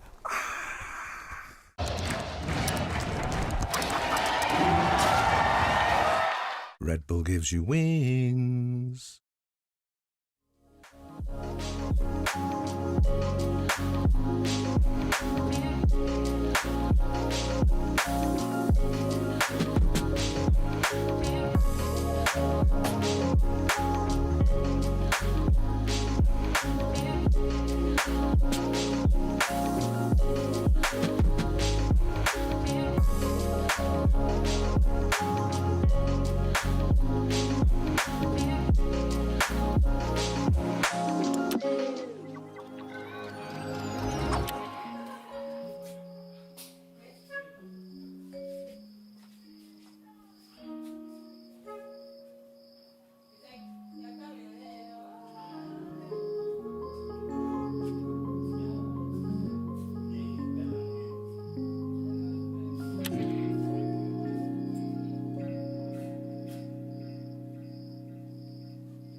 It's good fight, okay, guys? Aurora no flash. Look clear, look clear, look clear. I still look clear after stun. Look. High turn, turn. Aurora no flash, Aurora no flash. Don't give me Gersten. Guys, the game is won. Just use our brains and we'll win, okay? Koi run into the base and Elyoya happy to take this up. Never mind, it was a flash in the pan, however small. Koi are going to keep the series running like a well-oiled machine. And welcome back, everyone. We have a series after this crushing victory from MKOI here against Fnatic. And you know the drill. We're about to go into Game 4. So forget everything about forget everything you know about League of Legends, because Fearless Draft is mayhem now, and we have no ideas what teams are gonna pick. But maybe our analysts can give us a bit of insights. If you missed out last time, they're gonna be drafting. You're gonna be MKOI. That's right. Good luck with that. And you're going to be Fnatic defending the team as you've been doing it all day. I'll let you guys go. And yeah, let's see what you have in store for us. I'm going to enter the mind of Melset. Okay. So first we have the first ban here. I mean, normally I would love to explain every single decision, but for the bans, I'll have to be a little bit mysterious. All right. I'm going to first ban Ivern, and I'm not going to say why exactly I'm doing that, because then he's going to... I'm banning Skarner, that champion So he bans is the broken. Skarner, and the reason I ban the Ivern is because that seems to be the only real answer that teams have into this Skarner pick. And now coming into the second ban here, I'm thinking... maybe Poppy, just because it's a good flex and a really, really annoying champion. So I'm going to take that out. Setting up for them best of first pick, which I will not give him. I will take that out. He takes that out as well. Now the question here is, what do I want to ban third? I'm not quite sure. I think it should be a mid laner maybe. What can Jojo Pune pull out? That is the question. Jojo Pune can play every champion in the game, my friend. That's a big nothing you Chungus, I can believe. ban. Yeah, I'm he's gonna ban playing the main. Syndra, actually. That's what I'm going to ban That's a here. nice one. All right. I will take out the Syra. I think that is the power pick. Yeah, that's a good one. That's a good one. Keyboard allows me. So I got it. All right, so what are you opening with here? That's a good question. I think I'm actually going to go for Wukong, as I think this champion is still very strong. And it's a good AD jungler, and Razorix looked good on it. Well, I will lock in the Pantheon, which has been banned all series. Oh yeah, I did forget about that one, actually. Seems like you've forgotten about the Pantheon. Well, that's okay, because Wukong is good into AD champions. For my AD carry, seeing how you have drafted a Wukong, I'm actually going to go for the Saya. Okay. That's a good one 1-2. for Supa, yeah. Okay, It's one of Supa's comfort picks, and it's really good against the heavy dive that Wukong wants to draft. All right, Fnatic, what do you have? Fnatic is actually going to play this game on blue side, so... Yeah, I'm going to take the Orianna here, because Wukong Orianna is a very good combo, and Orianna also feels pretty damn good into the Xayah. And then the question is, do I want to go... I think I might just match ADC here. But what ADC do I want to play? Jinx is out, Varus is out, Ezreal is out, so I think I might just go for a little Zeri here, a little hyper carry. Very deep into get some good scaling. I mean, upsets look great on the Zeri, and wow, what a beautiful three champions we have here. You pick Saya, you pick Rakan. They go hand in hand like yeah, butter you have and your bread. bot lane. So now I also have the ban, and I think we're reaching a point where there's not that many engaged support left. So I'm gonna choose to ban a champion that works really well with Zeri and Wukong, which is the Lulu. Lulu, great. Which is a great combo with the Zeri. Can also use the Wild Growth on the Cyclone of the Wukong. So taking that out, I think is crucial for my draft. I'm trying to think about what top laner I want to ban here. I don't think Gnar has been picked, right? So I think Gnar taking that out. Gnar hasn't been picked. Yeah, I think you're planning against Mirwin. You have no idea what it's gonna pick. And That's I am one with Mirwin, so I will find out. You're one with Mirwin, okay. I think Gnar ban makes sense here. And then the question is, what do I want to play on top? Because I already kind of know my support pick, but I won't spoil it because he'll ban it if I do. But I think... And now you can see in real life that drafting against MKOI is really hard, in Actually, fact. I have two really good top lane champs that I think can work here. All right. Okay, I will take out the LEC, because I think that could be a scary support if Mickey would pull it off. I know he's been talking about it in the Euphoria podcast, which you should be watching. And he played it. He played it, and he's very good success with it. Decent impact in the And I think game. the Elise could be very scary for the Rakan, makes it really hard to dash in quick break game trades. I think for me, just taking out maybe another control mage mid makes the most sense. So maybe Victor. I'm not sure. There's not really that many others left. Could also ban the Silas, but I don't have the best ultimate, so I think I'll just ban the Victor. Hard to pin out Mirwin exactly, so not really gonna aim to do that. All right. So Now, who are you gonna? A bit harder. I'm gonna pick my mid laner for Jojopion, and I have to think what he would like to play here. What kind of player Jojopion is. But when I see Wukong, Orianna, Seri, part of me just thinks about Worlds 2022 when Seka was pulling out Akali against these mages and was just surviving lane and being so strong in these river fights. I think when you have such a strong carry in Saya Rakan with a Pantheon that's very active, having an Akali in those river fights is really helps out the MKOI draft. Yeah, fair now enough. Now the last 2 picks for blue side. So one pick is very easy, and the crowd will love it. It's a fan favorite. It's Yuumi, of course. Seri Yuumi. Oh my god, I'm not staying on this side. I'm sorry. Now the second one is a bit more tricky. Which tank do I want to put Oscar Rinin on? Either it's the Zac Gragas or something more of a Cook, maybe? But I think we need some hard CC for this Akali and Pantheon. Yeah. So I'm thinking maybe Gragas is a pretty good against Akali. I know people like that, but I think I like the Zac more actually to pressure the Saya as well. Oh, I have been waiting for Zac. The Zac has been brewing under the scenes. I don't know what actually my good friend Mirren would play against the Zac. I would have to think deeply. He doesn't even know. How can you? If he doesn't know, how can I know?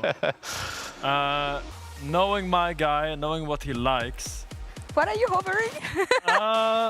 I think you don't see it, but my friend is gonna pick an Olaf. Oh. I think the Olaf works really well with this draft here. I don't know if Mirren just want to pull it out today, but I think the Olaf would work really well in this draft against the Seri, the Orianna, the Wukong. No one can really deal with him when he gets the items, as we've seen from Zeus in Hanwha Life in Game 5. I like everything you guys did here. Tell us in chat, who do you think won the draft? Because it is already time to go into the actual one. So casters, take it away and tell us what you thought about our analyst here. They're both frauds, don't worry about it. They're both frauds. Hey, simmer down, Excuse you. Actually, they're former pro players, am I right? Jacksepticeye and Finnegan there. Just kidding, guys. Just kidding. They'll get over it. I'm not. You can be casters someday, like guys. It's okay. Yeah. Look, we can have the first ever quad or quintuple cast as we get into this next pick ban, because boy oh boy, we're going to need extra heads running into this. Again, we start going down the list as usual in Fearless. Game 4 is exciting because I feel like just the tone of this series has been a bit of a bloodbath, right?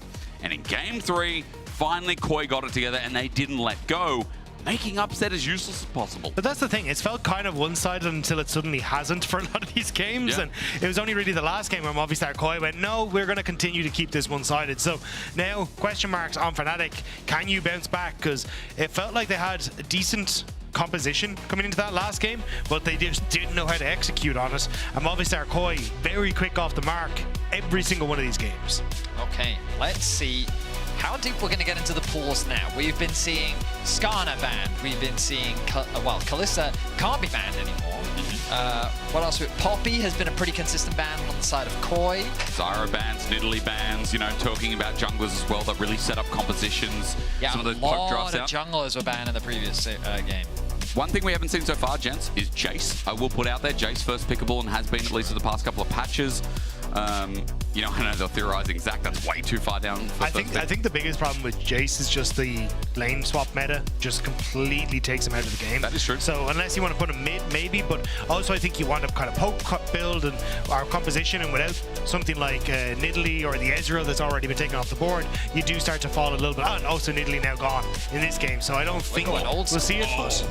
The old look, I like it.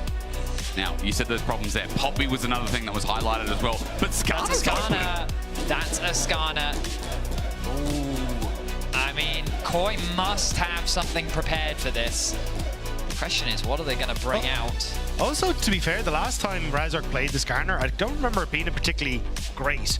So it may just be a case of, hey, look, we're going to hope that we can have something like an Ivern come through here for Oyoya, give an answer into it, even having the Sivir there as well. So, okay, going immediately towards the bottom lane. Is this a Blitzcrank angle? Oh, it's a Pike angle maybe for Mickey. The question is, does he want to get the Pike now or later? They could try and respond with a bot lane of their own. The question is, what AD carry do you lean towards? Like Zeri here is okay. Gets locked in. Now you talked about some of the pick potentials for the Enchanter here. But again, hard when you consider that Blitzcrank is a Sivir and do too much. So the Karma instead for a bit of a 2v2 kill lane. Flex lane. Yeah, also just something you can just get a lot of push with in the bottom side, right? And I think that's kind of the creme de la creme of Sivir Lulu is that you just get all of its attack speed. Sivir pushes out the wave really well. You just get to scale out. But when you're relatively short range, Karma can actually look to try and bully you. So curious to see exactly what the plan is. That is not what I expected. That is an Amumu. That is an Amumu. Ludwig is in the house. Okay. Wait. Is it Lulu top for Mirwin and it's a Mumu support? You know what? Thank you for making that note. I guess we'll wait and find out. There was like a steak there we're cooking, but you know what? You just added all the herbs, haven't you? I just came in with a barbecue sauce, slapped it all over that thing. Oh, yeah. Mashed carrots for some reason. We ran out of potatoes. Look at this meal. Dig in, ladies and gentlemen. The smolder gets banned away. I tell you what, the knife and fork are already up because I'm thinking things are getting a little bit more exciting without that scaling little dragon rat in the mid lane. I mean, there's a lot of scaling in this game. There is. And I think the great thing about both Skarner and Amumu is they're just very good at being able to start off fights, making things happen. The Polymorph, though, potentially an effective answer into this Skarner as now bans continue to make their way forward. Remember that Fnatic will have to blind pick their top lane, so they're removing some of the annoying answers to relatively safe blind picks that they could go for. Gnar makes a lot of sense. Could be suggesting that Fnatic's thinking about a Renekton as a possibility. Yeah, I think it's more than likely looking at something like the Renekton that you're probably going to go in the top side. Good here. They just talked about Zac on the desk, and if we're talking about pairing with Skarner, big frontline has access to back for the Sivir as well, and the Enchanter.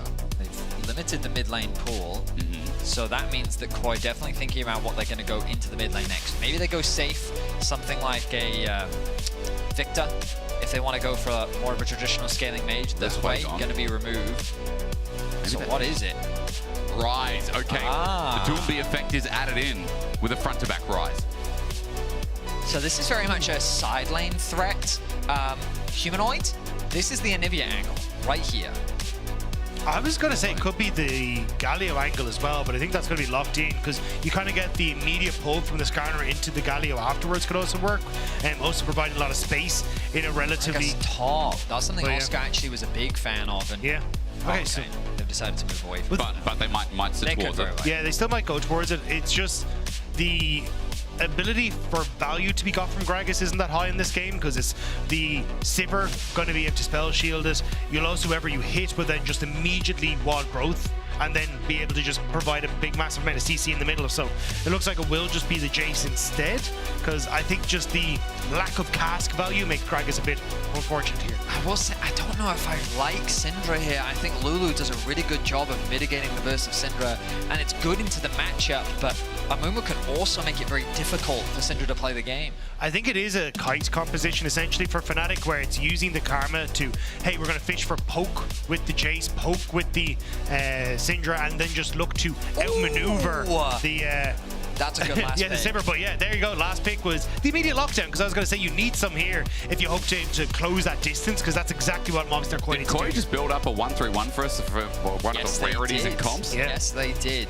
Wow, this is an interesting one. So I think the top side very much favors KOI. This Amumu, Camille, in the straight up 2v2, I think can find advantages very early on. Of course, Syndra is used as a counter pick into Rise because his biggest weakness is his range.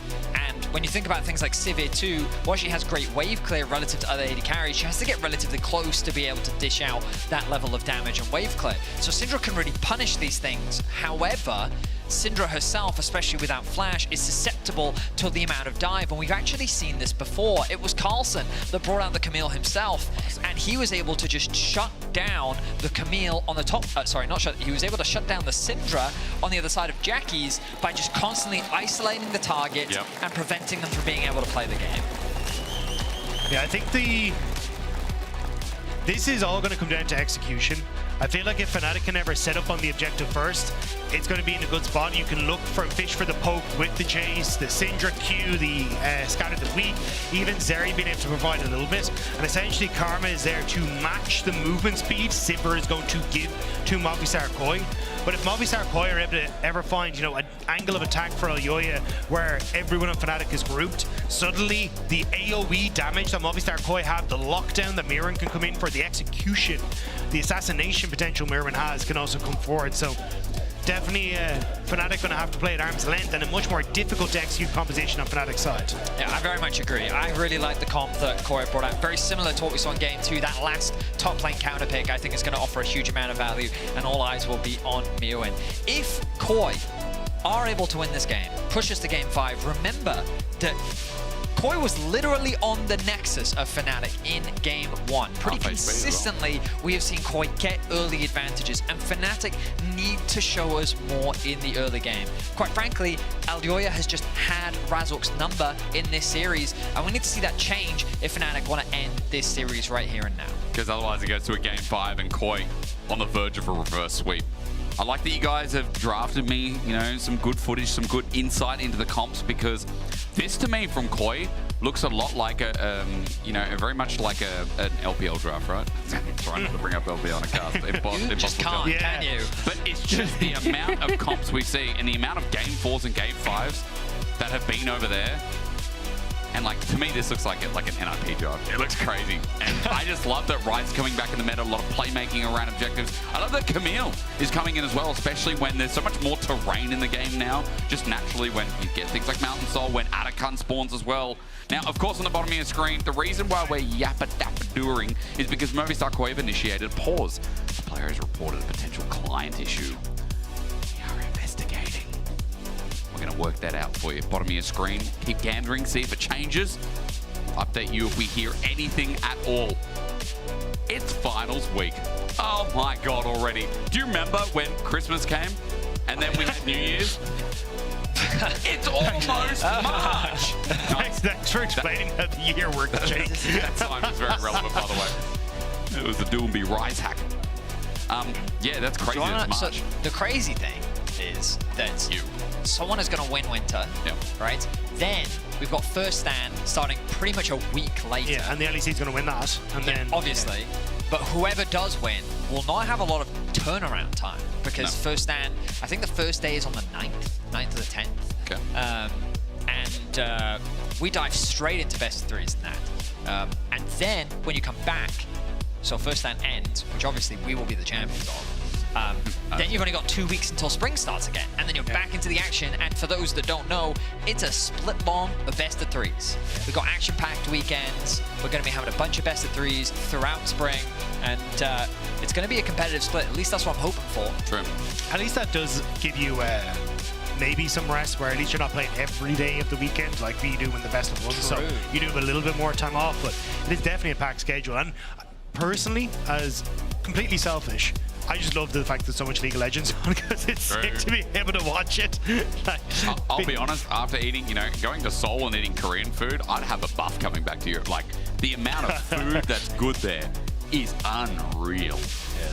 So, we do have an update. The client changed runes for Mirwin, which means that the champ select needs to be redone. This has obviously been verified, and hopefully we'll be able to get back in. And, he had Grass going in game. I'm not sure what the other takeaway might be. Maybe it's like Comet Camille versus Jace. Do you know what? He didn't take Inspiration second. So had to, go and redo that. Yeah. There. Inspiration count in this game. Let's get it.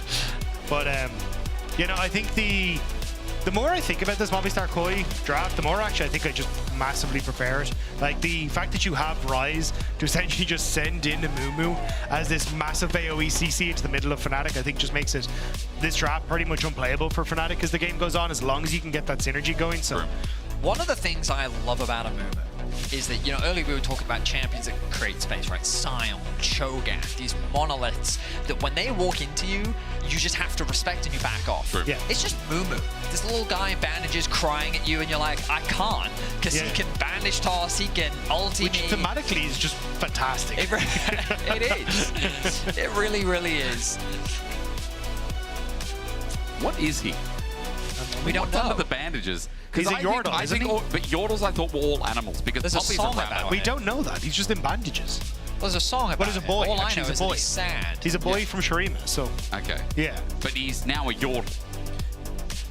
but no, that's- I don't think he's a Yordle. Actually, I think he's just a little boy from Shireen. Ah, okay. Yeah, who Not a got Yordle. I thought he was in the. I thought You he was in have the Pepsi Girl access song. to the whole world at your Yeah, fingertips. but I don't want to do it. I want to ask you guys instead. Because think about it, all Yordles, like, Poppy is a rabbit, right? Is she? Excuse me, what? I thought they were all animals. No, they're You know, all Yordles. The Yordles. Yordles, I thought were Yordles. animals. No. No? What if is I called Heimer? you a squirrel, how would that make you feel? Okay, because I think squirrels are cute. What's wrong with squirrels? How is Heimerdinger an animal? What animal First is of all, Heimerdinger? Thaddeus hates squirrels. It's not. And Tristana isn't an animal. She's a blue Yordle. Oh yeah, okay. Yes. Yes. Have you thought about this I past, did Timo? because people ask me about Corky, and I said he. We have Vestians. They're what are literally they? animals. Are they? They're Zaya Rakan and said like they're the animal. Yeah, but they're half human, half bird. That's the They're besides. bird people. Yeah, and Yordles are Yordles. Also, there's Ari, our fox, our Yeah. human. Is that a Vestian? is Yes. Yes, that's what a Vestian is. it? Okay, yeah, but Corky's got to be an animal, sure. No, he's a pilot and he's Yes. a Yordle. He's a Terry Bombardier.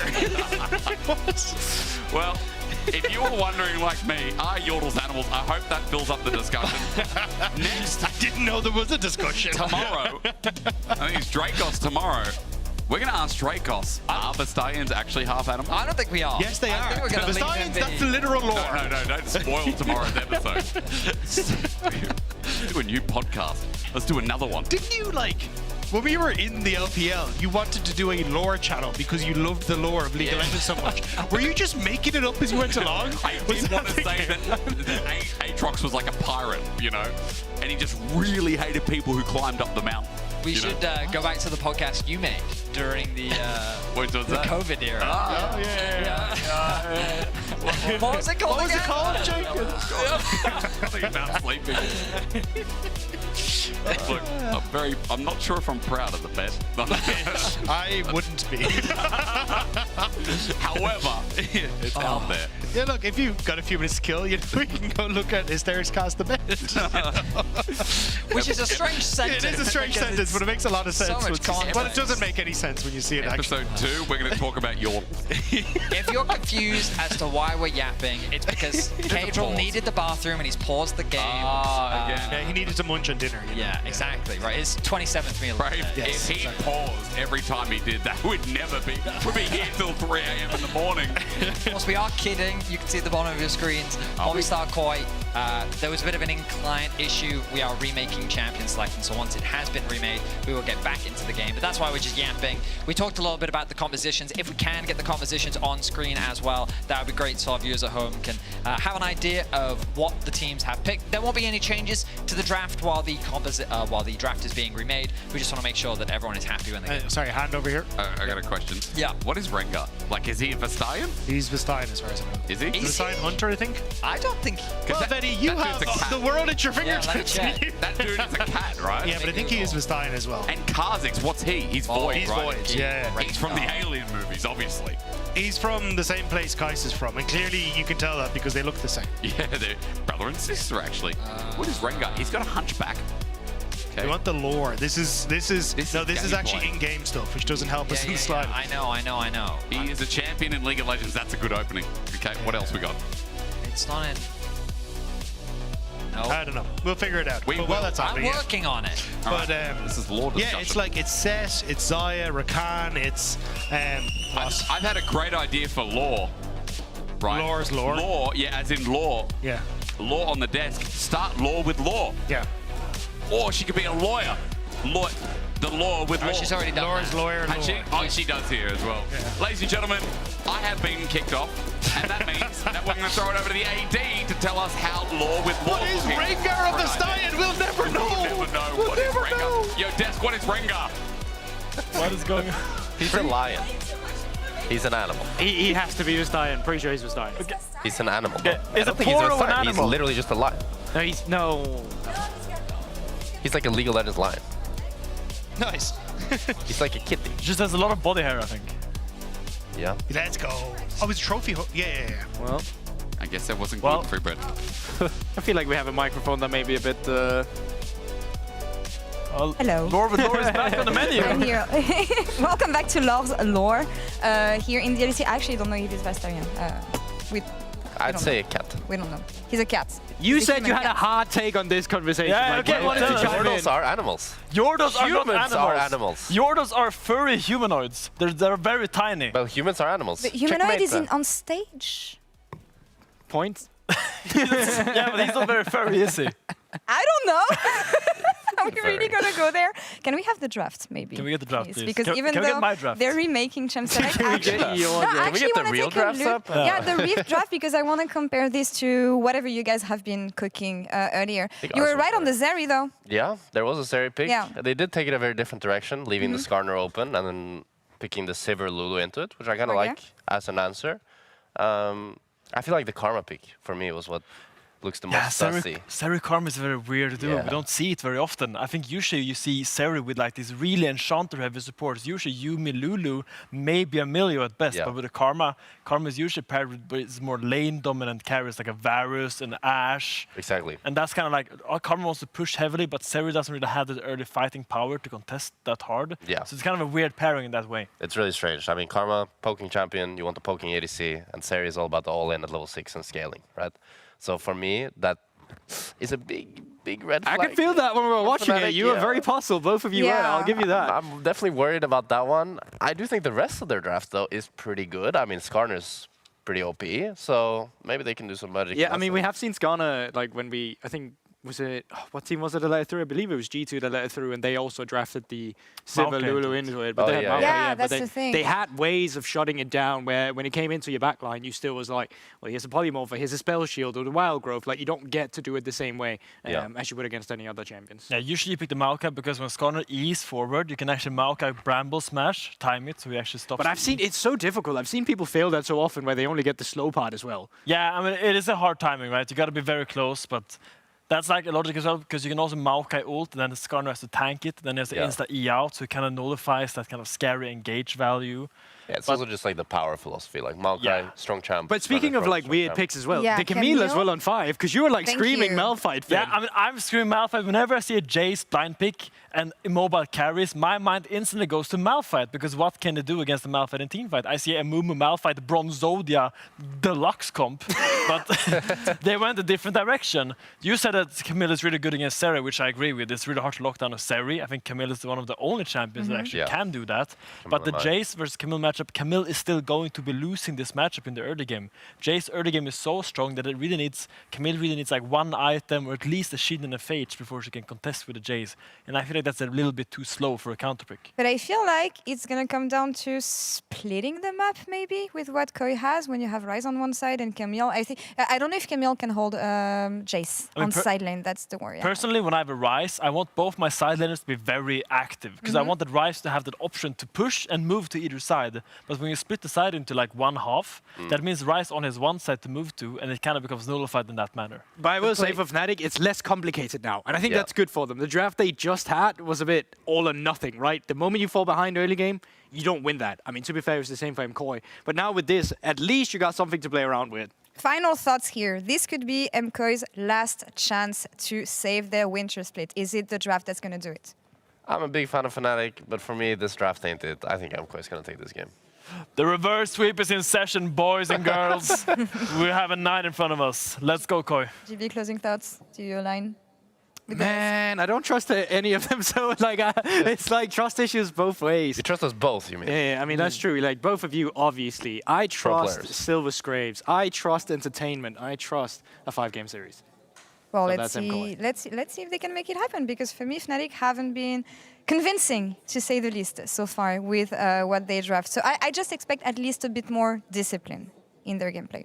Yeah, I mean, I think it's the decision-making as well in general. Like, I don't think that game we just saw right now was a good indicator of the issues they've shown throughout earlier in the playoffs. I think they definitely had some other issues, and this one right now was just very much draft-dependent. But in general, I think they're slowly but surely getting a bit better. They're not as bad as they were against BDS, but not as good as they were at their peak in regular season either. That was very ironic with the Oscar in an interview after game 2, and he said they had really good discipline, and it's like, bro. I don't think that was discipline. He had, I think from his point of view, he had discipline. Yeah, Did he you had see a him great at that tower? He was chilling, bro. But a hot take, I think MKOI is like 3-0 up the series. Instant karma from Oscar Inin. Let's see if it comes back in his favor as we're going back into game. Casters, take it over. You're right, Finn. It should be a 3-0 really for KOI if you look at how they were up in those games.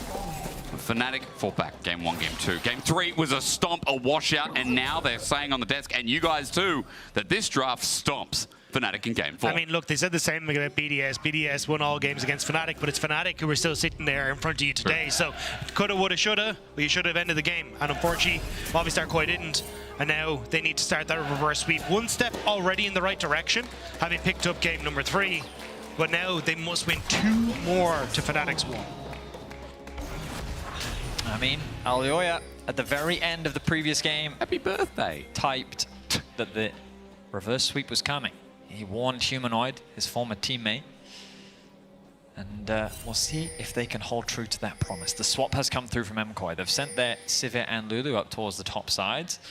They want to avoid Zeri and the Karma. We've been seeing a lot of swaps in this series. It's Mirwin. Is he going to start with the E at level 1? I do. Maybe get an early flash out of walls right there. Could be an E flash as well, but instead going for the far wall onto Humanoid. Gets stunned up, doesn't flash. Nice damage from KOI, but again, nice resilience from Humanoid. It's not the end of the world though for Humanoid, like he still outranges him, so it should be fine. It's just going to be a bit frustration as Oscar Rinnan starts to move down now to help out as well. Wants to do the same thing as well. Oscar joins in, Q-Poke is there, and Real too. Razork and Mickey taking away enemy blue, while meanwhile, the sad loner in Alioya is walking over a ward. So KOI don't know that Fnatic are trying to bait and bruise this in.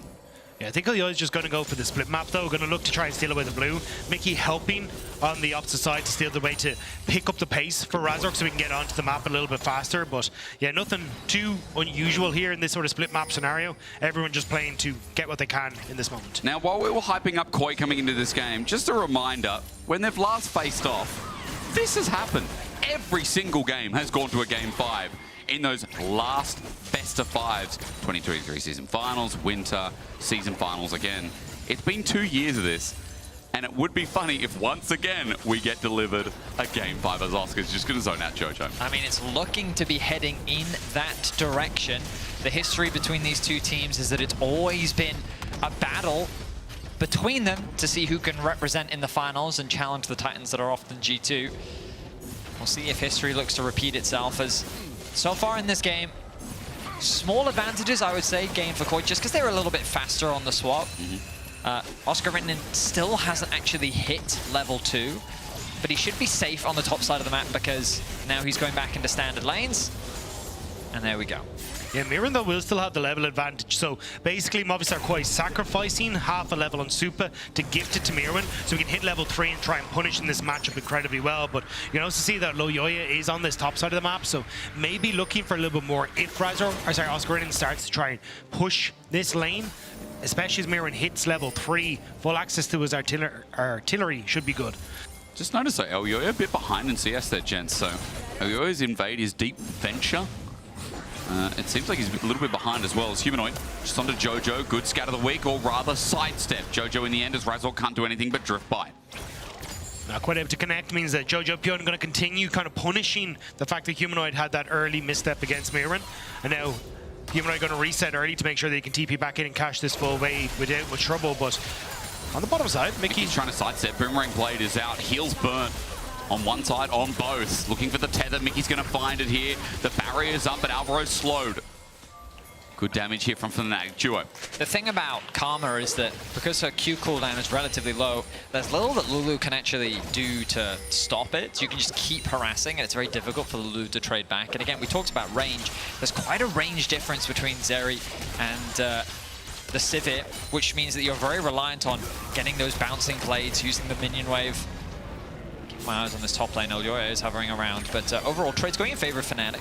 Oscar Rinnan might be in trouble. E at the max range extended, and no bandage shots for Alioya. Yeah, it was just nice job by Oscar Rinnan to get away from that, but on the bottom side, Fnatic got both of the offensive summoner spells out from Movistar KOI, so both the barrier and the heal, whereas you're running the cleanse for upset. So in the grand scheme of things, it is actually still a win for Fnatic, especially to keep this threat up. So Movistar KOI have to be a little bit careful how they opt into these fights from now on, as they won't have that luxury anymore. Just a side note as well, CS difference between Mirwin and Oscar in him right now. A sizable amount. As you already talked about before, Dag, it was a sacrifice at level that came from Super so that Mirwin would have a little bit more. He's suffering in the bot side. CS difference isn't that big as he just heals up some health. Remember, that's no longer a mana shield that gives return. Quick side note where you guys were also talking about Karma. Every time you land an ability, 4 seconds off that ulti as well. So if you land that Q, your ulti just goes down further and further until it's spammable and becomes even more annoying for Alvaro, as you just saw there. Yeah, Jojo will start to lean from this top side, from this mid lane though. He set up a ward, just the back of the red here, and this is basically going to be his access to the bottom side to look for that potential realm warp when he hits the level 6. Maybe a trade for Void Grubs if they want to try and go for it, but Oyoya is still threatening, onto this top side, means that they will probably look for a bit more pressure there rather than looking bot side. Looking at Mickey moving into the river. He's going for a bit of a cheeky flank. Oh, Alvaro might be caught over the wall. Flash burnt immediately because on the top of that Soul Flare, the second proc would have hurt Alvaro and Upset was rearing to go. I mean, nice play there from Fnatic bot lane duo. Alvaro ticking over to level 5, helping him out a decent amount as well. Of course, with no things like Ignite, the kill threat is lower, but overall, single grub was secured by Razork. He's looking for a play. Drift King running into the turret. Does he care? He has no ulti to bring back, but Scatterlick was there. The flash from Jojo and Razork has to match it. Nice Rune Prison. Beautiful outplay there from Jojo. Thought this could have been a first blood angle for Humanoid with his ultimate available and the spheres stacking. Could have been it, but nice response from Jojo to keep himself safe. Yeah, Humanoid didn't want to invest the flash to try and follow up on it, so it means that Razork ends up having to use his to escape. That could have been the immediate CC into a chain kill, but still, Razork going to be able to back away, continue to farm up his jungle, and now it's just Jojo Pyun who's a little bit less of a threat if they try and go for any sort of play mid or potentially bot. We did talk about how volatile Ryze was, and especially in the early parts of the game, so at the end of the day, you raise valid points. The fact that Razork's flash not going to be as worth as Jojo's. You know, in this early game, things are a little bit stable. We've had very bloody early games, but the fact things are going stable when we talked about how these side lanes pan out, does feel like, again, a benefit for Koi. I do have to talk about top lane, though. The observers just showed it for us, and this wave is in a horrible state. Good point. The level 6 versus level 5, there is a full level difference, and Oscar just needs help, but he's not getting it. Look at the minimap right now. The Ryze has moved into Fog of War. The Amumu is hovering. It's just such a horrible state for Oscar to be in, and he knows that he is just bleeding farm. However, Jojo just lost his flash, and he's been caught out. Scatter the Weak there, and Impale and an Unleashed Power just waiting on his head. He won't leave here alive. Realm Warp for Nord, and First Blood for Humanoid. Jojo takes the risky path, and he gets punished for it. Also, the Realm Warp being burned off the back of that is just salt in the wound. That's horrible for the mid laner. A much-needed play for Fnatic, just because of the sheer amount of pressure that was being put onto Oscar in that top lane 1v1. It hasn't alleviated the pressure. This is already a difficult matchup, and now there's a 2-level discrepancy between the top laners, but at the very least, it's reduced the risk of Jojo making that ulti play top and making things even worse for Oscar. And it just means that as well on bot side, you can start to play way more aggressive. You can use this Karma to push in waves, start to take chip damage on the towers. Like, this is the bread and butter for Ryze, but it's not working out now. Mirwin, get some pressure onto Oscar then. With Grasp as well, just wants to get that stack, and his mini wave is clearing out, so Mirwin can lose a couple of minions at the cost of this trade. Oscar again all the way to the left side of the wall, but Grasp reaches him eventually. 2-level lead between top laners. I was going to say, if that actually connected, I think Mirren just goes for the all-in with the ultimate and takes it, because you don't have that knockback. That's why Mirren wanted to play aggressive on it, and Oscar didn't have no flash. There could have been a very dead Jace in the top lane. Oscar not in a good shape at all on the top side. Kind of a reverse of what we've seen so far in the series, right? And Fnatic always playing for these bot lane dragons. Koi always getting early grubs, at least the first 3. In this game, even though Koi got early grubs, I mean, surprisingly, despite the game. Koi's just getting everything. They are getting everything, so it feels like a... I mean, I think Razork has to accept... Oh, hang on. Does Jojo have to die here? That's the next question. Humanoid doesn't have ulti, otherwise it might have been so. But Mickey's damage already, as you expect to Karma, just as you get levels, that hurts. They are getting everything, aren't they? Yeah, I mean, I think the idea was that Razork at the very least gets 1. He realizes he can't contest because of how strong this Camille is.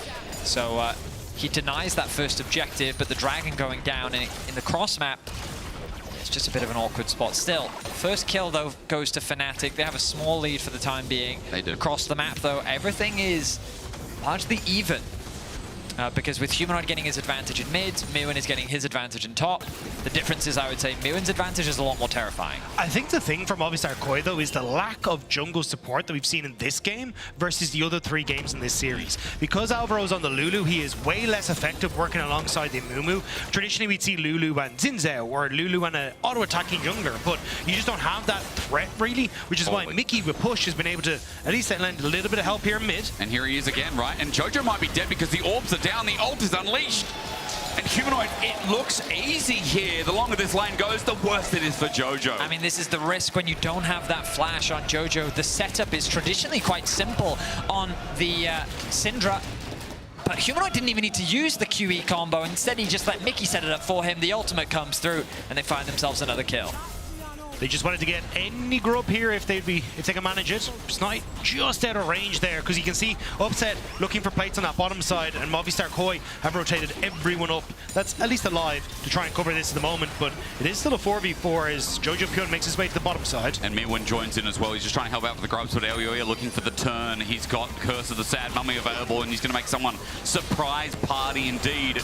All it takes is an engage as Razork looks to go in first. Bandit shots doesn't connect though, and they turn back for the grubs. Now on the TP, KOI want to go in, and Mewin starts it off. There it is! It's a sad, sad party! A wild growth set up as KOI just haven't done the finishing damage though, and here comes Zeri. Upset is rolling the fight, and although it looks great, it looked like a perfect engage, a Realm Warp has to leave! They didn't even bring the wine, but they're running out the front door before it ends. I think it was the stun from Humanoid that just completely shut down that follow-up.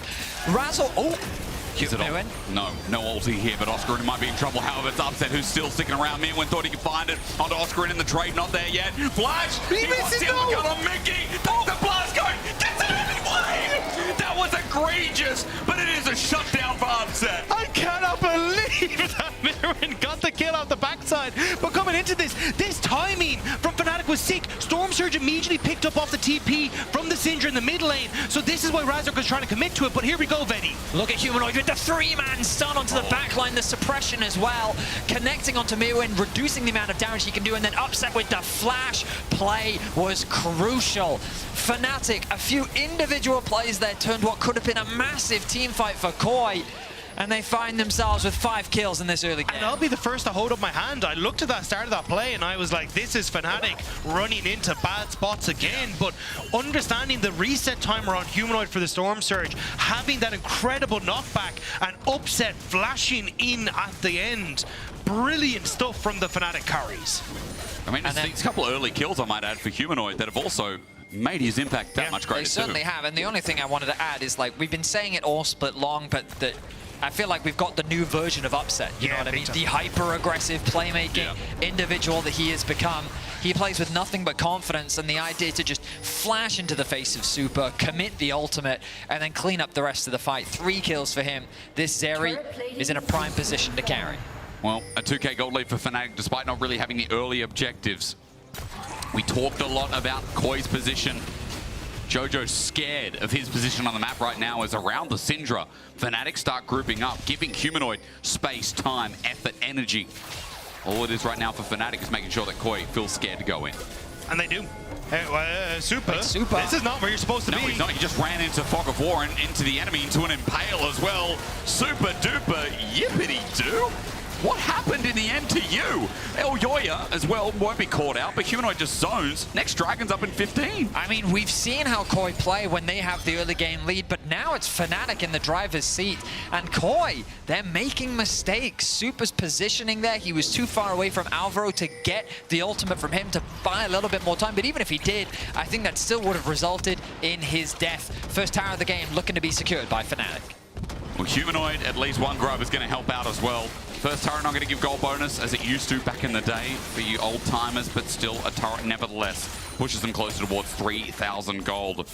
We talked a lot about comps, but for Fnatic, I mean, I guess we can consider the fact that Humanoid Upset would be this far ahead this early as well and give Fnatic so much burst power in the first 15-20 minutes of the game. Incredible stuff. I just wish we got this Fnatic more often, because this is the one that I want to try and believe in. Like, this is the team that came off of regular season and was like the first place team. The only team, like, they just had everything. It looked like they were going to be the team that could match up against the world, but stumbling against BDS and lost to G2. It's just hard to fully believe that sometimes they can actually carry this game forward, but from this position, it is definitely in their hands. And it's on Movistar KOI now to start looking for these picks, looking for positions where they can get Elyoya in to set up the fight in their favor. Ultimately, I still like KOI's composition, and that's crucial because you still have this Camille who has a lot of kill threat onto the Syndra. You've also got a great engage tool with the utilization of the Amumu, and the ability to play 1-3-1 is going to get harder the longer this game goes. So I will say that the responsibility is on Fnatic in this matchup to keep the pressure going and maintain the lead that they have.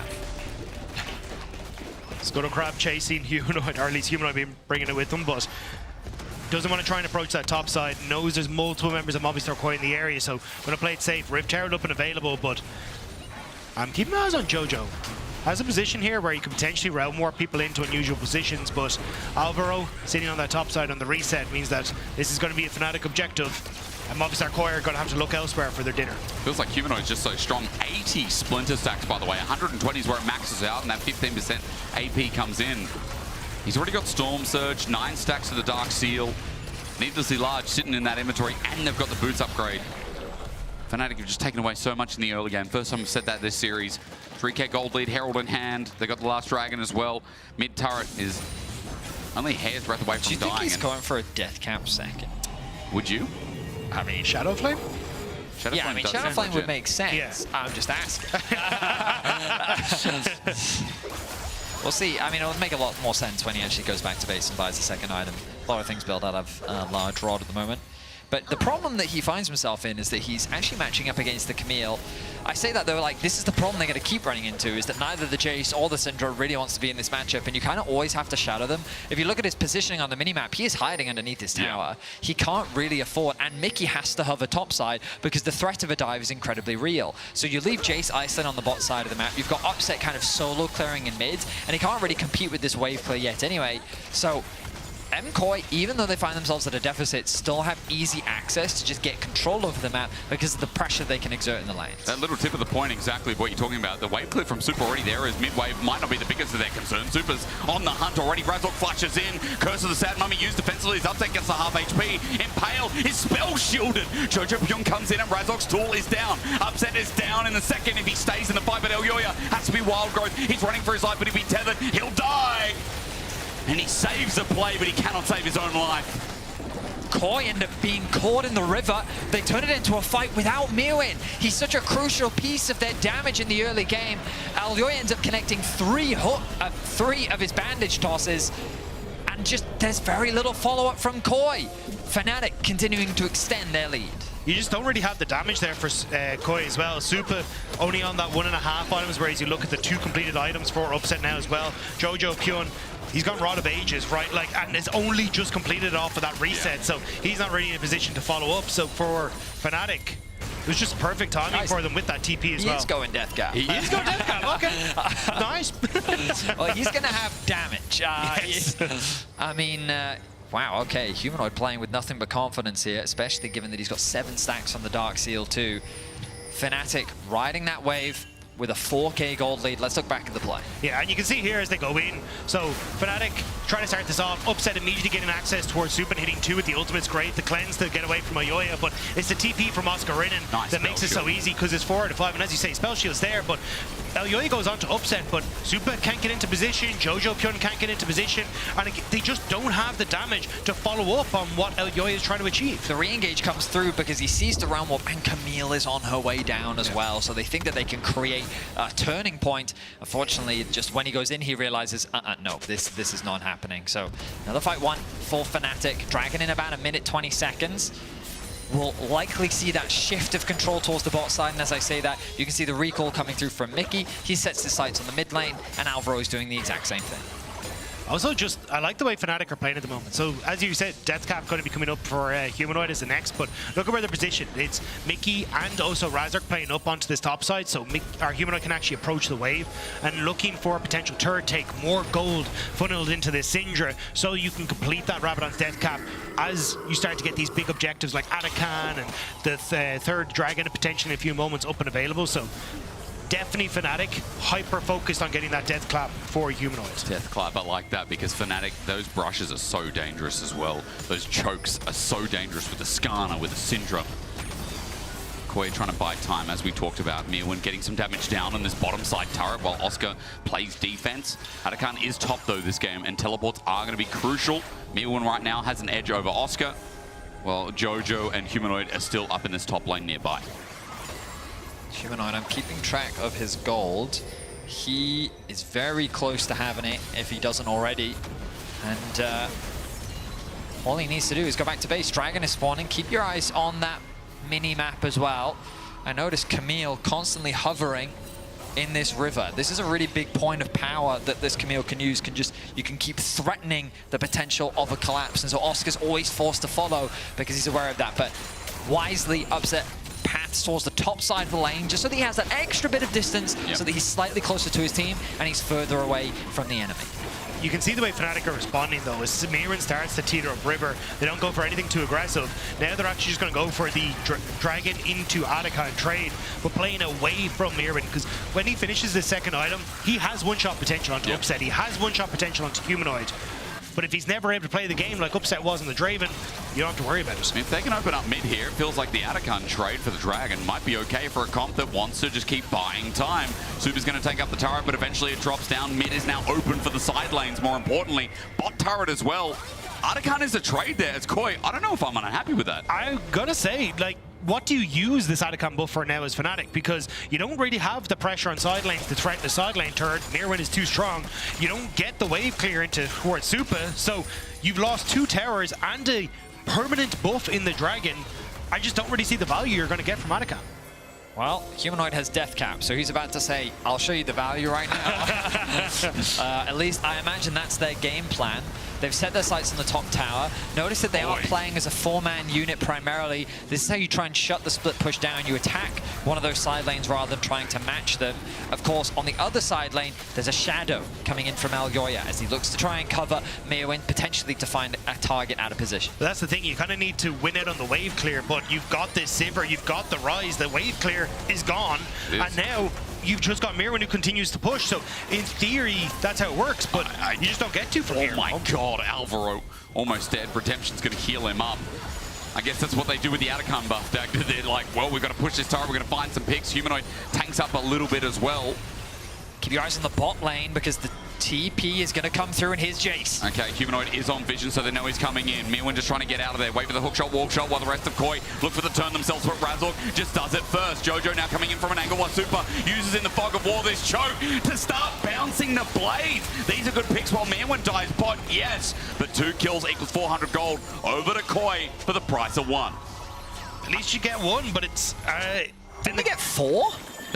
Maybe they did. They ended up getting 4 off the back of that. You get 1 on the bottom side for Fnatic, but they got every Atakan buff. So this is the trade that I was mentioning. Was I don't think this is valuable. Atakan is a temporary buff you need to immediately get value out of. Movistar Koi immediately got value from Dragon, Tower 1, Tower 2, and now they still end up winning out on the gold as well. And remember, we talked about this composition. And TP. The composition from the side of Koi, you have great wave clear thanks to the Sivir. You also have great wave clear from Rise as long as he can get close to the wave, which is typically one of the scary things to do against the Syndra. When you pair it alongside the Sivir, you're actually a lot safer and you don't run the risk of getting stunned up. Meanwhile, on the other side of the map, Mirwin is drawing 2 people. Exactly as Dagda is saying, you're splitting this composition that's trying to force objectives. You're not really getting much off the back of it. Now, the good news is for Fnatic that their gold lead hasn't actually shrunk. It's largely stayed the same, if not grown. They find themselves at a 4.4k gold lead, and the Baron is spawning soon. This is how you can force the split pushers to come to you. You can get the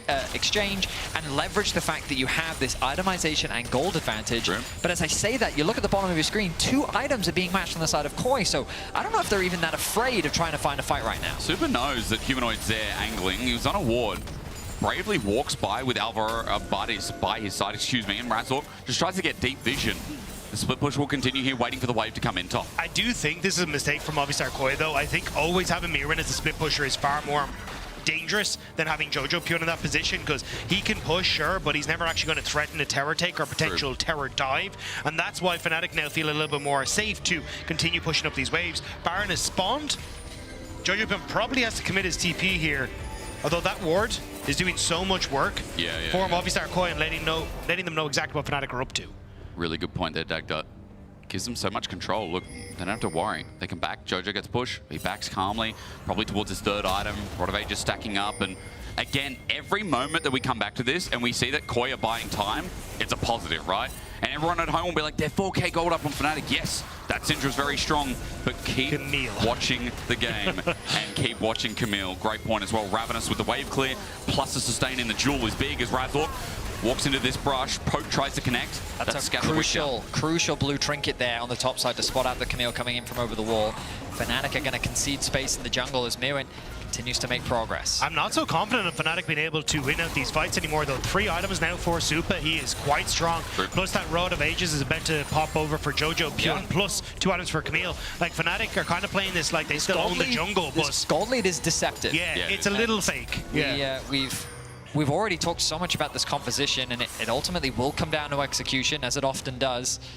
Draft will help you to a certain extent, but at the end of the day, the hand's the most important part. Jojo. Speaking of... Can't get caught out here. Oscar's over the wall. Jojo, come on, not again. Scatter the Weak is there, and he's rammed against the wall. Big mistake from the new mid laner. The rest of Koi was backing away. He decided to clear the wolves, and he made himself susceptible to getting picked off. This pick could have been all it takes to be able to open up the game. Well, he's going to have bigger words than that, because Fnatic have just taken down one of the biggest parts and one of the most important parts as they head towards Baron and stuff. Be a massive take, although third Hextech Dragon going over to Movistar Koi is nothing to sniff at, but you can try and get value from this as Fnatic, as Humanoid going to look for Mirwin. He's going to have company coming in on the top side as well. Mirwin turns. He's just got to go in. Maybe just has to hold. He's waiting. Poke dodged away from heal there. Scatter the Weak though, and Humanoid's just out of range. Unleashes power, but still not dead yet. Mirwin's trying to buy as much time as possible. Hookshot, walk shot goes back in. Mirwin ultis onto Humanoid amongst everyone. So close. Humanoid doesn't burn a thing. He stands his ground and he stands proud. The knockback was crucial there, but point taken from Fnatic. Mirwin is a problem if he can get onto some of these carries, but unfortunately he just wasn't quite able to do so in a couple of these last engagements. And Movistar Koi losing Jojo Pyun in the jungle, with Baron now gone across to Fnatic.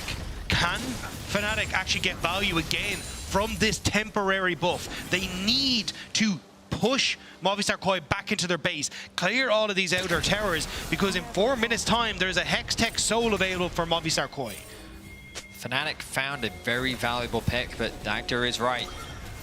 Fnatic can't afford to rest on their laurels. This game is not set and matched just yet.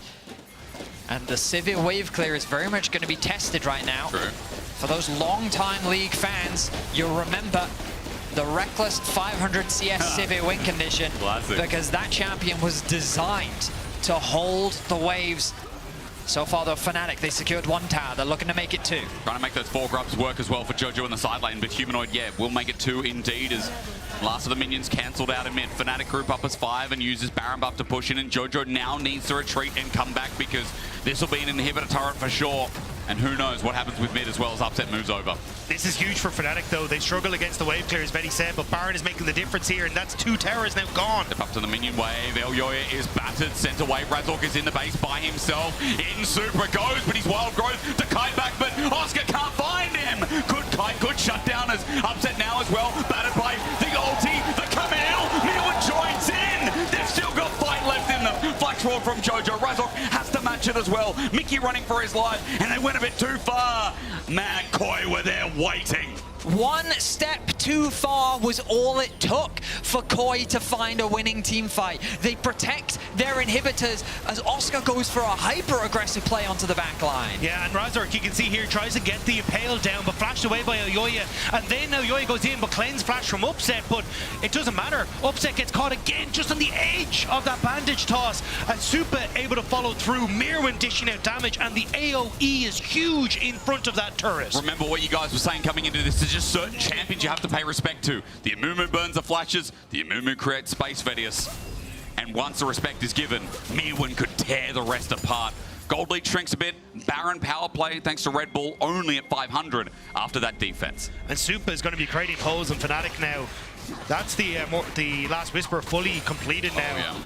And Supa's just going to continue to run through members with the Mortar Reminder. No, Mortar Reminder? Whatever it is. Lord anyway, Dominic's but Lord regard. Dominic's, thank you. It's okay. But yeah, you're just in such a strong position now to continue this push into the top side. And now Upset has no cleanse, no flash. So if Ioya can find that big ultimate once again, there is no safety net for Upset apart from the Mikhails on Mickey that's about to tick up.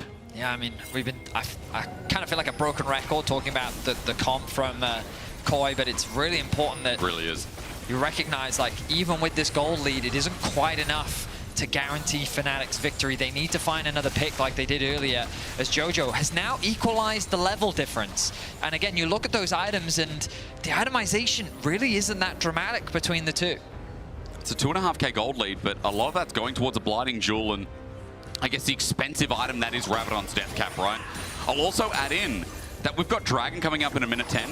And while you stress that, yeah, comp is so important, this comp feels like, again, setting up with a Sivir and into this big 5v5, we are going to see all holds barred thrown into this potential soul from KOI. But it's also like, how do you try and contest this as Fnatic? Because you're going to get pushed from Mirren on the side, Supa easily clears mid, Jojo Pyum pushes in a side, and all these waves now are suddenly hitting your towers as you can then realm warp back to the Dragon as Movistar KOI. This tempo play you can work with is going to be huge, but they're actually using Jojo, it looks like, to try and shadow on top side. And it's going to be Supa who's just clearing in the mid. I mean, they can do some sneaky stuff. We've seen many crazy caps rise plays. Ah, yes, I'm with you. And we know many other mid laners have been able to achieve a similar thing throughout the world. Like, this Rise ultimate is so powerful. And look, he's shadowing, just as Dagda was saying. He's now made his way through. You can TP the minions underneath the towers, remember, as well, if you want to try and go for those fast tower sieges.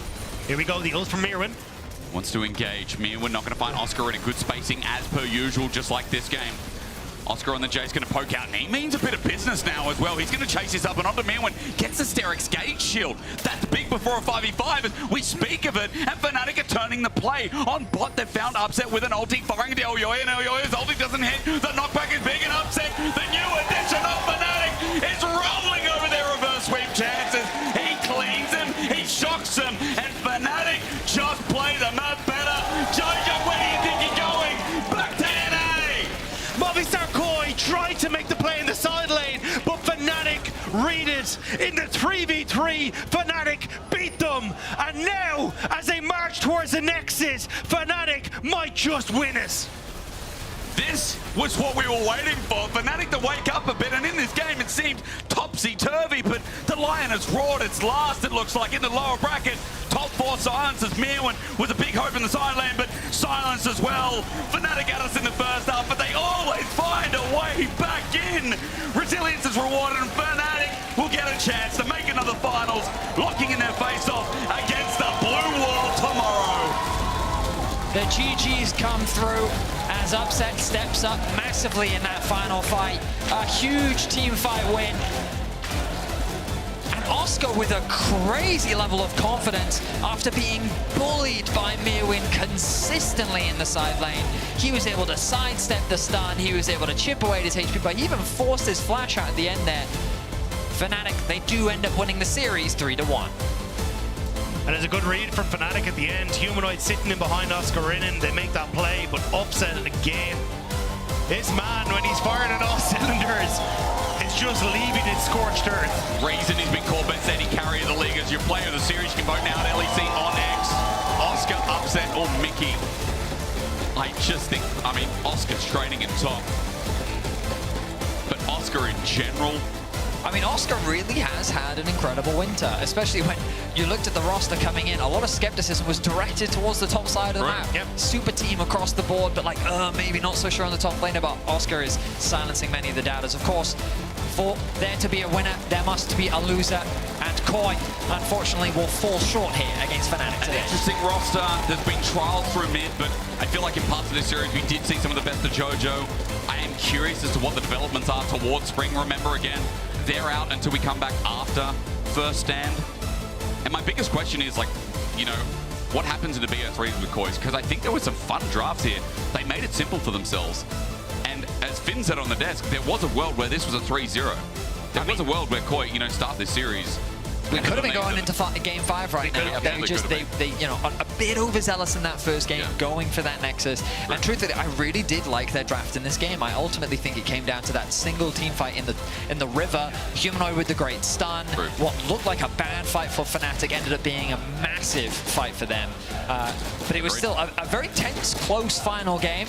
Ultimately, though, Fnatic were able to get the better of the opposition. Outside of game 3, I think it was a great, okay, maybe quality for everyone out there. Crystal clean League of Legends. Look, the funnest League of Legends games are not always the best League of Legends games, and I think that was really what we got to see today. It was a very fun series between these two teams, and it is just unfortunate that we never really got to see that big, massive team fight between everyone, but Fnatic on the day, just better. I want to hear from the new AD carry after Fnatic's win after moving to the top 3. Shox is standing by with Upset to give us his insight. Yes, indeed. I'm here with Upset and Marriott Bonnefoy post-game check-in. They are so quiet now, but I could hear them just a second ago for you, Upset, because what an incredible best-of series. And specifically, I want to ask you about... There they go. About the end of that game, because I felt it was getting incredibly dicey, and you saw that the Camille was doing more and more work. They had the Rise threat as well. Can you talk to me about that calling that you said, okay, no, we're killing this game right here, right now? I mean, I think Marek had a really good call on them, that it was their Dragon Soul, so it was much more important for us to deny it than for them to go there, so they just went top as 2. And Marek called that Rise could be behind the Camille if we don't see him. So they fought 2v2, and at the same time we were kind of looking to 3v3 them on the other side, so Ivan started the fight, and we managed to pull through on the other side. And how do you feel you did overall with a very back-and-forth series? And may I say, it's sometimes what we saw last week plaguing Fnatic a little bit again in this series, right? Having to do the comebacks or the other way around, that they could catch you out. So how do you feel overall?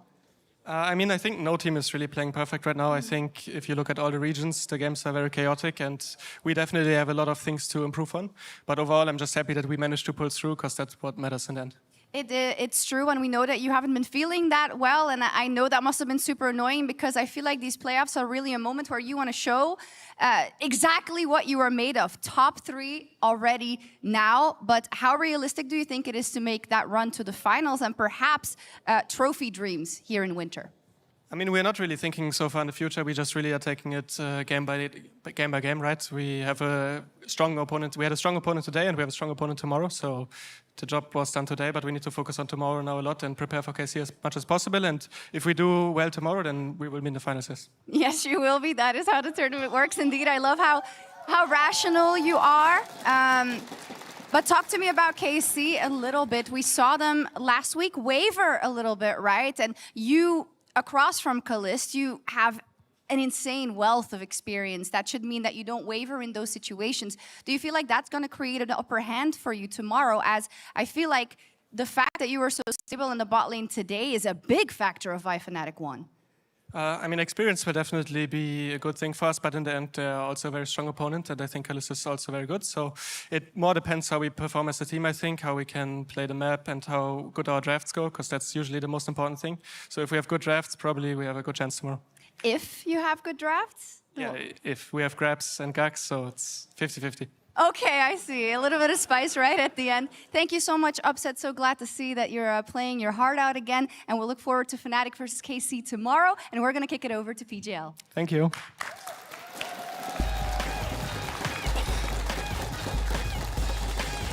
Thank you so much, Shox. Welcome to the first game lobby here with Oscar Inin, victorious Oscar Inin after today's series. Congratulations. Thank you. Any first impressions? Yeah. Yeah.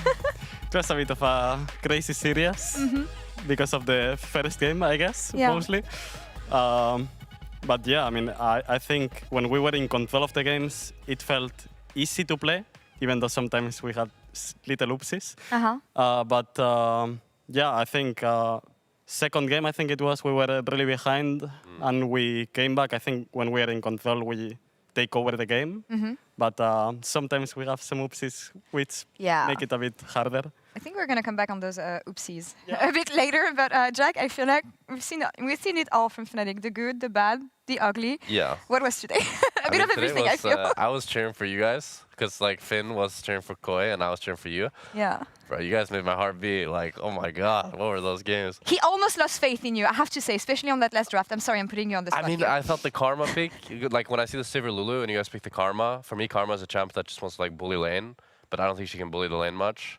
And scaling-wise, Lulu scales so much better. Maybe you disagree? I mean, I'm not a bot laner, Yeah. so I cannot really have a say in this, but I think it's just you match kind of the Enchanter matchup. That's true, They are not really I think a if you lot go of Milio or melees. Yumi instead, then you get a much better scaling, and you're going to swap anyway, so the lane doesn't really matter. Yeah, I mean, I don't know about that, so I can't respond, but I think it's just Enchanter against Enchanter. So But I do want to ask you about top lane. For me, Mirwin today, kind of like, he didn't really pick any crazy champions. I was super surprised game 2, the Ornn. Were you expecting that? Like Ornn, Sejuani? I mean, once they banned Olaf, I knew they were going to pick Ornn. Yeah. But I didn't really expect him to pick it, no. Okay. Any opinions on Camille? Actually, from him, it feels like you were in a bit of a hard spot in the early game here. But it Yeah, I mean, it was because of the swap, but I mean, Camille was the best pick for them, Yeah. for sure there. They need AD, and I think the lockdown on series is also very good. Yeah. And yeah, because of the swap, I got mega behind. I think I played it pretty bad. Ah, So it is what it is. Focusing on, so yeah. sorry, yeah. No, it's okay. Focusing on the wins, Upsets is the key player of the series. Maybe, I mean, I'm sure you have things to say about this, Jack Spectra. We have been talking about how Upset needs to be in good conditions, maybe for Fnatic to pick up wins. Was it a good Upset day today? It feels like it was. I think it was like an okay Upset day. I feel like for me, Mickey was the unsung hero of the bot lane today. I feel like Upset, he had good games, but at the same time, he didn't show the same consistency in team fights that I've seen from him in the regular season. I feel like on the Ezreal game, he had some moments that looked a bit iffy. And this Seri game, he was great. But then in the second game as well, it started off a bit shaky. I mean, I think he played pretty good today, honestly. I think also what he brings to comms, at least today, he was really talking a lot and taking the team, like he was just carrying comms a lot and macro, I would say, in a lot of situations. So I think he really carried in that way, at least. I don't know what team fights, I mean, I was not seeing that as much. But I think he played really good today, honestly. I think he deserves the MVP for sure. I want to have more details into the whole Fnatic mindset, because I know that Grabs and Mickey in Euphoria were talking about the fact that sometimes you just have, let's call them mental disconnects in game, and you forgot what you're supposed to do, you forgot what the next play is going to be about, and this is when things crumble usually. How can you work on something like this? Because for me, it seems like it's discipline, but I don't know how you can tackle something like this, to just always be aware and not get carried away by moments that could cost you games, actually. Yeah, I mean, I think some games can get really frenetic sometimes and really fast. So I think we are getting used to talking when a team fight like just ends. We have to say, okay, what we're doing, are we basing, blah, blah, blah, blah. So we just know what we're doing, because sometimes we just talk about the fight, oh, we should have done this, blah, blah, blah. And then we're in base and it's like, oh, what are we doing, boys? So we take longer to know what we are doing macro-wise. So yeah, I think that is a bit of how it should go. Like, we should just talk more about that when a team fight ends, and that's it. Do you agree on this, Jack, on the fact that, I mean, you've been in these situations where it's easy to judge on the outside, but what is actually going in the mind of a pro player in a moment like this? Like, on the outside looking in, right, you can point out every single mistake and be like, what are they doing? But at the same time, I can understand this. Like, it's the pressure, it's the fact that, you know, a lot of time, like in everything in life, it's easier to say what should be done rather than doing it. Of course. But I really want to ask about tomorrow. You're playing against K-Corp. How do you think that's going to go? Easy series, hard series? Because you're going to win, of course, I'm hoping you'll say. They were expecting you guys, so... Yeah, I mean, we're going to make it to the finals, so it's fine. I mean, honestly, I think I was a bit more scared of Mirwin pocket picks than of Kanna, honestly. I think if we have normal lanes and everything, I will do good for sure. So yeah, I mean, I'm pretty confident for tomorrow. I think lower bracket buff is gonna kick in. So yeah, we're gonna make it to the finals. I want to talk to you about the top laners that we're going to have throughout the entire weekend, because we kind of set up BB as the final boss in-game, outside the game, for what he brings to G2 and everything. Yeah, so 1 down, 2 to go. Yeah. I want you to tell me, what is it going to come down to on the matchup against Kana? Let's say there's no lane swap and there's nothing like this. How would you define Kana as a player when you play against him? What makes him special? I mean, I think he's just really good laning phase in general. Like, his laning is obviously really good. I think he's one of the best laners in the LEC. And I think he also plays a lot of carry champions. He doesn't like to play tanks as much, even though sometimes he does it. I think he's not as good as in carries. So I would say his carry picks and carry potential, I would say that's when he plays his best. All right, but you're still going to win. Yeah, of course. Let's take a look at the bracket then to see what you guys have ahead, because as we said at the beginning of the day, it's going to be a marathon for Fnatic. 4 games today. We'll see how many games you have to play tomorrow, and then in the hope of finally making it to the finals. And Oscar, we know in cases like this, when you're at the bottom of the loser bracket, teams have time to analyze you. So how do you plan for a weekend like this, knowing that you're going to have 3 potential best of 5s to play, and keeping some stuff in the pocket still, to not reveal everything? And we'll see if we have to show things or not. Right. Tomorrow, you have to show things for sure. Yeah.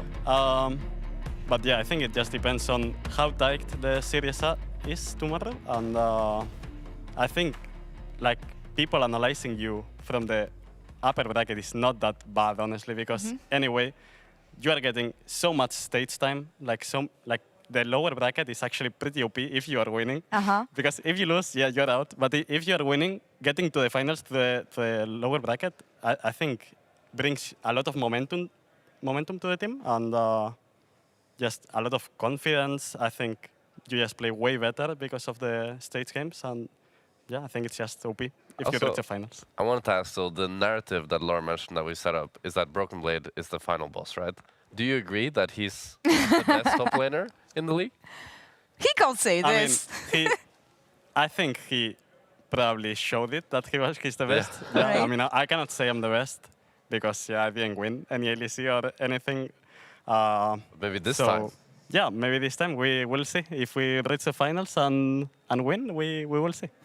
But I just feel like I have to gap him so people can say I'm the best, because if we win, but it's even, like, I think it's like a pride match for you to show that you're the best top player in you. Fair enough. I mean, I think he's still really good, and it's hard to gap him. I think he's really good, but we'll see. I'm excited. I want to see that matchup now. Last looks on the bracket, of course, with that victory of Fnatic. It means that Movistar Core is eliminated. We will see them in spring. But Jack, final thoughts on the matchup we have tomorrow, KC versus Fnatic. What is it going to come down to? What do you want to see? What is your expectation for this I hope no lane swaps. I would like to see you guys play 1v1 top and 2-2 bot, because for me that would be a lot of fun. Yeah, that would be great. But I don't think that's going to happen, probably. So then it's going to come down more to, I think, the thing is, when you look at KC and how they played against KOI, it was pretty easy, right? They just 2-0'd them, and the games weren't that close. But you guys today versus KOI, some might say that just like BDS, you guys should have lost. Because you had so many games that were like for example, the first game. And if they had the first game. Yeah, maybe, okay. Yeah. So for me, this series was much closer than what KC showed. So I think I slightly favor them. To be fair, I think also KOI was playing way better than... Okay, fair enough. Like today than against K-Corp. I think against K-Corp they played really poorly, and then against Giants and against us, they showed a better version, for sure. But yeah, still obviously K-Corp is for sure a top 3 team, so we'll see. But I think, yeah, I was more scared of KOI than K-Corp, honestly. Wow. All right. Story to be continued tomorrow. Oscar, thank you so much for joining us today. I'm going to let you go because you have a lot of prep and, of course, another best of 5 tomorrow. But it was amazing having you here tonight. Thank you so much, Trezor. And thank you all for watching from home, wherever you were tonight. Be back tomorrow, same time, same place. KC, Fnatic, winner goes to finals. You don't want to miss it. Have a good night. Bye.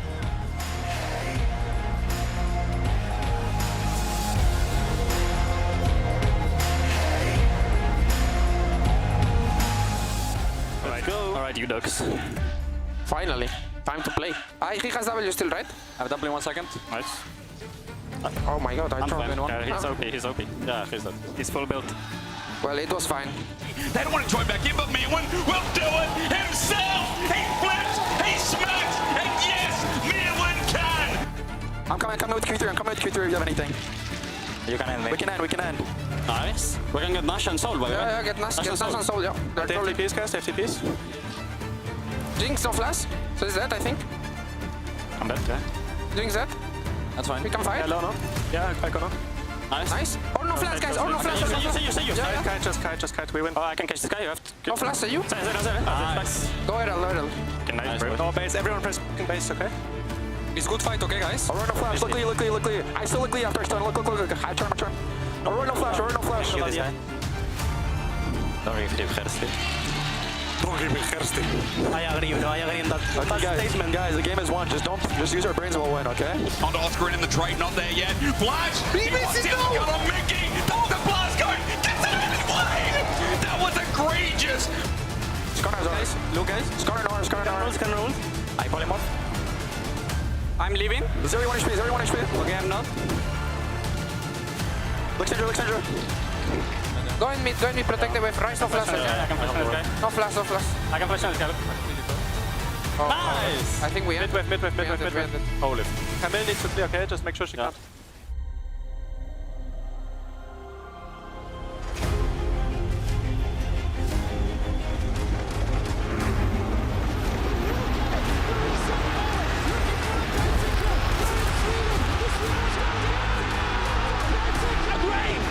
G2, the perfect teammate! They take it all! Here comes the Crow Storm! Knockback, instant combo, person! What is people? Oh my god! Claps! Everybody! You know the story, you know the legend!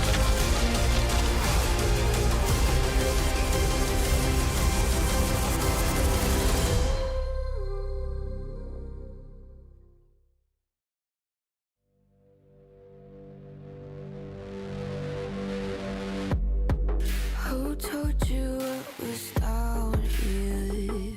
Come along if you wanted a peek. I've seen your face around here. Come along, tell me under the table. What do you see? Welcome to the playground, follow me. Tell me your nightmares and fantasies. Sink into the wasteland underneath. Stay for the night, I'll sell you a dream.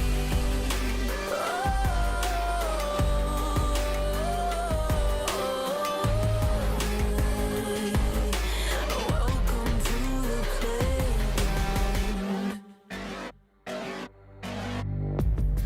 What brings you to the lost and found, dear? Won't you pull up a seat? Everybody got a prize round here to play. Make me an offer. What will it be? Oh, what will it be? Welcome to the playground. Follow me.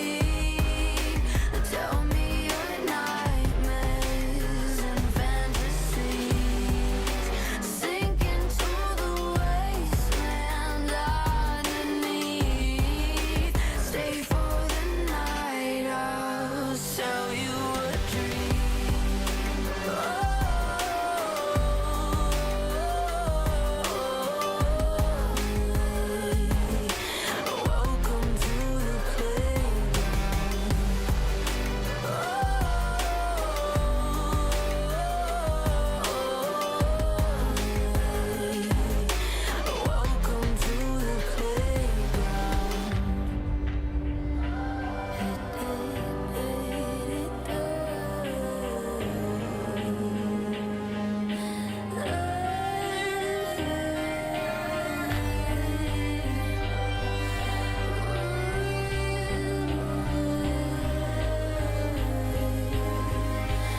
to